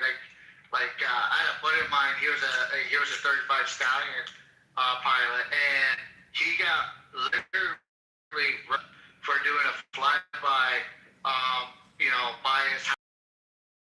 All it took was a fucking Karen that thought that's not right, and he got in trouble. I had the Blue Angels give me a salute. They were flying really low. I was out in our yard for the business, and I was up on a bunch of wood, stacks of wood, and they were flying over because they had a show the next Saturday. And so they were doing that one where everybody goes one direction, and then the one comes up behind and scares everybody, And I'm looking at that one, and he looks down and he salutes me, and my neck was jacked up, so I had to turn my whole body to see anything, right? So I'm tipped back looking at him, and then all of a sudden the other one flies up behind me, scares the crap out of me. I turn my head, of course, because it's his instinct. I'm grabbing my neck. The other pilot's laughing. But, yeah, it's awesome. I mean, you see that, you think that's an awesome feeling. Like, imagine, they need more of that. I mean, when I was, when we would have children to work day, dude, I mean, it's nothing more than a fuck-ass feeling, when you can show your kids or your partner, why are you 2-3 weeks in the fucking field, or why are you doing this? But when it comes to air shows, I'm gonna tell you this: how can a American who hears a fucking jet go by or go to an air show and not get a fucking boner? How how the hell do their nipples not get hard as fuck? And you want to go raw and be like, let's fuck it. I'm just saying, like, how? Dude, I'm just saying, dude, fuck, you gotta queen fucking red, white, and blue, my guy, dude, when you see that shit. I'm just saying, dog. My buddy's place is on the water, and there's some big buildings there. And this time, an F-22 Raptor. The buildings are, there's like, I think, probably has 2 parking lots between, so it's not like they were close. You know, it's not like they're lined up real close. But it flew between the 2 buildings, and the people who live in the building said that scared the shit out of their dogs, set off all the alarms in both buildings. But I mean, one gal, she was on the deck and said that it scared her because she was looking out, but she didn't expect it to come by. But like she said, this thing is just massive as it flies by, you know. And I'm like, how freaking cool! She wasn't. Nobody was mad, you know. They all thought it was really cool, you know, because I mean, these are our boys. This is you know our boys that protect us, keep us safe. So I love it. I love it that it's over the water there. And Abby, I think Miss Abby, she's out there by the Vegas area. I think, are you up by Vegas or no? Yeah, I go to the air shows at Nellis. Oh my God, they're amazing. You got the Thunderbirds. That's where they're home. Yeah. Freaking all year long during off season, you can perch up in the stadiums and watch them practice. Like, I'm just saying, dude. Like when I was at 29 Palms, dude, freaking watch them go out there and just fucking do their thing, dude. Like, still, dude, seeing the fucking Jets go, dude, you get your dick hard, you want to fight someone. I mean, maybe it's just a Marine thing, but it happens. It's interesting. Holmes asked about those. Oh my God. I asked about That those. makes a lot of sense. The Thunderbirds are, like stripped down. And I asked, like, if they had to, could they fit them out and make them military ready? No? I mean, they're amazing. It's definitely worth a trip to Vegas to go watch the air show when they do it at Nellis. It's phenomenal. And, like, they have all the different state-of-the-art planes there. Or I should say planes, jets. It's pretty incredible. Let me see if I have pictures from it. I'll PTR. Oh no, dude, I really don't know. I mean, that's not really, my place of knowledge. I'm sure Adrian, if you see Adrian on here, he's a guru when it comes to those aircrafts, but I'm just saying, gotta love a good air show. And by the way, recruitment, like anybody who's ever had to do a recruitment detail, if you got an air show coming, go there, dude. You can, that's the best time to get someone to join, after seeing those jets go, seeing the air acrobats go on, dude. You got young, prime bucks ready to just like, in a fucking raw moment, that's when you go there, you snatch that ass and be like, hey, you want to go fucking kick some ass and take some names? That's be recruiters when an air show's in, because they're all hyped up and ready to go fight.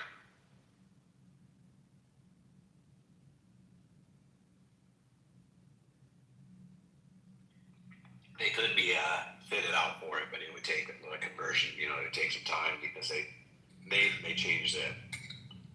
Even though they take the weaponry and all that system, all those systems I know out. So I would imagine it would take a pretty extensive redo to get them ready for battle. But Thunderbirds would be, probably far more ones they would do it before they would do it with the Blue Angels.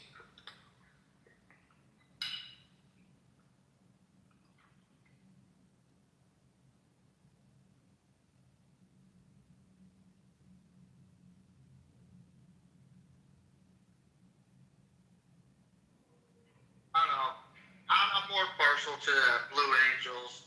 Thunderbirds are, don't get me wrong, I like watching them, but I got a soft spot for the Blue Angels. My opinion, I think they're number one. Hey, you guys can call me everything you want, but I'm a Blue Angels guy. Thunderbirds, they're all right.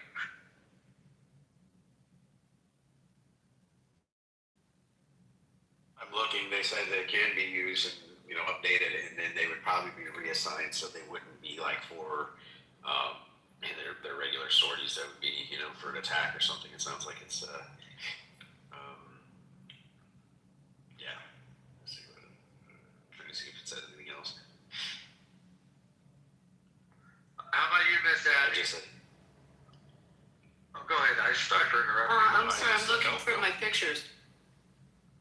I was just going to ask Miss Abby, I was like, you know, if you had to choose, I know you can say you love them both, but if you had to choose between the Blue Angels and the Thunderbirds, where does Miss Abby's heart reside?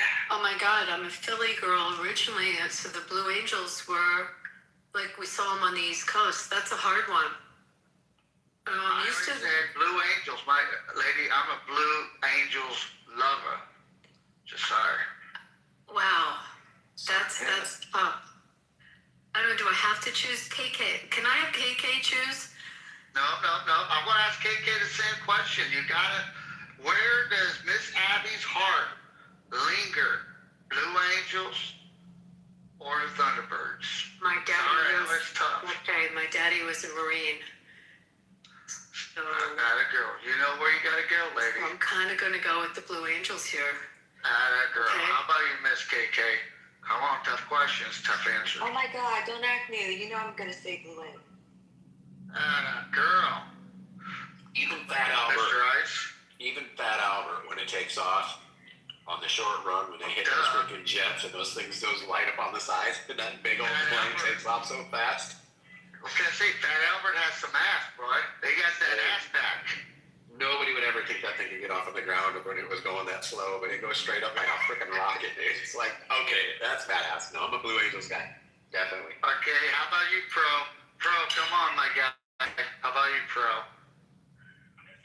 Talk to me, boss. What was the question? Sorry. The question is, where does your heart lie? Are you a Blue Angels guy or are you a Thunderbirds guy? To be honest, I don't even know what that is. So you're Blue Angels. I got you, guy. You're a Blue Angels. I got you. I won't lead you the wrong way. I got one for you, Stephanie. All right, I trust. Sure. Warthog, keep it. Fuck yeah. I agree. Fuck yeah. Anybody that says get rid of it needs a fucking foot in their balls. Literally. And a slap across the face. I was talking to a pilot. She flew the Warthog, and she flew it in Afghanistan. Or no, I think is Afghanistan. Yeah, I think Afghanistan. Oh, dude, what's her fucking name? What's her call? I don't remember, but she said that when she got the call, she knew the dangers because the Marines were like, they were down. They were going to get killed. I got a story for you, my guy. I got a fucking story for you. Hold on. So this gal says that she was like, as I'm flying, I'm starting to take heavy hits, I'm getting pounded. And she goes, I'm starting to decide, okay, gosh, if I keep going, this ain't going to go good because we're flying into more of them. They knew they were flying into some heavy coverage. But she goes, in that point, if I don't make it, all of them die. If I go and I can take out some of them, maybe they can fight their way out, right? So she says, I go for it. She said the sound of it is her plane being hit was like she just knew any second, I'm going down, I'm dead. She knew it. And she flew. She did her mission, saved those boys, got back, she landed. She used to fly an F-16. I think it was a 16 or 15, I don't remember what she said. But she said she got out, she was walking away, and she stopped, and she looked back at her plane, and she instantly started to cry. And she goes, I literally flew back in an airframe. All the aluminum, all the outer body was gone.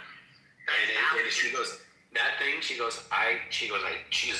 see she shows and she had goosebumps. And she goes, I'm not kidding, look.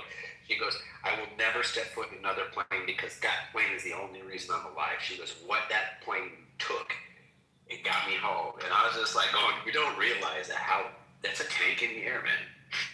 Dude, so quick 20 seconds for you, my guy. Dude, the reason why my heart is for the A-10s is so in 04 into 05, we were in like Helena, Iraq, which is not that far away from Baghdad.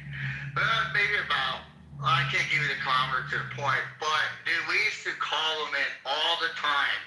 And dude, they would come in low as fuck, dude. Like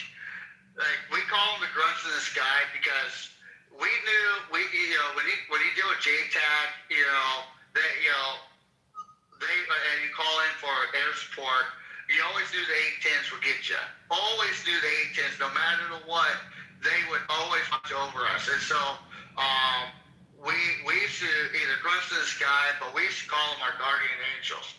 Literally, like, every time we saw one, we always say you're a guardian angels, because they, no matter what, dude, I saw one come in at roughly 300 feet and just kept strafing, to the point where they were out of ammo. But just they stayed even out of ammo just to fly around, and just their presence would scare them so bad that they were not engaged the ground forces. So yeah, the 810 Warthog pilots, to me, they're guardian angels. They need to stay, because and they're undertaught. They're undertaught, because don't get me wrong, your F-15s, your 18s, your 22s, all that shit's great. Don't get me wrong, they have their job, but for a ground force guy, the A-10s are literally our saviors. And still to this day, dude, if someone has A-10 packs, dude, I'll buy the top shelf whiskey. You know what I mean? Fucking, dude, they need it. And sorry for my rant, but dude, A-10s all the way. They need to stay. Yeah, I've seen there were some videos that have been put out. There were some that were pinned down. Some guys were in a building shooting at them, right? And you see the guys are videoing it with their cell phones, and you can hear it coming. And they just start kind of looking at each other, kind of giggling, And as it got louder and louder and louder, they're busting out laughing. And then you see it, and you just hear the brrr, and you see it light up going into the building. You see one of the dudes fall off the building, It just kept going, and they all got up, and they're like, they're dead, I was like, you guys are pretty confident, but they were just laughing as it was coming. Like, they had no fear what was in that building anymore. It's even better when the Iraqis and even the Afghanis were finding out that there were female pilots. Like, they were pissed, dog. Pissed.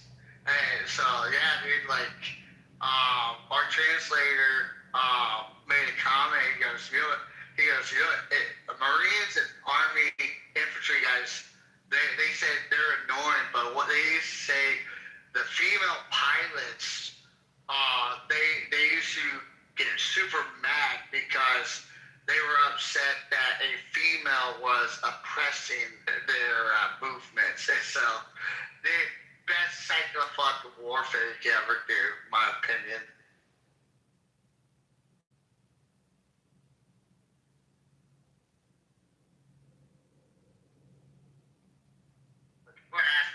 Pepe, are you busy? I'm here, what's up? So, we need to know where your heart lies. Are you a Blue Angels guy or a Thunderbirds guy? Blue Angels, because I used to live in Annapolis, and I would see them fly a couple years over my neighborhood. So it looks like Angels is all the way here. I'm gonna ask Ben, my guy. Are you a Blue Angels fan or a Thunderbirds fan? Blue Angels, is it the guys that do the stuff with the airplane? Is that it? They are the demonstration team for acrobats of the F-16 and the F-18. I don't know the other guys. I've only seen Blue Angels. So I guess I'm a Blue Angels fan. I saw them in Seattle. I think that's what I saw. Yeah. I don't know the other guys. Seattle, wouldn't you have seen the Thunderbirds? No. Maybe they've been there, but I only saw the... I saw the fucking laughing ice. Just want to laugh. No, I only saw the Blue Angels. I haven't seen the Thunderbirds. I don't know who they are. Well, thank you. How are you, Raj? What are you? Please oop, he's on the phone. Miss Annie, are you there, Miss Annie? I would have never, when I went to University of Arizona, see warhawks flying over campus all the time, and I didn't know anything about them. I saw like, ew, they're kind of ugly. And my dad, he came down there, and he's like, oh, those things are nasty. They call them like tank killers. And I had no idea that those things, like the amount of carnage those things can cause on the ground. Pretty cool. Miss Annie, are you a Blue Angels gal or are you a Thunderbirds gal? I don't think she's there. I saw her on mute.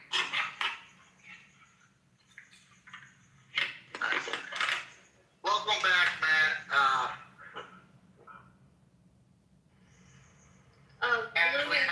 Blue Angels. Atta girl, Miss Annie. Blue Angels. Atta guy. Dude, Blue Angels all the way here. We're all on the same page.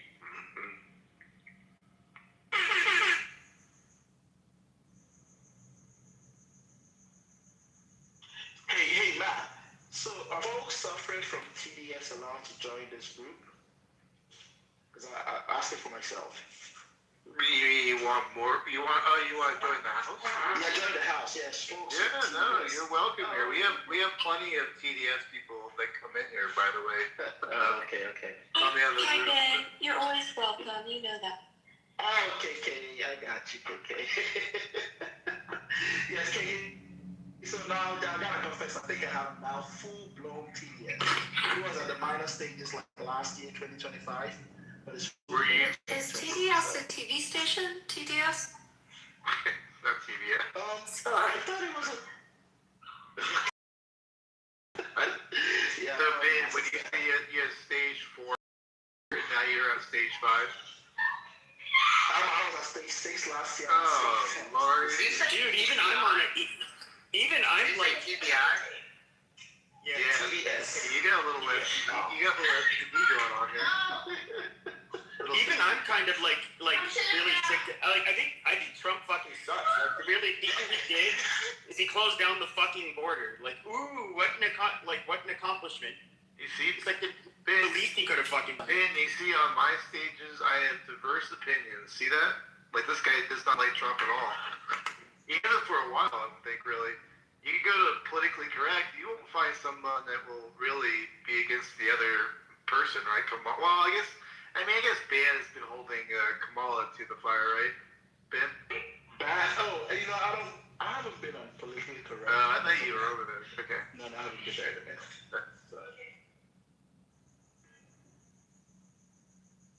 Kamala was just worthless. She's a dumb bitch. I wouldn't vote for the Democrats anyways. Just because I know how their party is. Well, that's the issue, right? Like, we might be that bad, right? But, like, there's even a worse group. So it's like... Hey, Matt, don't kid yourself. You guys... I mean, isn't Congress, like, floating funding, so they can do their gay fucking war in Iran? Like, yeah. It's so stupid. So, Matt, what do you think about that? They're trying to defund... Wait, what do they do? Sort of health I don't know what it is. Fund, so they can fund $200 billion in war. I have to see that link. I thought I heard that, but when did that happen? No, they're talking about it. They're talking. They haven't done it. That way they can get the $200 billion for, to fund the war in Iran. And that's like, once again, this is kind of like what is super irritating about him is like we were kind of like, okay, he's going to focus on the people here at home. But no, you're going to take away, like, I don't know, shit from nobody wants to be on Medicaid. And, like, you're going to take that away from the most vulnerable people to pay some stupid fucking war that only, what percentage of Americans approve of it? It's like 20-some%. It's super low. I mean, it's fucking mind-boggling.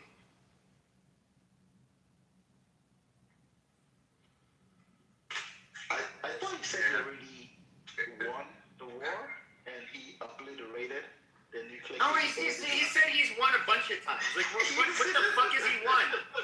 What did he win? They could still send fucking rockets and drones and give Trump the middle fucking finger. I mean, what they win? Listen, man, this is all about the long term, all right?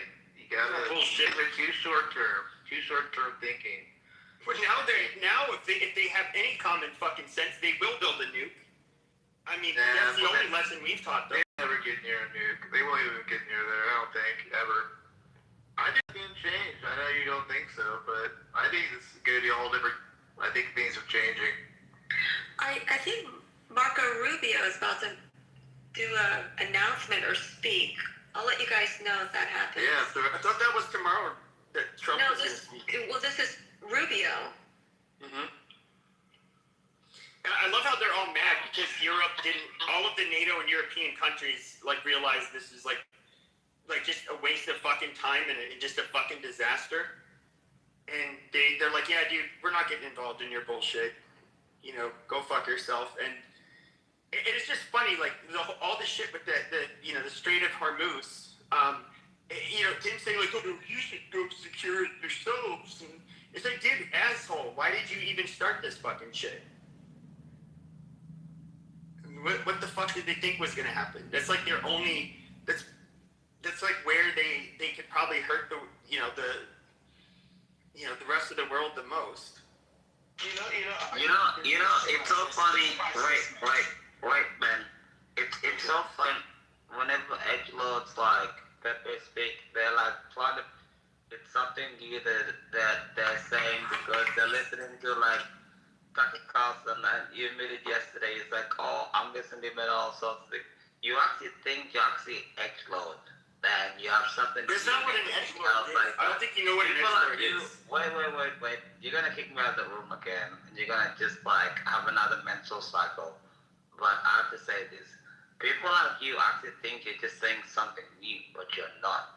President Trump has been saying this since 1980, before he was even president.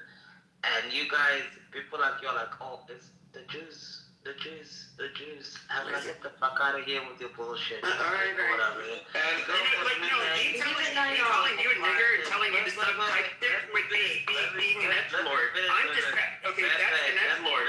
Me giving an opinion is totally different from being an edgelord. When you were born, everything else like that, don't get so upset. But it's like, oh, it's the Jews. Bro. You see anything about the Jews, you fucking retard. A Republican president has always said this. A Democrat president has always said this. No. People are wait.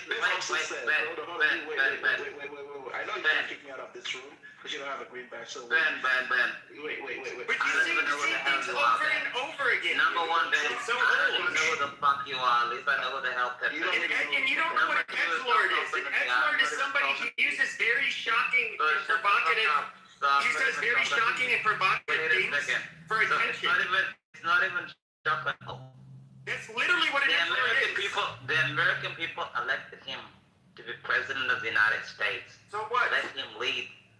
Yeah, I voted for him. So people like you and people like Tucker Carlson and people like Megyn Kelly and all sorts of reprobates all of a sudden just change their minds. And there's like, you really think the United States will let like podcasters and everything else like that? As you know, even President Abraham Lincoln had to win by the popular vote. And then he had to win by other votes. And everything else. God damn, you should not say it. I don't know why they let low IQ chimps like you in the Western countries. You're so stupid. Wait. I love the fact when you get these retarded edgelords, fags, retards. There you go. Just come here and be like, oh, this is what the U.S. is supposed to do. He's the president of the United States, bro. Let him lead. That's interesting. And I'm done. That's interesting. Let him lead. No. And the ironic part about that is that, like, what is it?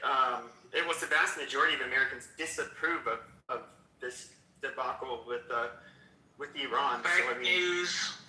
It's not fake news, you fucking dumbass. There's a bunch of polls on it. Put it in the chat, fake news. Really? I mean, this is seems like every few days there's a poll on it. Like I said, fake news, bro. Pepe, what poll are you referring to? Sorry. They come up with ones every few days. Let me look. You mean poll about Iran, the Iran Hardly? Yeah. Our military operation in Iran. Yeah, it gives it like 29%. Only 29%. Yeah, it's very unpopular. Yeah. So do you guys, Matt, do you guys feel gonna win the Nobel Peace Prize? Or would he make do with the FIFA Peace Prize? Which one? I mean, I think he'd be good with either one, but, I mean... He's trolling with that question, man. He's not being serious. I mean, he was given the Peace Prize by that lady, right, Ben? Or no? I don't, that doesn't count. I mean, you can't transfer the Nobel Peace Prize. I don't know. Maybe you can. I don't know. No, you can. But he'll take the FIFA, or the whatever that is. Yeah, that one. No, he's talking about FIFA Peace Prize, which in part of credit last year to award President Trump because he didn't get a Nobel Peace Prize. Ben is falling. Obviously. I'm asking if he's going to get it this year. Because, wait, Ben. Wait. When you get tempted to win, can you wait? Wait. Let me land, bro. The only reason you're saying that is because you're trolling Trump because he didn't get a Nobel Peace Prize. And right now, you can't Who the fuck gave I check a mod badge? This is crazy. I'm not a mod. Maybe that's right, you are. Maybe your clubhouse is fucking screwed up. I'm not a fucking mod. What are you talking about, bro? So actually, you know, does he deserve it for this year? I don't want a fucking mod badge because the mod badge people bitch to you. They're like, why didn't they mod you? Blah, blah, blah, all the bullshit. I never want a mod badge, ever, in any room. I don't give a shit. I don't. I never asked for one. I'm just curious, though. Those who say Trump is I've never asked for. Oh, my God. Pepe, I've never asked for a mod badge. Don't try to, like, slide my name. I don't give a fuck about a mod badge. I come to talk. Okay, all right, fine. I saw the poll result, and it looked like a little green mod thing. My bad. I wasn't looking at it. I saw it too briefly. Terrible. What? Bro, if I was a mod, I'll just drop myself and come back up. Okay, all right, my bad. It was a mistake. Let's move on. But I'm just curious. How would you feel if the impeachment hearings happened? If you're feeling the way you feel about them, where would you stand with that? If that went down, the impeachment for what? I mean, if the Dems win the midterms and they start impeachment proceedings, I mean, it would be annoying and it would just be a spectacle. Their biggest criticism of Trump is just they fucking hate Trump. It doesn't matter what he does, good or bad. Right, but there's probably a 99% chance they'll start proceedings if they take over.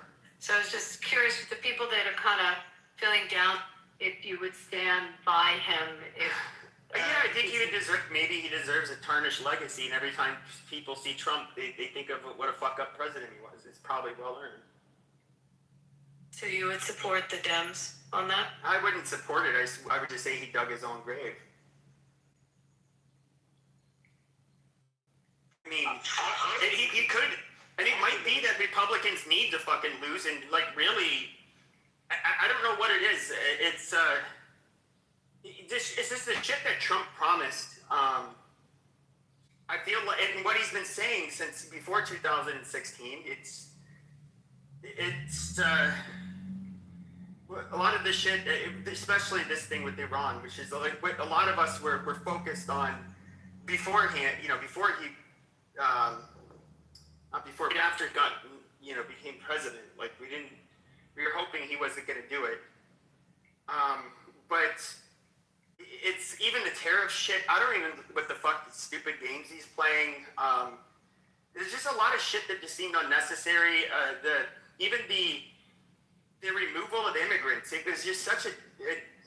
I don't even know what the fuck was he doing besides causing chaos, sending out these uniformed people into cities like Los Angeles, where with the heavy.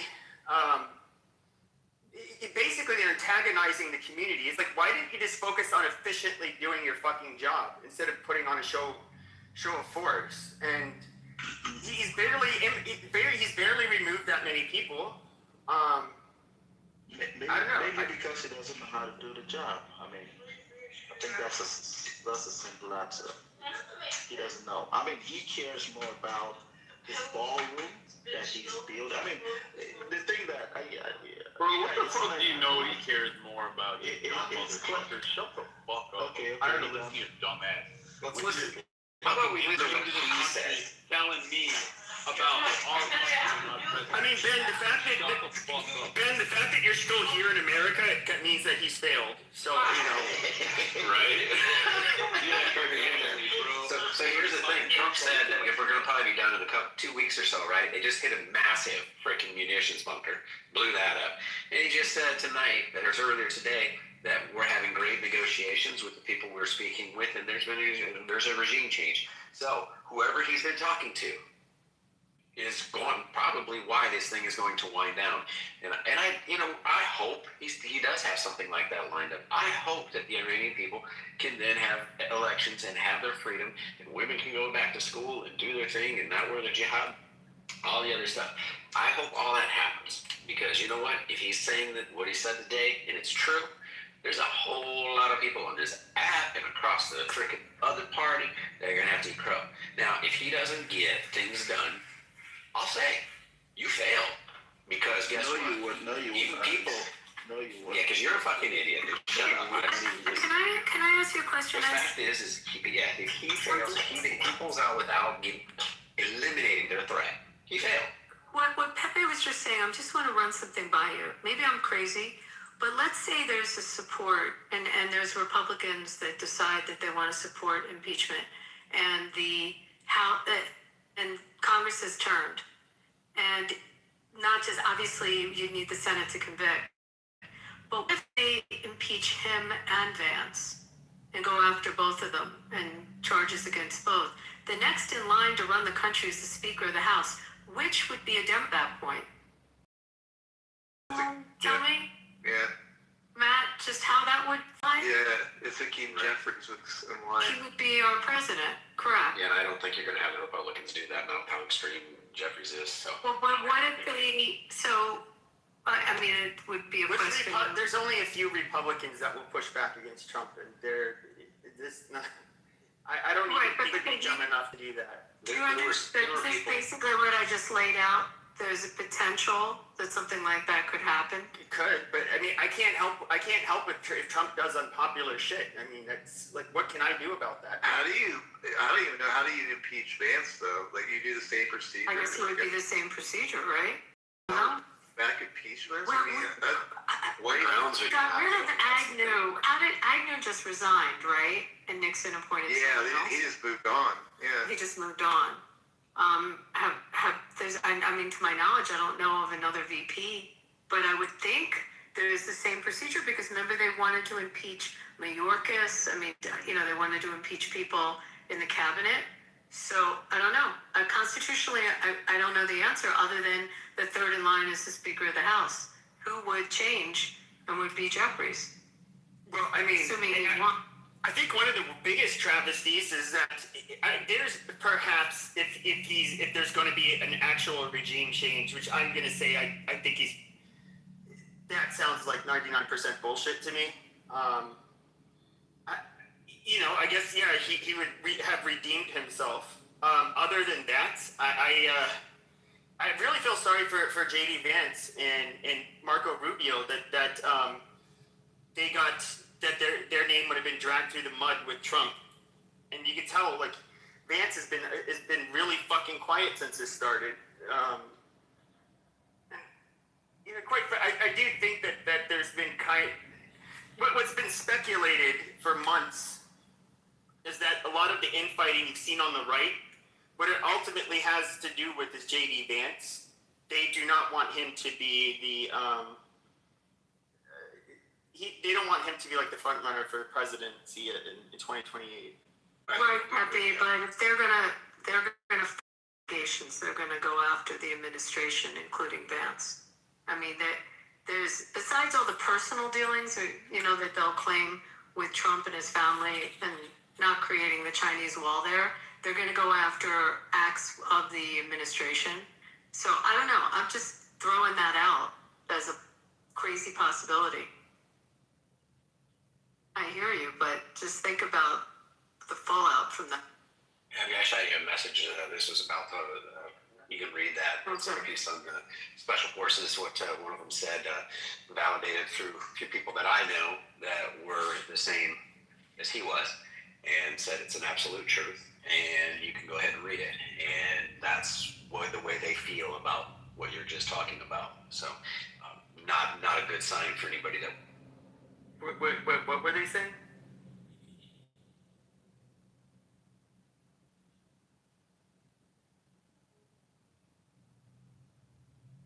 He's saying that Vance is gonna lose because he speaks like a loser edge lord. Vance ain't gonna. He ain't gonna get the. He won't get it. It'll be Rubio or something. Vance is gonna. Why do you think it won't be? Okay, all right. Wait. Why do you say that? Okay, but I was asking him the fucking question. You asked me a question. No, I was asking. Wait, don't be so horrible, Pepe. I'm trying to tell you something. Oh my God! All right, so Vance, ask the question once. Wait. Vance is gonna lose because he's a loser edgelord like you and a fag. And he's gonna lose to Marco Rubio because he's not a fucking edgelord. You don't know what an edgelord is. Nobody wants to listen to incels like Tucker Carlson types and everything other than that. Who's an incel?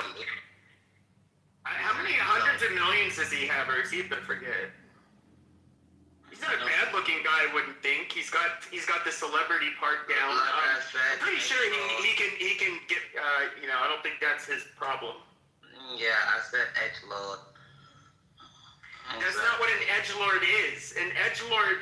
I don't think you know what an edgelord is. It's a very specific type of personality. It's almost always. No, it's not like Tucker Carlson. It's a Tucker Carlson type of special retard and everything else. He's literally not an edgelord. Have you noticed Vance is going down in the polls because his special relationship with Tucker Carlson and the fact that he has Tucker Carlson's son in his administration, all the things. That's not why he's down in the polls. For specific reason. You watch when it comes to 2028. Vance is going to lose to Rubio. Nobody wants Vance because fans like you support him for retardation. That's it. All right. Hey, thank you for wasting several minutes of my time. But no, I was asking Ice. What is this information you were hearing about Vance? No, it's not about Vance. It's about what would happen if they impeach the president and a certain section of people that would take exception to that due to their oath, basically. So, if they feel that it was done basically for partisan politics, that there would be action taken. So, I don't even want them to impeach him, and I despise the guy. I don't want them to impeach him because I think it's just gonna look like a fucking charade. They've done it the first time, the second time, doing it the third time. He's gonna look stupid. So they should just let him do his 4 years. And my biggest fear is impeaching him and having this idiot Vance go in there. I'd rather, even though I totally despise Trump, I don't want Vance to go in there. I don't. So Trump, he can keep fucking up for the next 2.5 years, I think. Yeah, we'll figure out a way to deal with it and cope with it. But yeah, let him stay. No Vance. Well, I think it's just gotten too extreme. Like I just wouldn't want. I wouldn't want this to become the new normal. Yeah, politics has become way too divisive. And the left and the right are crying. They're begging for a more moderate party to come along right in the middle right now. Both sides. And when they do the pollings, it's very heavy on the left. I forget, it was overwhelming. They wanted the party to come back to the center. And it's the same on the right. And most people don't want a far right. And I would love to see people that can sit down and really negotiate and try to solve problems again. Because right now they don't. We got a bad Affordable Care Act. Let's just leave it. Because we're both going to act like children and not want to talk and try to resolve something and make something better. Because everybody's got to claim we did that. Our side did that. No, how about we sat down together as adults and figure out a way to make it work? There's nothing that the government gets involved with that goes well. From healthcare to jails to hell. Freaking look at the laws they passed. Hey, how do you guys feel about all the hundreds of millions of dollars that Trump's family is making. I mean, he's been in the presidency for about a year and a few months, and his family has already made over closer to $2 billion. What are your thoughts about that? First of all, do you have proof that the income's been made? I mean, it's interesting. I think it's across the board, Ben. I think that you look at people like Elon Omar that all of a sudden is worth $30 million, or, some of the squad members like AOC. Look at Schumer. Look at Pelosi and her net worth. I mean, I think it's both sides have increased their net worth while they're in government. I don't think it's a good thing, but I think it's on both sides, and you have to call it out on both sides. Are you okay to do that? Oh yeah, of course I will. But I think, of course I'll call it out on both sides. Yeah, I mean, there's some rotten apples. How did Pelosi get as rich as she got? From insider trading? How did Schumer get these people? How did Biden? So Joe Biden was a prosecutor. He didn't come from wealth. He lived in a house in Hocus in Delaware. And during his years in the Senate, okay, all of a sudden amasses money, wealth, and then becomes a VP. So he's in public office and becomes a multi-millionaire. Explain. Where's that money come from? But don't they wrong? How's that happen? How many books did Joe Biden publish? I don't know. From books? I know. I don't think so. Because I know they advanced them $2 million when at least when they're at that level and publish books. While he was in office, you're talking? I don't know. I haven't done it. Yeah, I mean, it's just like I'm saying. I don't mind you calling it out, but you gotta call it.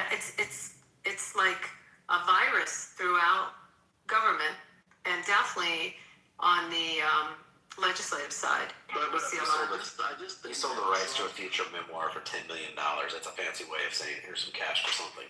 What year did he do that? Ice? Let me see if it's got a year on it. Because he got wealthy, I think, before he did memoirs. I mean, look at that. I mean, I'm just going to say this. Look at the salary you make as a member of Congress or a senator. And then tell me how you... Yeah, it's like 150 or something. Right. How do you How do you get a beach home in Hocus in Delaware, or how do you get the big house, not in Hocus, the big house in Hocus, into the beach house in Rehoboth? How'd that all happen? Where'd that money come from? Ben, I don't mean to shut you down on what you're saying on Trump, but I think it should be a more global question. Yeah, I just think that Trump and his family's own is a little too blatant. I mean, they're striking multi-billion, not even... But they had great wealth. They came in with wealth and businesses. Elon Omar came in with what? How'd she all of a sudden get worth $30 million? So do you think that... He sold the memoirs in 2025. Okay, he sold his memoirs.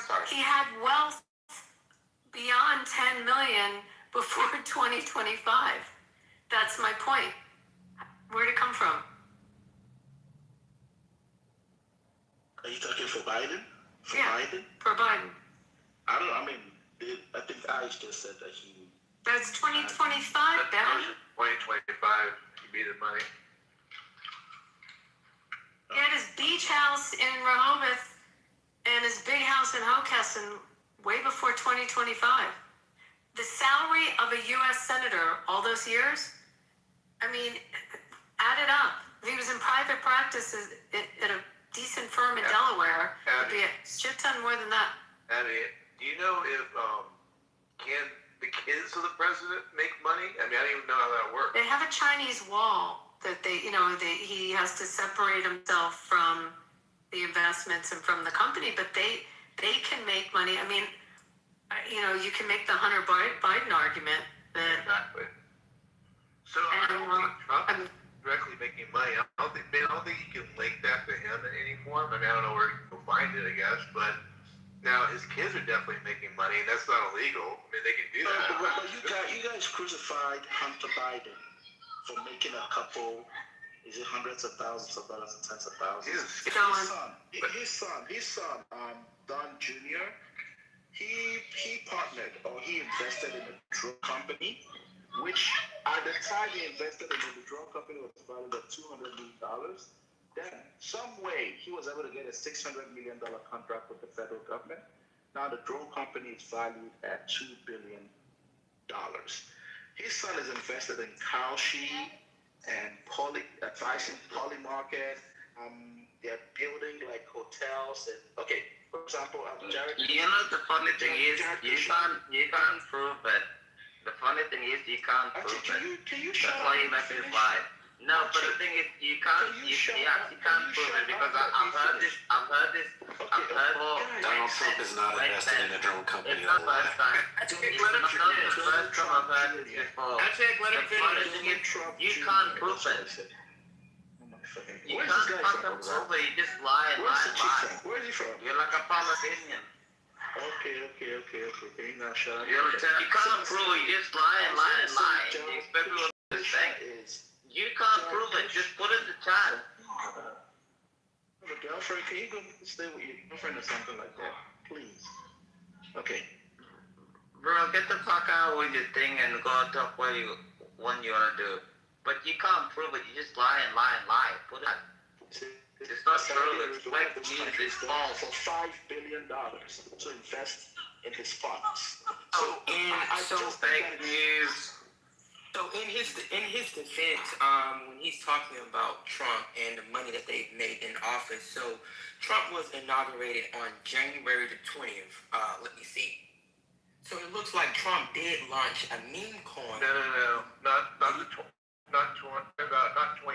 He said the 20th of January, right? Yeah, January 20th. Yeah, 21st. Last year. So what he's saying about as far as Trump family making like a shitload of money. So Trump did launch a meme coin a few days right before he took office, and most of that money went to, I think he may have some stake, or his family may own the World Liberty Financial Group. So that meme sold over 550 tokens. So when you're looking at those similarities and you're looking at all of this shit as like, and it's totally fine for them to make money, but if Joe Biden got in office, if that's all about the UAE, by the way. Jesus, Mom, can you guys have this guy just keep quiet? No, because you guys just keep lying, bro. You just keep lying. It's not the truth. So if Obama or Joe Biden would have gotten in office and promoted a meme coin or a Bitcoin that was sold through their financial group, it would have been a problem. But Trump didn't do that. Trump never advertised it. He never happened. No, Trump never, not one time did anything with it. That's the difference. We're saying other people could do it, other people on his behalf. That's the point. Otherwise, you're right. You'd be probably in big trouble. You can't just sit there going, "Oh, I got this meme coin. Everybody buy it at the like a press conference." We can't be doing that, you know. So on the drone thing that he was talking about, his son bought in late 2024. He does sit on the board. They had defense contracts prior, and afterwards he had to remove himself from negotiations for procurements of any contracts with the defense companies.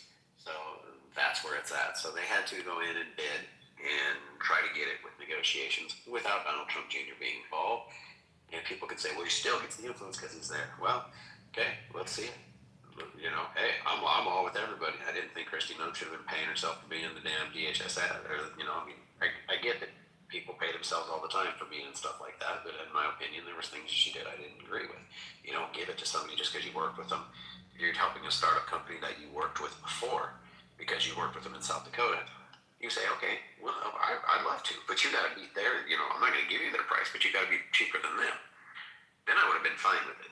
But the fact that she paid more to a company that she'd worked with, I was completely against that. You know, some of it... If this company did that, then so be it. Some has to be put in perspective, too. Like some of the resort developments, In Saudi, there's 35 hotels going in one like of their master plan cities alone.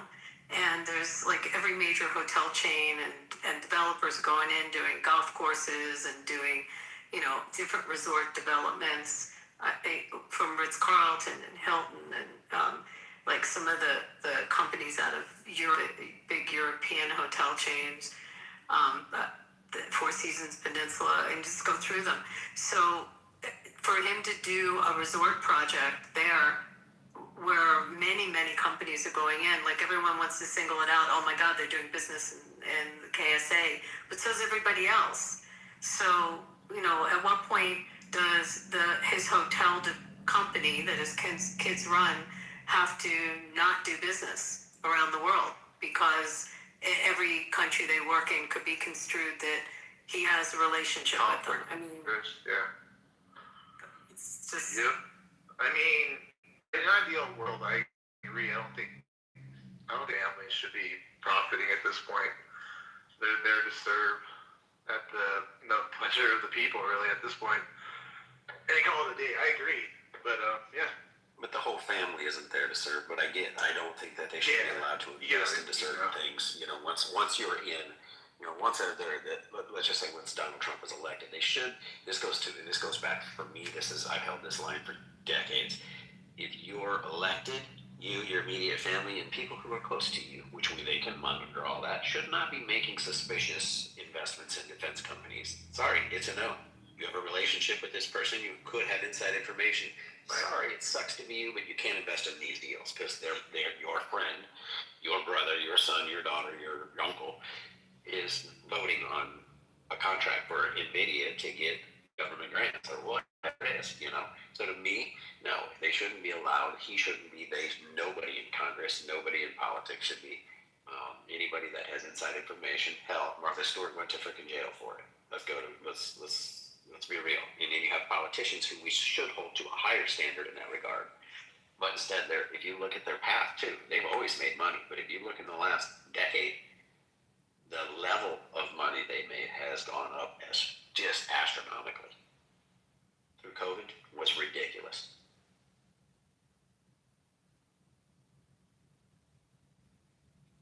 And I'm not saying one person is across the board. So another question, because I gotta go put my kids to sleep soon. It's bad to sleep. Do you think Trump's priorities, like these days, are what he actually campaigned on? Because a lot of times I see him talking about his ballroom, the arch he wants to build, like doing all the whole not America first, but every other country first. What else? He's not focusing on the grocery prices or inflation or everything he promised he was going to do. Do you think his priorities today reflect what he campaigned on? I believe he's the same as every president before. You have teams that are dealing with all of that. I love when these guys go on, and Scott said he was just destroyed. I don't remember who it was. Was it, I might be in MSNBC. I remember the gal's face. I don't remember her name. But she tried catching him on something, and he just leveled her with the facts. And it's just like, they've got people working on all of that. We know they're going to take a short-term hit in these things, but, you got to look at it. You keep letting the bad guy keep building a force, they become more of a problem. So you take the lump in the short run. But damn it, I'll tell you what we need to do is get liquid natural gas going. Why are we not using it? It's clean energy. Way cleaner than coal, way cleaner than oil. We would be the freaking world #1 exporter of it. We import it. You drive through the Midwest and you literally see towers out in the fields burning 24 hours a day, 7 days a week, 365 days a year, just burning it. That's how much we got. Now, look at the infrastructure and building it. How many jobs can be created? Hell of a lot of jobs. How much for people if they invested in the infrastructure? That's where you invest first. Later you invest in the gas, but you invest in the infrastructure building of it because that's where all the money goes in. We could literally have so much cash. They went down and asked the people, because where we export it, they said, well, wait, they say it's, or where we import it, they said, well, why can't we export it? They say it's dangerous. What's the difference in the process? The guy looked at the person on the camera and goes, no way you turn the valve. And they go, yeah, but why is it more dangerous? It's not. He says the valve turns. You flow that way or you flow this way. The process is exactly the same. So that was a BS claim. Why has not one single president? Now, I'm going to say this. Trump said he was going to open it up, and he didn't. Why? Why are they holding back natural gas? Big oil? Probably. Or is there another reason? They want to get their mitts into it. But the bottom line is, natural gas should be flowing. We should be exporting natural gas to everywhere around the world.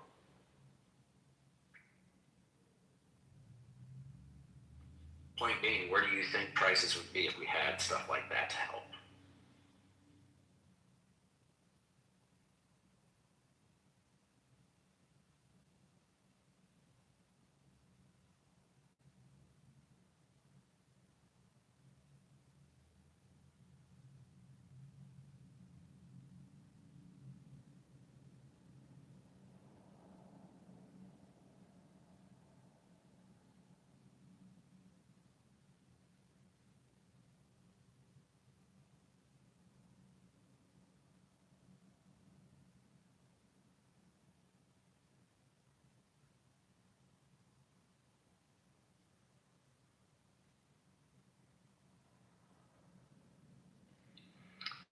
But did you ask that question, I don't think anybody.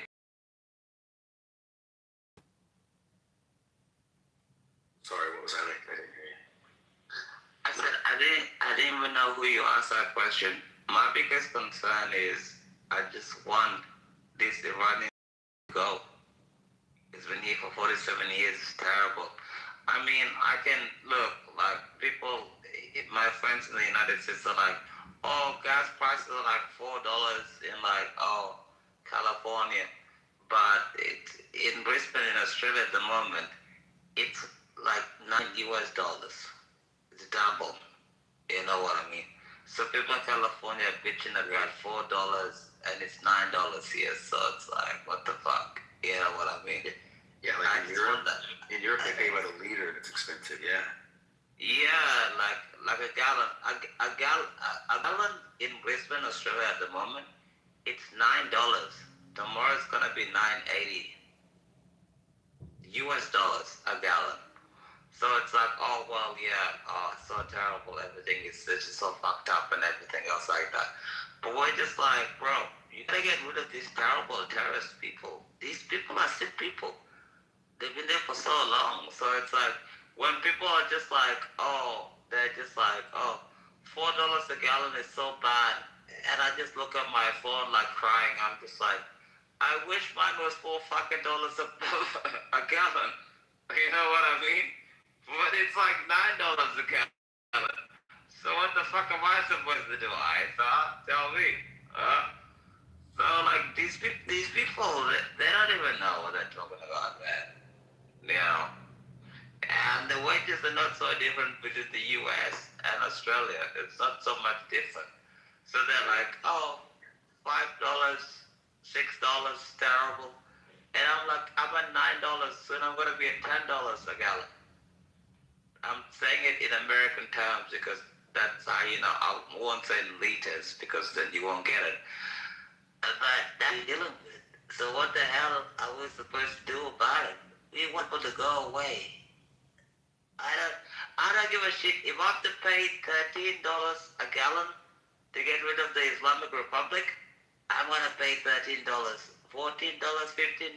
I don't give a fuck. These modern day Stasi, they have to go. These are sick people. They gotta go. I don't care. I don't even give a fuck if the fuel goes to $20 a gallon. These sons of bitches, they've gotta go. That's my opinion. You can disagree with me or not, but that's what I feel.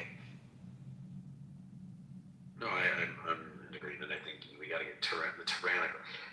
I have friends that are Muslims, and they're not in any way extremists. They're very cool, down to earth people, no different than me. You're right. They're not going to be. They don't get down on their, carpet and pray 6 times a day. Any of that. They're just people.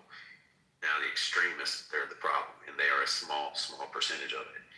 But that right there is a driving force of it. That's where a lot of resources come from for them. That's where a lot of the explosives, the technology that they use, all of that comes from there. And so to get rid of them, it's worth it at all costs, because here's the deal. The last administration raised our domestic terrorism alert to the highest level ever because they knew what was inside the country. Now, you don't just raise it because you just think it's a fun thing to do. You raise it because you have intelligence that says we could have a problem. So they raised it. And it's still up there because we know it's out there. We've had a few different attacks already. That's minor. If they decide to all of a sudden go off one day, it'll overwhelm the system. Imagine, they could start attacking schools. They could do whatever the hell they want. Little kids ain't gonna be able to fight back. Then you attack a bunch of different schools in one city. Where does your emergency services go? There's not enough fire department to go into all the different schools. There's just not, right? These people have said it for 47 years. You said this, AJ. 47 years. They said death to America. Number one is death to America. Number two is death to Israel. They said it. When people say it, they want it. Look at it in boxing. When somebody keeps saying, I want to kick Mike Tyson's ass, Mike Tyson finally says, let's go. Right? Eventually, you have to try to pop the bully in the mouth. And you do it before he can pop you in your mouth. Yes, I couldn't agree with you more. I mean, I only wish that U.S. citizens could, have a deeper understanding of this regime. If they knew that what kind of radically maniac lunatics they dealing with, I'm sure they were all, rooting for the war, and they were asking to end this regime ASAP. But the problem is that these guys never lived under their,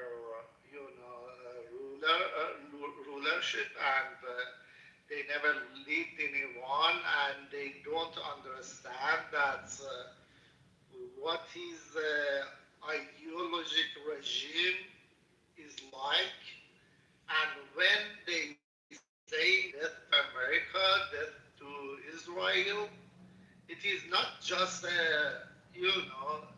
it's not just chanting.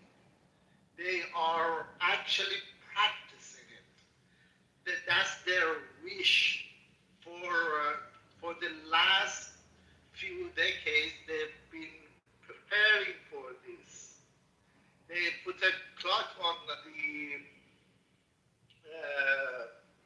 each in the main square of Tehran, a countdown clock for the day that Israel gonna be wiped off the map.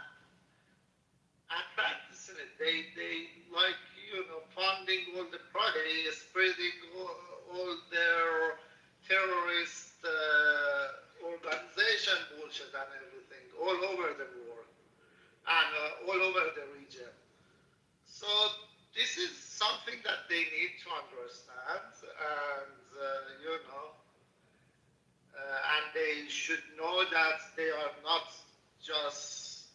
They should know that they have a lot of oil money, and they spend it all for. I mean, the majority of the oil money goes to their ideology, goes toward. The fighting with the U.S. and Israel. That's why people in my country that there is the poverty, and there are a lot of poor people in Iran right now, especially in Sistan, Balochistan, Kurdistan, in the border cities. We have a lot of poor people in those areas. And we're talking about a country which is has the third reserve oil in the world, which is second or first in terms of the gas, and it's one of they have a lot of mines, they have a lot of gold and lithium and everything. I mean, the country is very rich. But all that money, where does it go?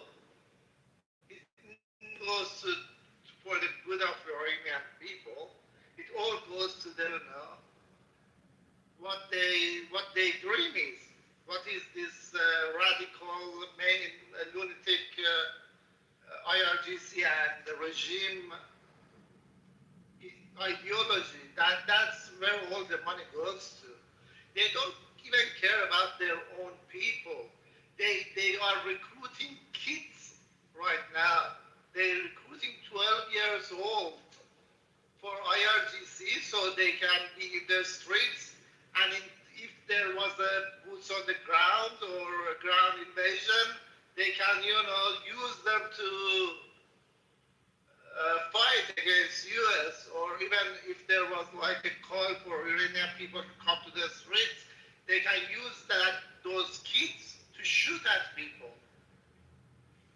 This is what the world is dealing with. But unfortunately, what I see is that a lot of Americans have no idea.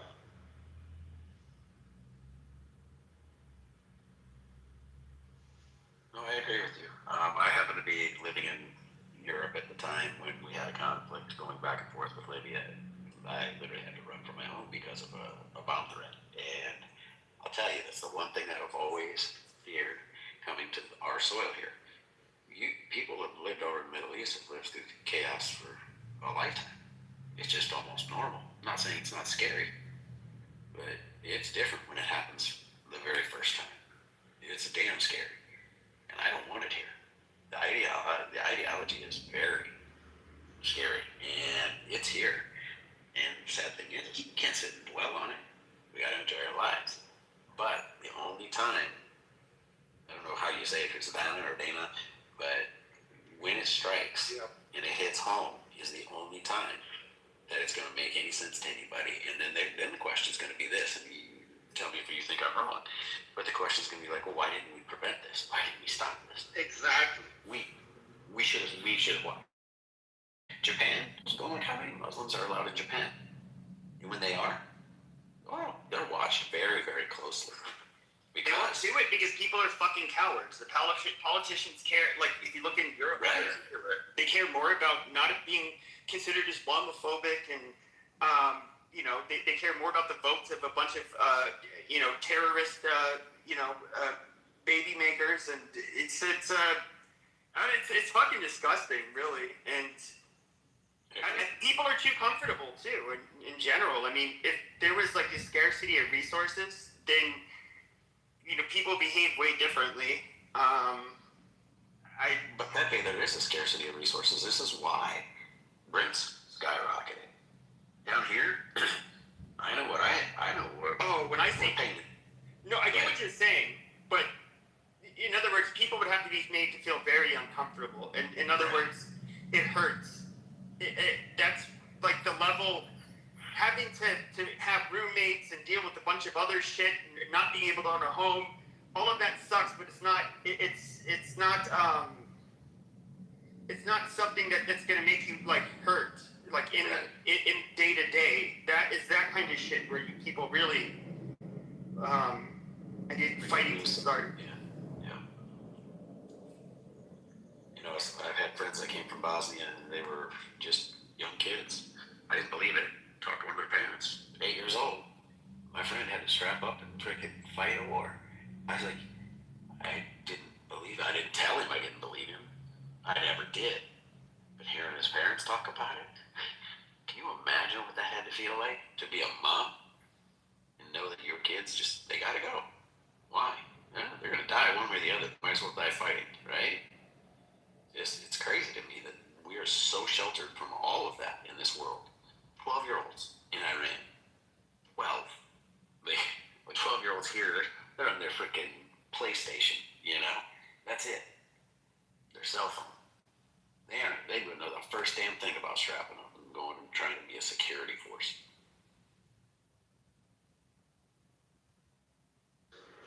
Yeah, I know. I mean, that's the thing that they need to understand. This regime, Iran is a rich country in terms of all kind of resources, okay? But they even sold, they were selling the soil of Iran the to the Persian Gulf countries, to use it to fund the proxies.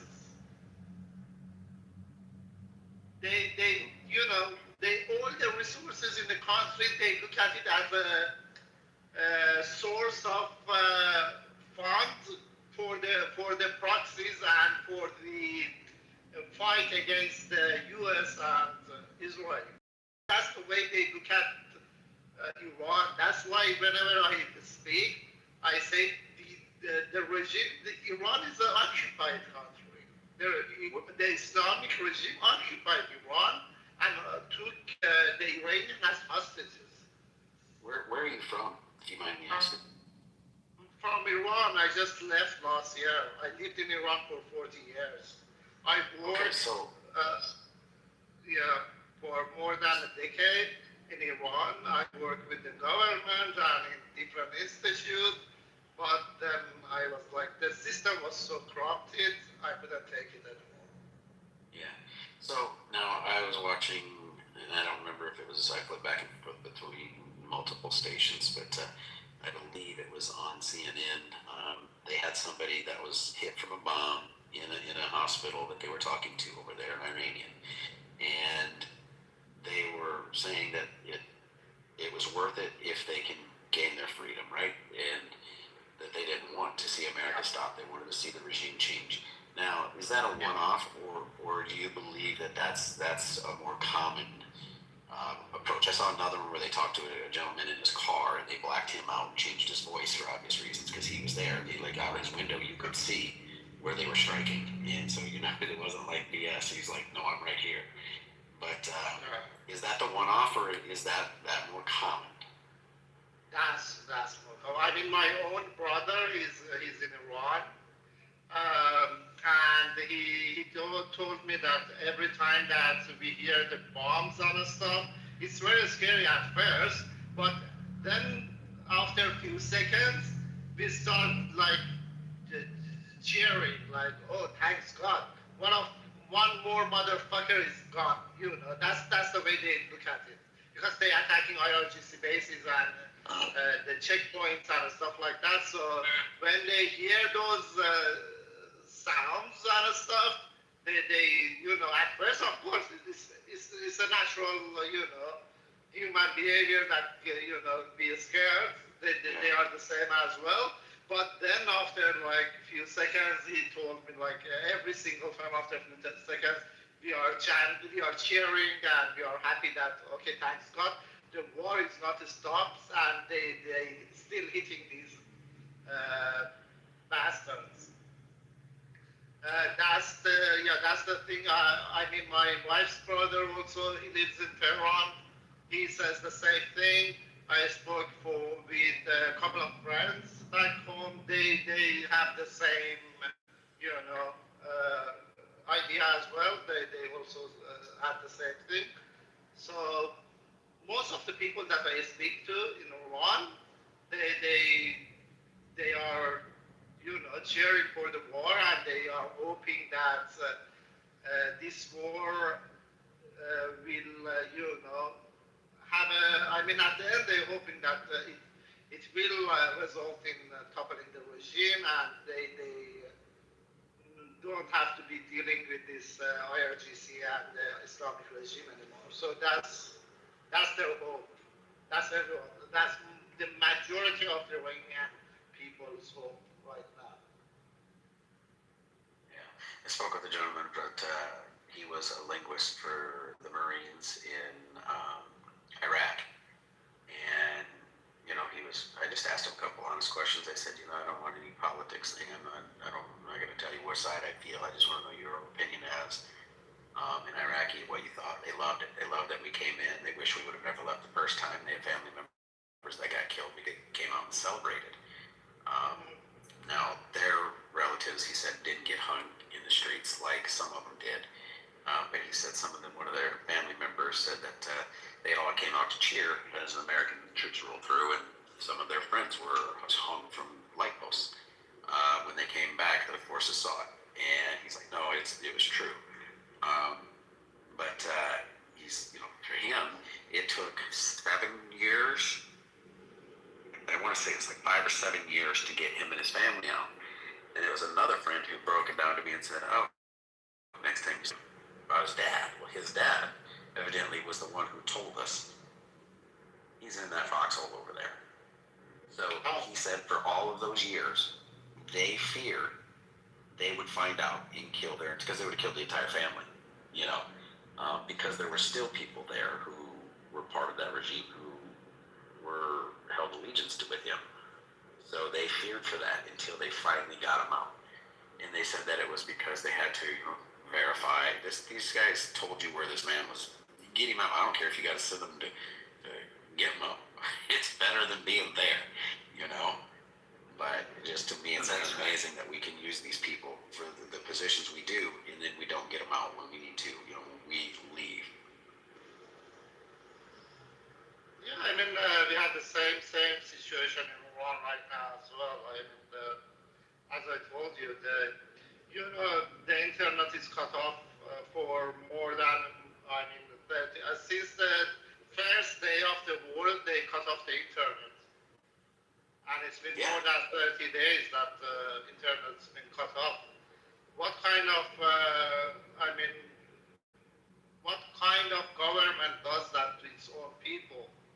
In the middle of the war, when they need to get the alerts, when they need to, know what's going on around them, they fucking cut off the internet to their own people, so they have no idea.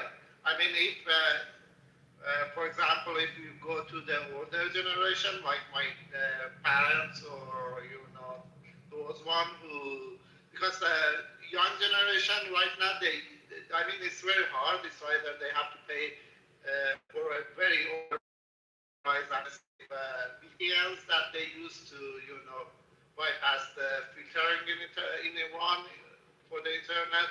So very few people, the minority of people they have access to internet right now. But the majority of them, which I say more than, I think even in Netflix, you can see the stats. So only 1% of Iranian have access to internet. 1%. So the majority of people who don't have access to the internet and they don't have satellite dishes and stuff like that, they have to hear the news from the Iranian state TV, which is all lie. Based on their state TV, they are winning the war, and in few days probably they're gonna come to US as well and invade US as well. That's the propaganda in the TV that they selling to their supporters, and the people. Just yesterday they announced that we had an attack. We launched a missile to I think Kuwait or one of the U.S. bases, because we killed 400 U.S. soldiers, including more than dozen commanders. This is what was announced in the UN TV. Oh, jeez. Yeah, I know. It gives them a whole disillusions them. I know, but I have the video. Actually, the IRGC speaker man, he came to the TV and he said that all the U.S. bases in Middle East are destroyed. The U.S. soldiers are running away.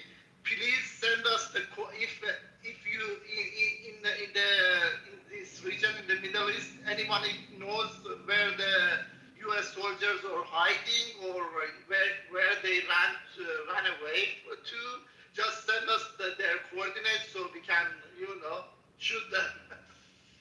I have the video. It's all in Farsi, but I can put the link in the chat if you want. It was short. It was the official speaker of the IRGC. This is what they're selling people in Iran right now. So, what do you accept from a regime like that? They're terrorists. What can I say? They are not human. But yet we have people in this country who believe that regime over ours. So Dana, where are you? Are you Persian? I am, yes. Oh, okay. Yes, I'm from Iran. I lived in Iran for 40 years. Cool. During the Mahsa movement, like a couple of years ago, it was like 4 years ago. With the hijab? Yeah, for the woman life freedom movement. Yeah, I was in the streets for every call that was made with my wife. We were there, we saw them, we saw how they shoot at people. I mean, they are brutal.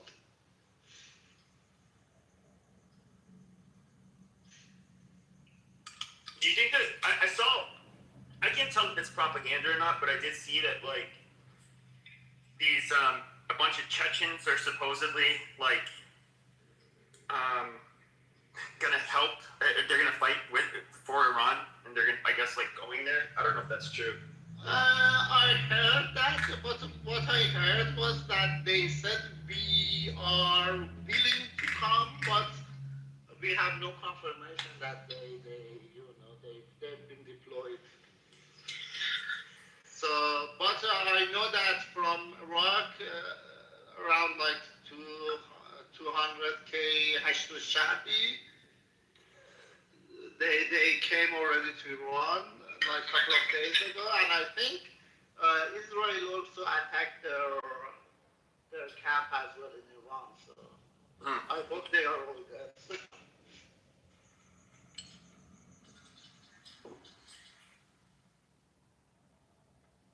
But yeah, for sure they like they are calling for their proxies, and they don't have. That's the problem, 11 years old kid was killed in one of the strikes that was made in the checkpoints, and her mom was was very pissed off, and of course she was crying and shouting that because of the shortage of the man, the dad took the son, 11-year-old old son, to the checkpoint to help them. And the mom was very mad at the dad was dead as well, but she was like, why took my son, blah, blah, blah, and she was shouting and crying. They don't have many support. They don't have many, troops and supporters at the moment. That's the thing. They don't have enough to.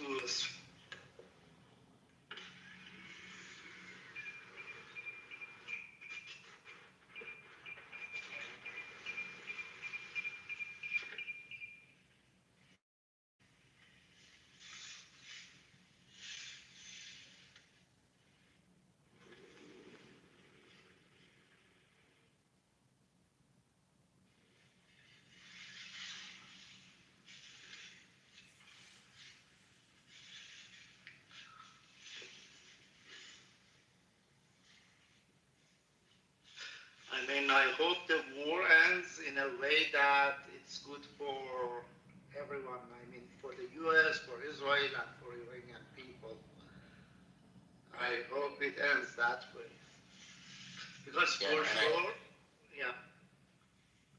No, I just think that really it would be to be able to have a positive outcome for the people there. I mean, genuinely, I think that would be amazing because it would do a lot for the entire region to show, look what can happen. The thing is that if we have a democratic regime in Iran that reflect the majority of people beliefs and ideas, we're gonna be the best friend with the U.S. and Israel in that region. We're gonna be your biggest ally in that region because Iranian people love best countries, especially U.S. and Israel. That would be amazing. Just the security on that alone, having another potential, nation within Israel, relationship like with Israel, I think would be awesome. Obviously, being at peace with Israel would be awesome. Yes. Yeah. Talk about stabilizing the Middle East altogether. That's what we are hoping for as well, actually. In England, I mean, I can ensure you the majority of people, Iranian people, are hoping for peace.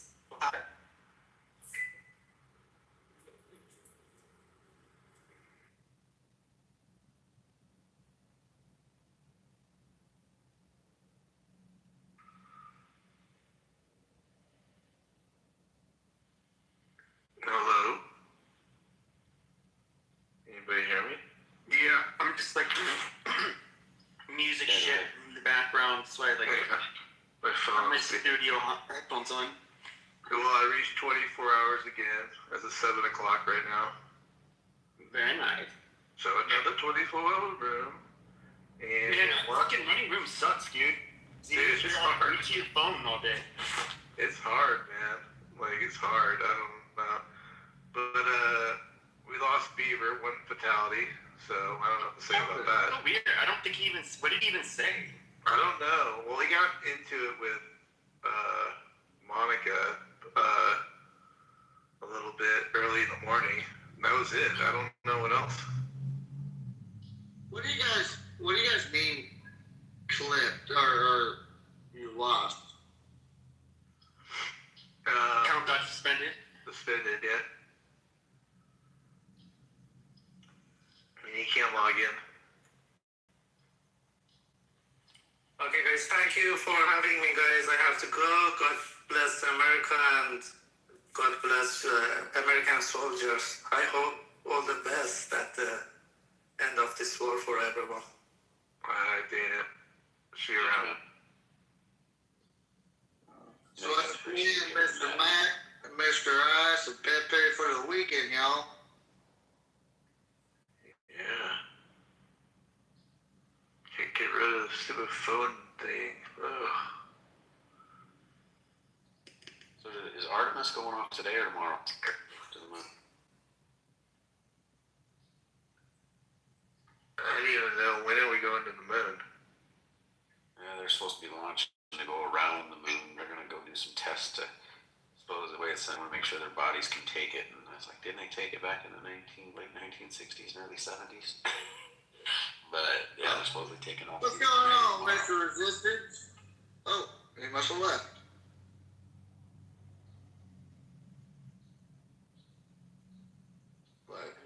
Well, no, bring it. Hello, how are you doing?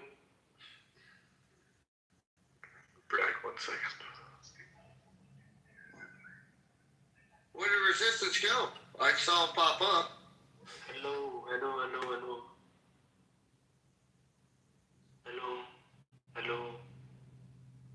Can you hear me? Yeah, we can hear you. How are you doing, everyone? Well, the way you're saying hello, I thought you was trying to remix 8.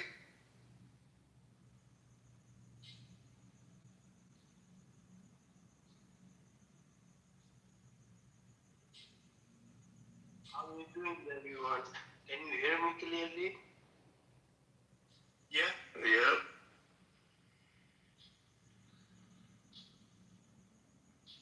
How are you doing, everyone? Good. You?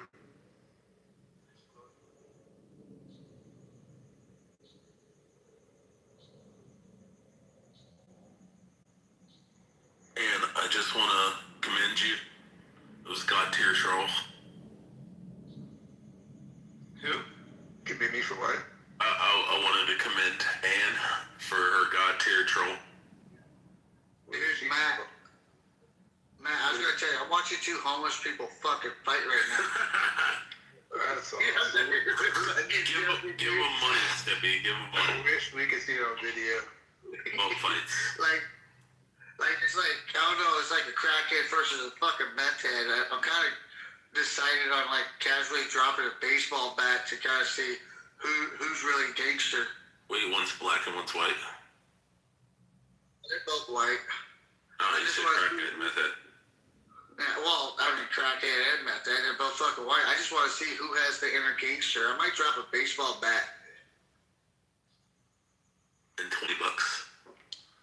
No, I said it was God tier troll, which she did in the other house. Yeah, and dude, I'm positive, Rich. If I say, hey, $20 to see which one of you guys are gonna fuck, I guarantee you they'll probably fuck each other for $20. They fight to the death.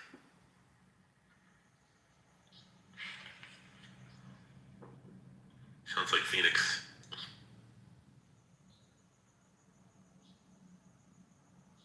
Why did you clip Beaver, Rich? Who clipped Beaver? You. Oh, we clipped Beaver. Beaver hasn't done anything to me. No, I wouldn't clip Beaver. I have no reason to clip Beaver. He doesn't fuck with me. Now, I do miss the good Beaver days. He's probably been hanging out with a communist too long. That's probably what happened. Rich. Who's that? Beaver. What's Zippy? I was gonna say, I miss the good old-fashioned Beaver days. You know, especially in the winter time, you could jump up. It'd be nice and hairy and warm. They need, Beaver lives matter. Yes, agreed. Yeah, I like Beaver. I mean, he's went a little weird with the whole Beamer shit.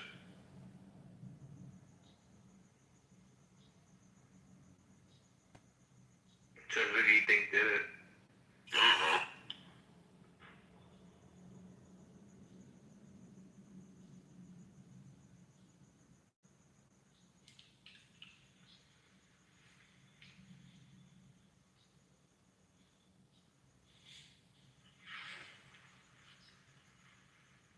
Sorry, I'm watching the UFC crackhead versus meth head fight right now. I'm paying it. And you gonna stay on mute? Let's see if we can hear it. Can you hear him yelling? What? Aren't you giving us play-by-play? I said it was God tier troll what you did, Ann. I commend you. I tip my hat to you, sir. What was the troll? You kicked everybody from the house.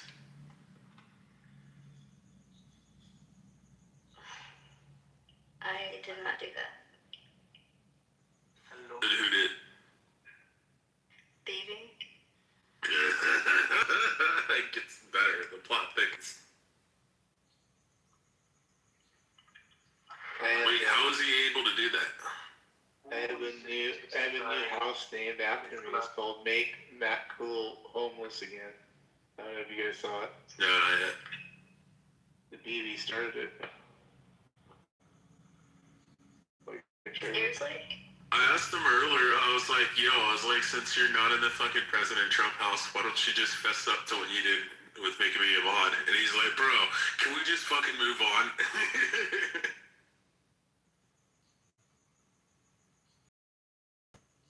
That was some sleazy shit just to get just to try to get it's like he's not somebody who usually gets people in rooms, but that's like super sleazy, you know? Well, he said his justification, we don't have to listen to that fucking... Yeah, but he brings you in there because you bring people, but he doesn't want you to get anti-Semitic and shit. I didn't say anti-Semitic shit. I just That's what I try to tell him.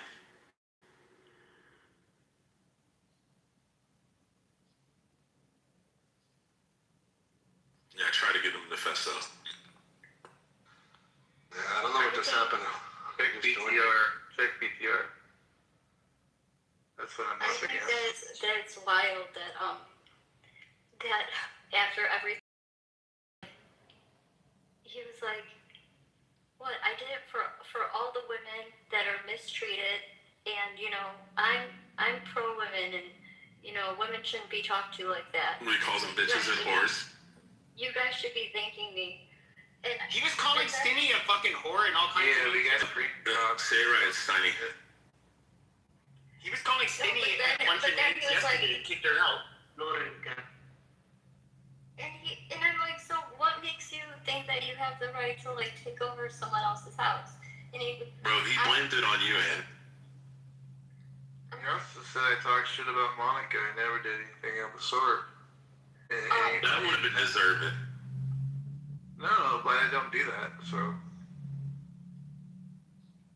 He was like reading Monica, what he said, a back channel or something of you saying something. Oh, Monica was screaming, crashing out earlier about me. Well, somebody fucking kick this racist motherfucker, blah, blah, blah, blah. Like, shut the fuck up. That's the only thing I ever said. Originally I thought Monica did it, you know? Like, I thought she was doing stuff, because she said, the first words out of her mouth were, well, Matt, it's good to have competitive rooms. So it made it sound like she was pro what happened and all that. I'm like, what the hell, dude? What's going on around here, you know? So I'm gonna go look at my back channel. That's the one thing I probably. Yeah, earlier he's like, you know, fucking, we don't have to listen to fucking Pepe anymore and his anti-Semitism. And I was like, since you're not in the house anymore, just. But he's like, bro, can we just move the fuck on? He's like, all right, let's get back to the Iran situation. I just left the room.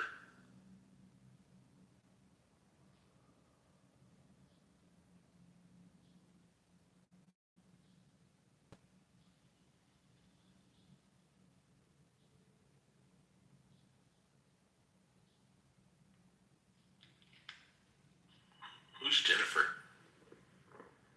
She's the white liberal chick. No. Steiny said that I guess that's the one. BB called her a cunt. Yeah, no, I think he was abusing her too. Yeah, of course. This BB. It's the champion of women.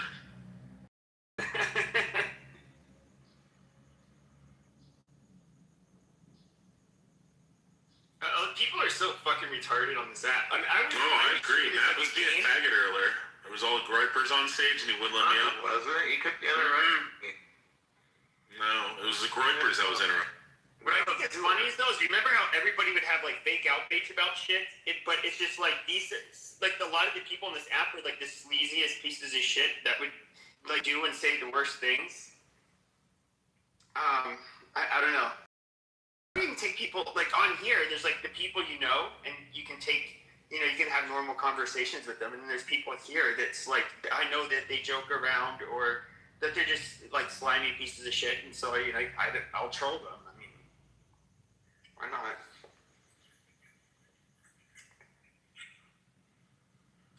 Everybody enjoyed you with the gay sex shit, though. We all thought that was really funny. They're gonna call me gay and Mexican. I'll play into it. I don't think. What? Why? Yes, I do take it in the ass in prison. I am a faggot.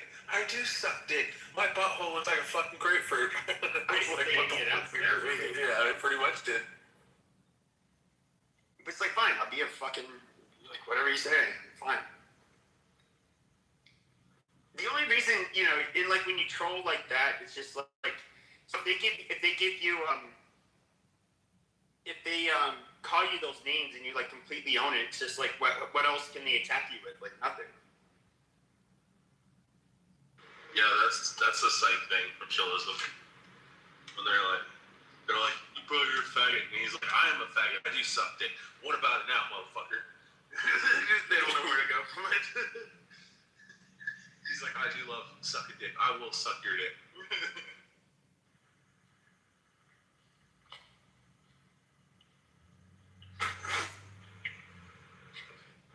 Poor Abby, whenever we're talking about a hurry up and change the conversation. Have you noticed that, Matt?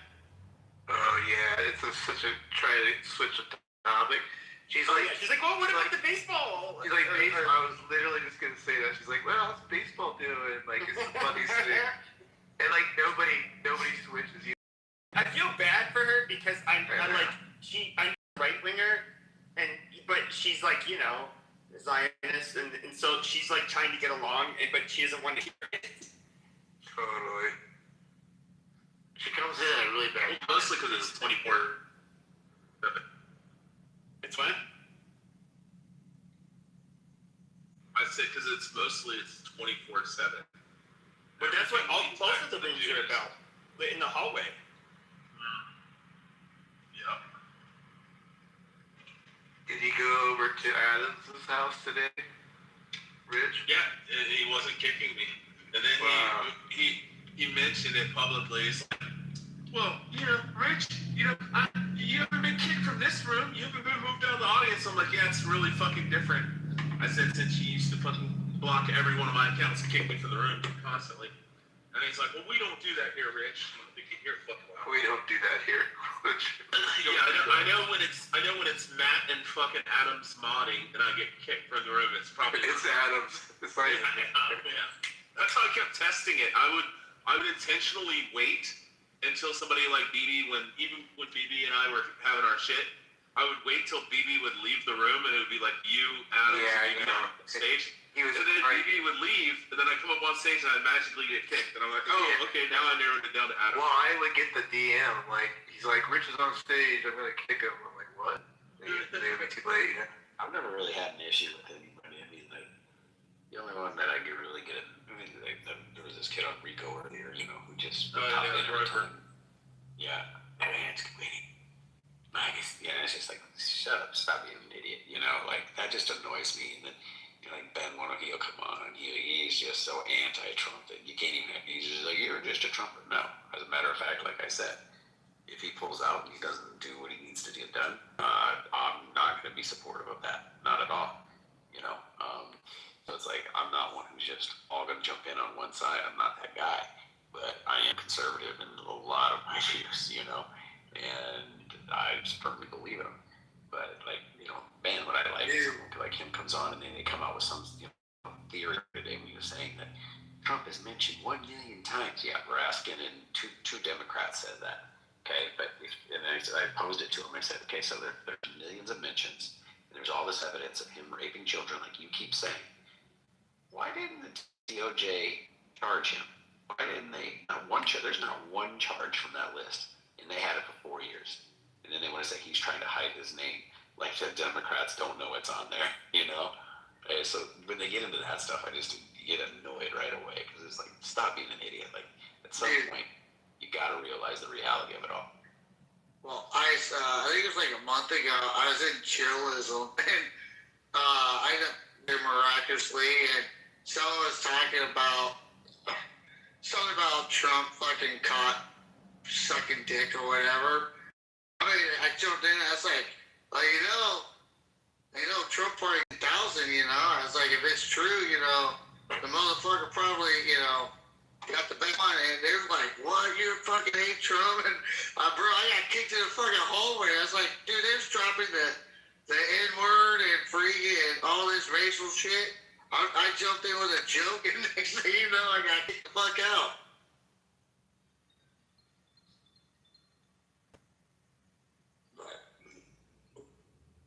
Dude, I can't understand Clubhouse. I'm not gonna lie, dude. It seems like every 10th person that comes on just wants to fucking troll. At least Rich will be just straight up, just like, yeah, he's just he's a goofy goofball to have in a party with you. So I appreciate you, Rich, and Pepe as well. So everybody else,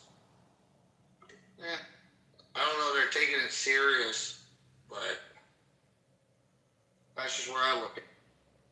I've always wondered people's motivation, like why they come online to do it. Like I think it was really weird. Like the pandemic started, and then I would resort to just like replying to people on in Facebook. Like there would be a news story, and then I would basically end up just responding to the stories, and I would troll quite a bit. I'm not gonna lie, and people would get mad and fight with me, and then it was like, then I went on Reddit, and then I remember there's this thing called like Omegle, because I saw these videos for it, so you could just like type in these random words, and you'd match with people that wanted to talk about one of those topics. And then I did that, and then I heard of Discord, then I went on Discord, and then Clubhouse. And I thought it was like super cool. Like, I remember like 5-6 years ago like all of a sudden, there's like so much stuff going on, and like politically things were pretty rocky, and I had, you know, some pretty strong opinions and things to say, and it's just like all of a sudden I could like not fight with people, but like debate people and say what I wanted to say, and including if it's offensive, because I have to hear a lot of shit that I find offensive. So fine, fuck these people. I'm going to be offensive to those people. And, you know, it was kind of